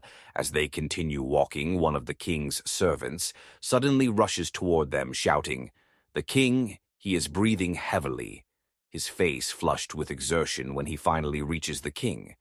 He takes a moment to catch his breath before informing him that a group has entered the city. Both the king and the crown prince exchange a knowing glance, a small smile appearing on their faces. They are not surprised by this news, indicating that they were expecting someone. The king and the crown prince decide to part ways and head to meet this group, ready to handle the matters that await them. Upon arriving at the palace, the king greets the newcomer with a nod of gratitude for taking the time to reach them. He acknowledges that the matter at hand is urgent and cannot be delayed any further. It turns out that the group consists of officials sent to the emperor's place, accompanied by a physiognomist. The official who serves as their leader is questioned about the new emperor and his role in the state. The leader explains that the new emperor has not truly taken over the affair of the state. In a traditional sense, he has long been the one managing the kingdom's affairs, whenever the previous emperor was away on distant journeys. In fact, during the short time the new emperor has been in power, he has successfully completed all of the previous emperor's unfinished conquests. Despite his calm demeanor, the official believes that he will prove to be a competent ruler. Curious about the other members of the group, the king inquires about the physiognomist. The physiognomist, after examining the new emperor's characteristics, explains that the emperor's health is poor and predicts that he won't live long. The king listens intently but remains silent, contemplating the implications of such a statement. The Minister of Rights also confirms the physiognomist's assessment, noting that the new emperor appears to have trouble breathing, which suggests a serious health issue. Changing the subject, the king then asks about the newly completed Joseon Pavilion. The Minister of Rights explains that it has become the talk of the town, with merchants from both Joseon and Ming actively trading there. This influx of trade has significantly increased the taxes coming into the royal court. The king, now more focused on the broader picture, asks what the plan is regarding this development. The minister replies that the new emperor has issued a command to use the increased tax revenue to establish a naval army and fortify a trading port to secure the area. The goal is to protect the trading center and prevent any disruptions in commerce. The ministers, filled with anticipation and excitement over the new emperor's plans, are caught off guard when the king's response is anything but positive. They all express their joy and relief, murmuring that heaven must be on their side with such a fortunate turn of events. However, to their shock, the king bursts into anger, shouting at them all, accusing them of lacking the intelligence to see what was truly wrong. With the news they had just shared, his fury focuses particularly on the left counselor, who stands silently under the king's harsh words. The left counselor, visibly shaken, continues to apologize profusely, but his frustration and anger are evident. He eventually declares, almost as if to himself, that he will no longer serve as the king minister. He can no longer tolerate the way the king treats him. His thoughts, however, remain unspoken, and in his heart he wonders how the situation could have played out differently, despite his growing dissatisfaction. The counselor holds back largely due to his ties to his wife and daughter, who was married into the chief house. With this in mind, he tries to control his emotions, but he cannot entirely hide his discontent, despite the left counselor's best efforts to calm himself. The king walks away without providing any explanation for his outburst. The ministers, left in stunned silence, begin to murmur among themselves, wondering what they had missed, but no one can pinpoint what specifically triggered the king's anger. The next day, confusion continues to ripple through the ministerial offices. The Minister of Rights receives a visit from the Minister of Taxation and the Minister of Public Works, both of whom are perplexed and frustrated. They confess that they have been trying their best to keep the king content, yet no matter what they do, they can't seem to make him happy. They are at their wits' end, unable to understand what went wrong. The Minister of Rights, with a knowing expression, suggests that they visit someone who might have some insight into the king's anger, the Crown Prince. After all, it is the Crown Prince who likely understands his father's moods better than anyone else. The Crown Prince, as always, finds solace in the quiet of the eastern part of the palace, where he often retreats to read and reflect. He is out of the library, taking a breath of fresh air, when he spots the ministers approaching. Immediately, his mind begins to race with possibilities about why they might be seeking him. As the ministers draw closer, they inform him that they have come to request his opinion on a matter of great importance. Understanding the gravity of the situation, he gestures for them to follow him to his private room where they can discuss things in more detail. Once inside, the ministers explain the events that transpired earlier with the king's anger. The Crown Prince listens carefully, his expression thoughtful. After a moment, he speaks immediately, pinpointing the source of the king's frustration. He turns to the Minister of Taxation and asks if he is the one responsible for managing the country's finances. The minister, curious and anxious to know where this line of questioning is heading, listens intently. The Crown Prince begins to explain that the issue stems from the Ming naval base being constructed next to the Joseon Hall. He points out that, unlike their own government, the Ming does not have sufficient finances to support the naval officers. If the Ming sees how much money is being funneled through the merchant hall and realizes how low their tax rates are, they might decide to raise the taxes on Joseon to finance their naval officers' salaries and expenses. This, in turn, could place significant strain on Jan's economy. Now, understanding the root cause of the king's anger, the ministers are alarmed. The Crown Prince urges them to take immediate action and halt the construction of the naval base before it becomes a financial burden. He also instructs them to gather information about similar Ming naval bases and their sizes so they can plan their next steps. More effectively, the Minister of Taxation leaves immediately to put the prince's advice into action before he departs. The Crown Prince turns to the Minister of Rights, Jung, who has remained with him, and asks his opinion.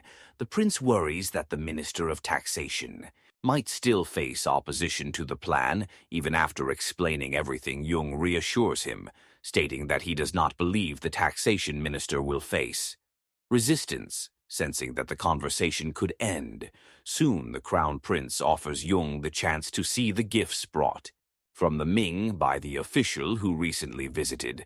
Though Jung is eager to return home to see his family, he cannot refuse the prince's request. Together, they discuss matters further. Meanwhile, the Minister of Taxation arrives at his office only to find the left counselor already waiting for him. He informs the counselor that he has a solution to the problem at hand, just as he is about to share his plan.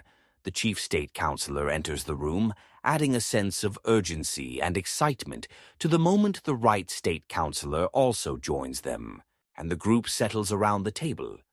The Minister of Taxation, feeling a sense of relief, begins to explain the cause of the king's fury and reveals the solution he has devised.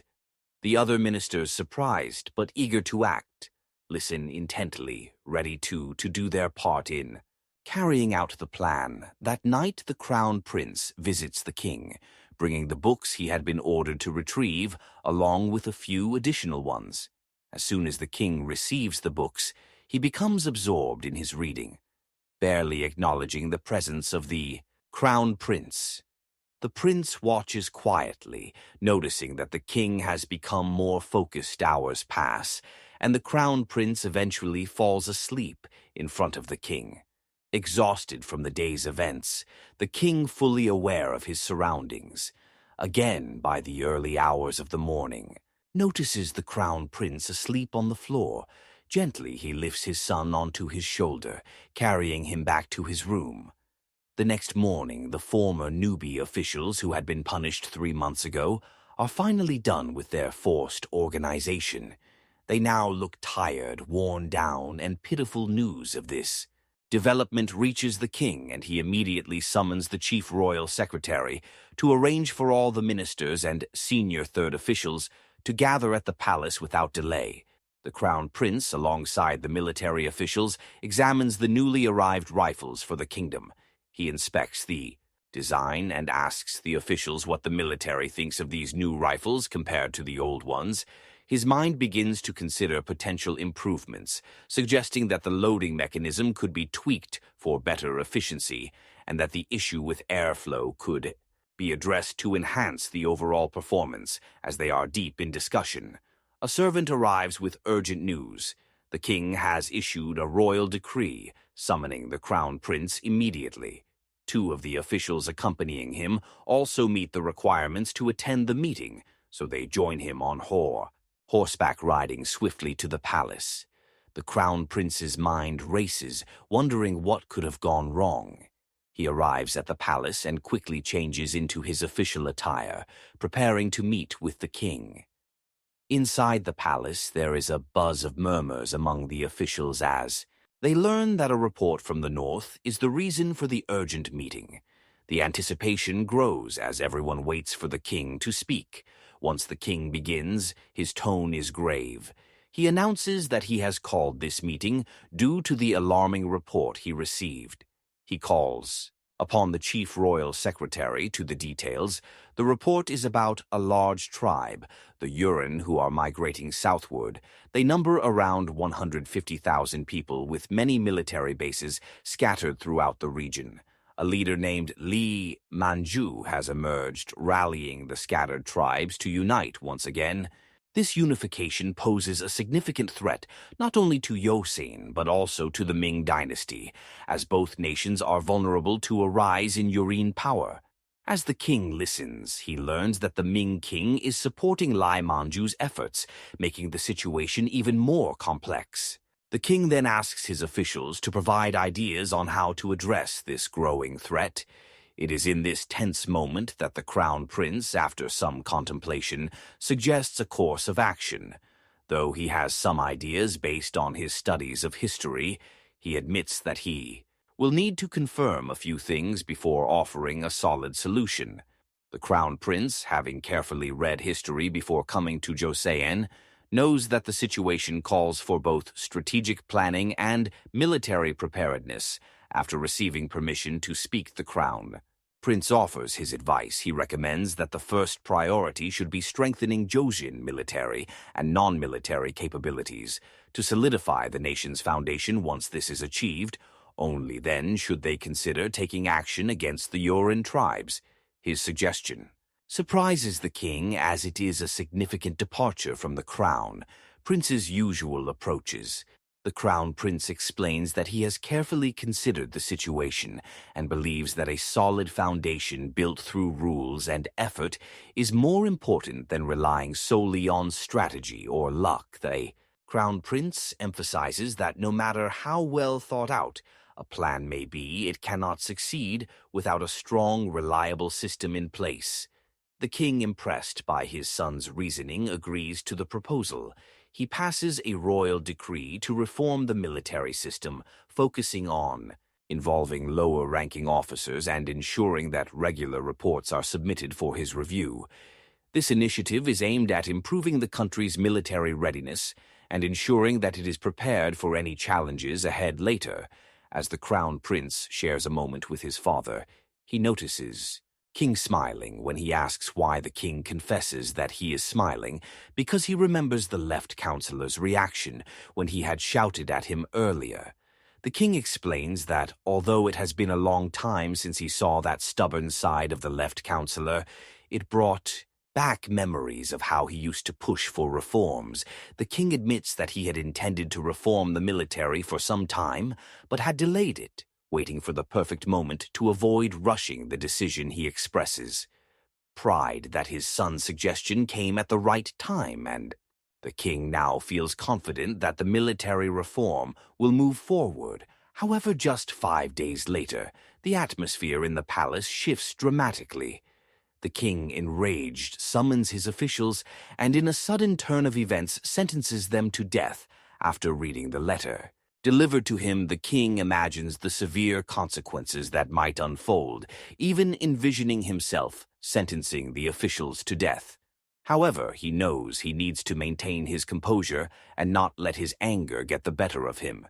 Despite his frustration, he calmly engages with the officials, who explain that the proposal they present, centering on military reform, is the best solution they can come up with. The king, in response, makes a bold decision. He announces that he will abolish the positions of state councillor and prime minister, replacing them with a new organization which he names the White Peak Office. This office will inherit the functions of the traditional ministerial roles and manage the country's affairs in a more streamlined and effective manner. He redefines the positions within the government, renaming the officials as West, Northeast, and South, officers. In line with the military reforms that have been agreed upon. His reasoning is that this new structure is part of the broader military reform, which he believes is the most practical and essential course for the country. The ministers, although still worried about how the king is redistributing titles and personnel, are left powerless, as the king continues to express his dissatisfaction. With little room to argue, they simply apologize, unsure of what else they can do to resolve the situation. The king, while still angry, leaves them with the expectation that he will soon present his own military reform proposal, one that will reshape the kingdom's defense and governance. Throughout the night, the king remains awake, putting his thoughts and plans into action.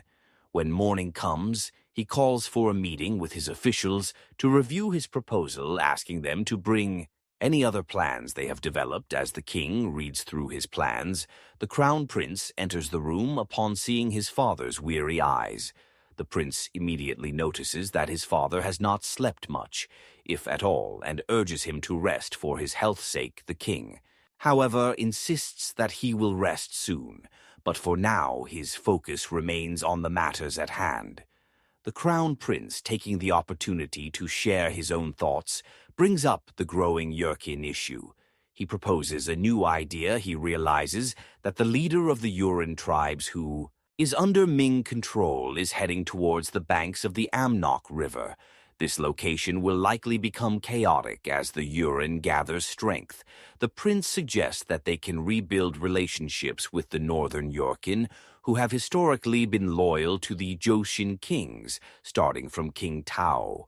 Reaching out to the northern Yurin could help ensure peace and stability in the region, especially as tensions in the south grow. The king is pleased to hear this suggestion, revealing that he has already considered it. He has instructed the Minister of Rights to contact the Uran chieftain in the north, which reassures the crown prince that their interests are aligned. The king then asks his son to review the military reform plan he has been working on, seeking his feedback. After looking over the documents, the crown prince praises the plan, calling it the best approach. However, the king is quick to remind his son that if he does not dedicate himself fully to the plan, the budget for his research institute, which the crown prince leads, will be reduced.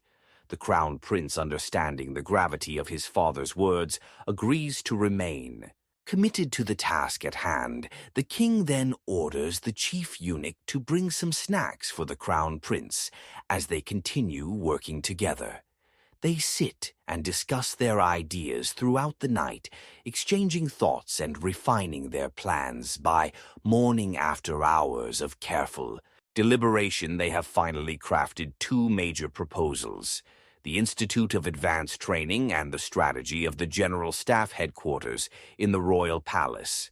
The chef asks if the king and his officials would like to have breakfast now, but the king remains preoccupied with the matters at hand. Meanwhile, Li Sunji, a young man with ambitions to become a scholar, faces a constant clash with his father.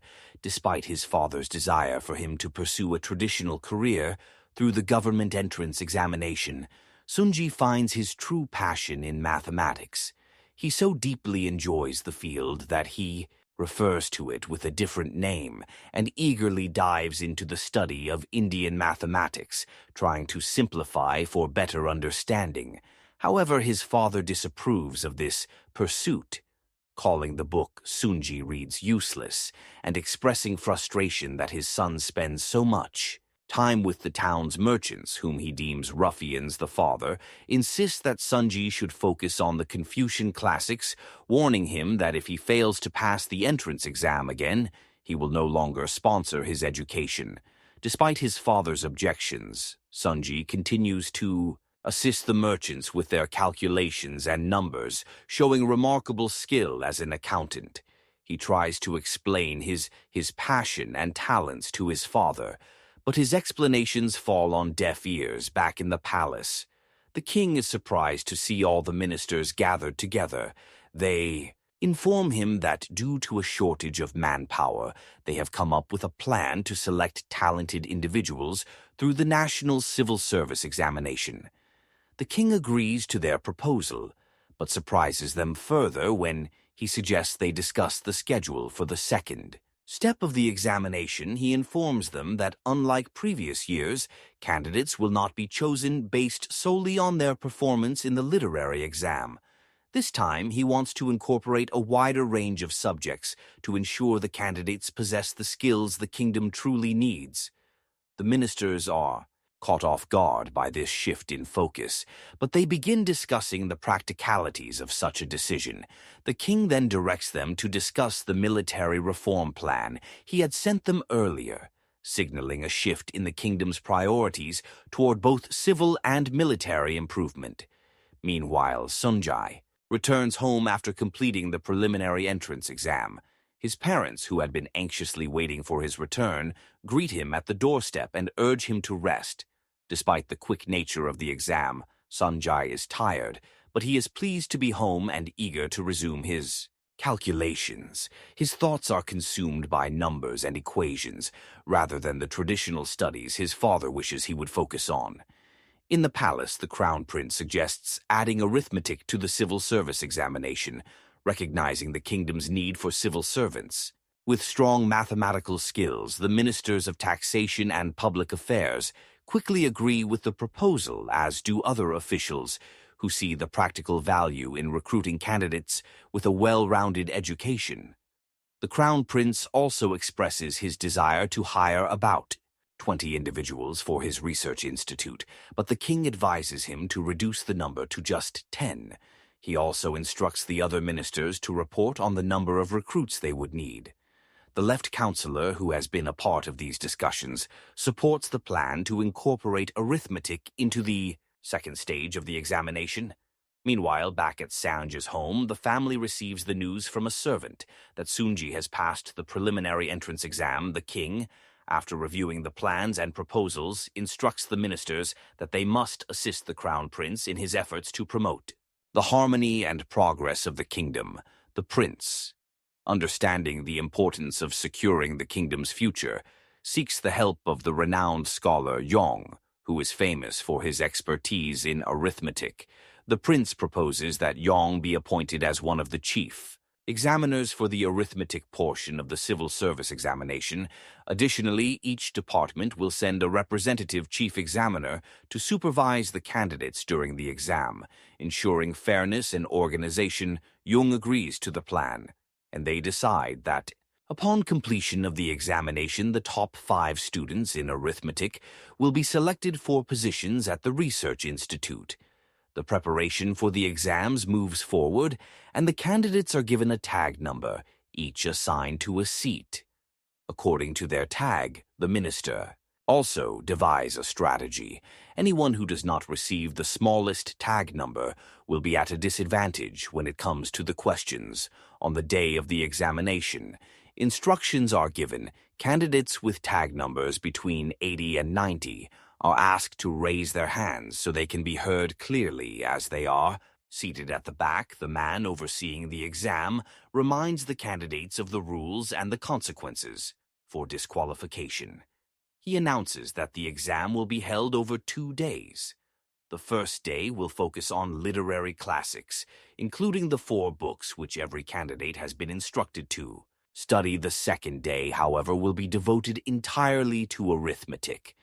The candidates murmur upon hearing this news, but the man quickly silences them, reminding them that the king has ordered this structure for the exam soon.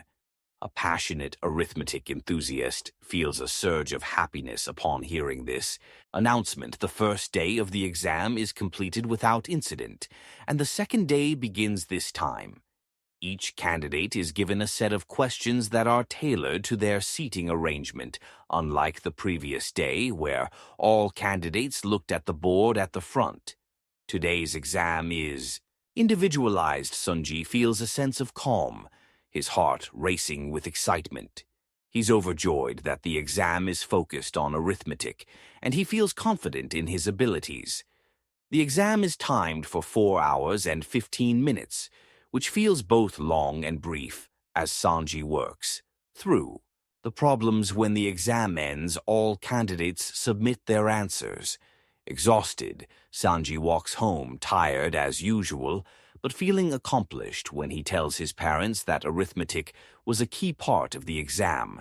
His father is surprised, not having expected such a subject to be included after the exams are graded. The ministers gather around the table to discuss the results. Scholar Jung, following the prince's instructions, wants to select the top 5 students in arithmetic for the research institute. However, the other ministers intervene with the Minister of Taxation already. Having prepared a plan in case such a situation arose, Scholar Yong is taken aback by the fierce opposition from the Minister of Taxation and the other officials to the prince's plan. The issue at hand is the selection of the best candidates based on arithmetic, and the ministers are particularly concerned because the plan seems to give too much influence to the prince and Yong, both of whom are associated with the Research Institute. The ministers feel that the selection of the top candidates, especially in arithmetic, should be under the purview of the Ministry of Personnel, not an outside institution, as it would be unethical for such an important decision to be handled outside of their jurisdiction. Before the second day of exams, the list of exam supervisors and the grading system is finalized and presented for review. However, the ministers noted the potential bias in the prince's and Zhong's involvement in the selection process. They immediately call for a meeting with the king to address their concerns. When they meet with the king, he quickly understands their worries. After some consideration, the king rules that Yong will included as one of the chief examiners, but he also allows each minister to nominate one person from their office to be part of the examiner panel, making the total number of examiners 7. While this arrangement is unprecedented, the ministers reluctantly agree, as they prefer it to Jung being the sole examiner for the arithmetic portion. After leaving the king's palace, the ministers convene privately to make plans for the grading and selection process. The Minister of Public Affairs, who is closely aligned with the prince, is excluded from these discussions because of his potential bias. The battle for the highest scoring candidates is now between the Research Institute and the ministries, each vying for control over the top students. Meanwhile, the prince has confided in Scholar Yong about his concerns that if the other ministers are left to mark the arithmetic exams, they might not give the subject the proper attention it deserves, given their preference for the literary portion of the exam, to prevent any mishandling of the arithmetic. Grading, the prince instructs Yong to personally select at least 15 exam scripts and focus solely on the arithmetic portion, ensuring that those students will receive the proper attention. One of the ministers raises his hand during the meeting, expressing surprise and dissatisfaction with the prince's proposal, accusing them of attempting to select the best arithmetic candidates solely for the Research Institute's benefit. This is met with strong opposition from other ministers as well. In an attempt to resolve the issue, one minister proposes a compromise. He will take the top 8 highest-scoring candidates from the arithmetic section, and the remaining candidates can be distributed to the other ministries. This way, he will have control over the first batch, but the rest can be chosen by the ministers in other fields. After some discussion, the ministers agree to this arrangement. The prince, unaware of the behind-the-scenes politics, is pleased when Scholar Yong delivers the list of the top 5 candidates in arithmetic, unaware that the Research Institute has already set its sights on one particular student. As the ministers move forward with their plan, they hope that the arithmetic candidates will be properly vetted. But the politics of the situation make the process far from straightforward. Back at Sanji's home, he stays up late into the night, focused on solving arithmetic problems. It is a bright morning, and the day has finally arrived when the examiners promise to release the list of successful candidates. A large crowd of candidates who participated in the exam has gathered early, outside the Department of Personnel, anxiously awaiting the announcement. Among them is Sunjai, who stands near the back of the crowd. Once again, he struggles to see the notice board as people push and jostle. To get a glimpse, the anticipation in the air is palpable as some candidates cheer upon seeing their names, while others break down in tears for failing. Once more, Sanji's servant, seeing how difficult it is for him to get a clear view, attempts to lift him onto his shoulders. Despite the effort, Sunji remains unable to see the list. It is only when an official steps forward with a microphone that things begin to change. The official calls out 10 names one by one, instructing those selected to verify their results before proceeding to SJ's relief. His name is among them.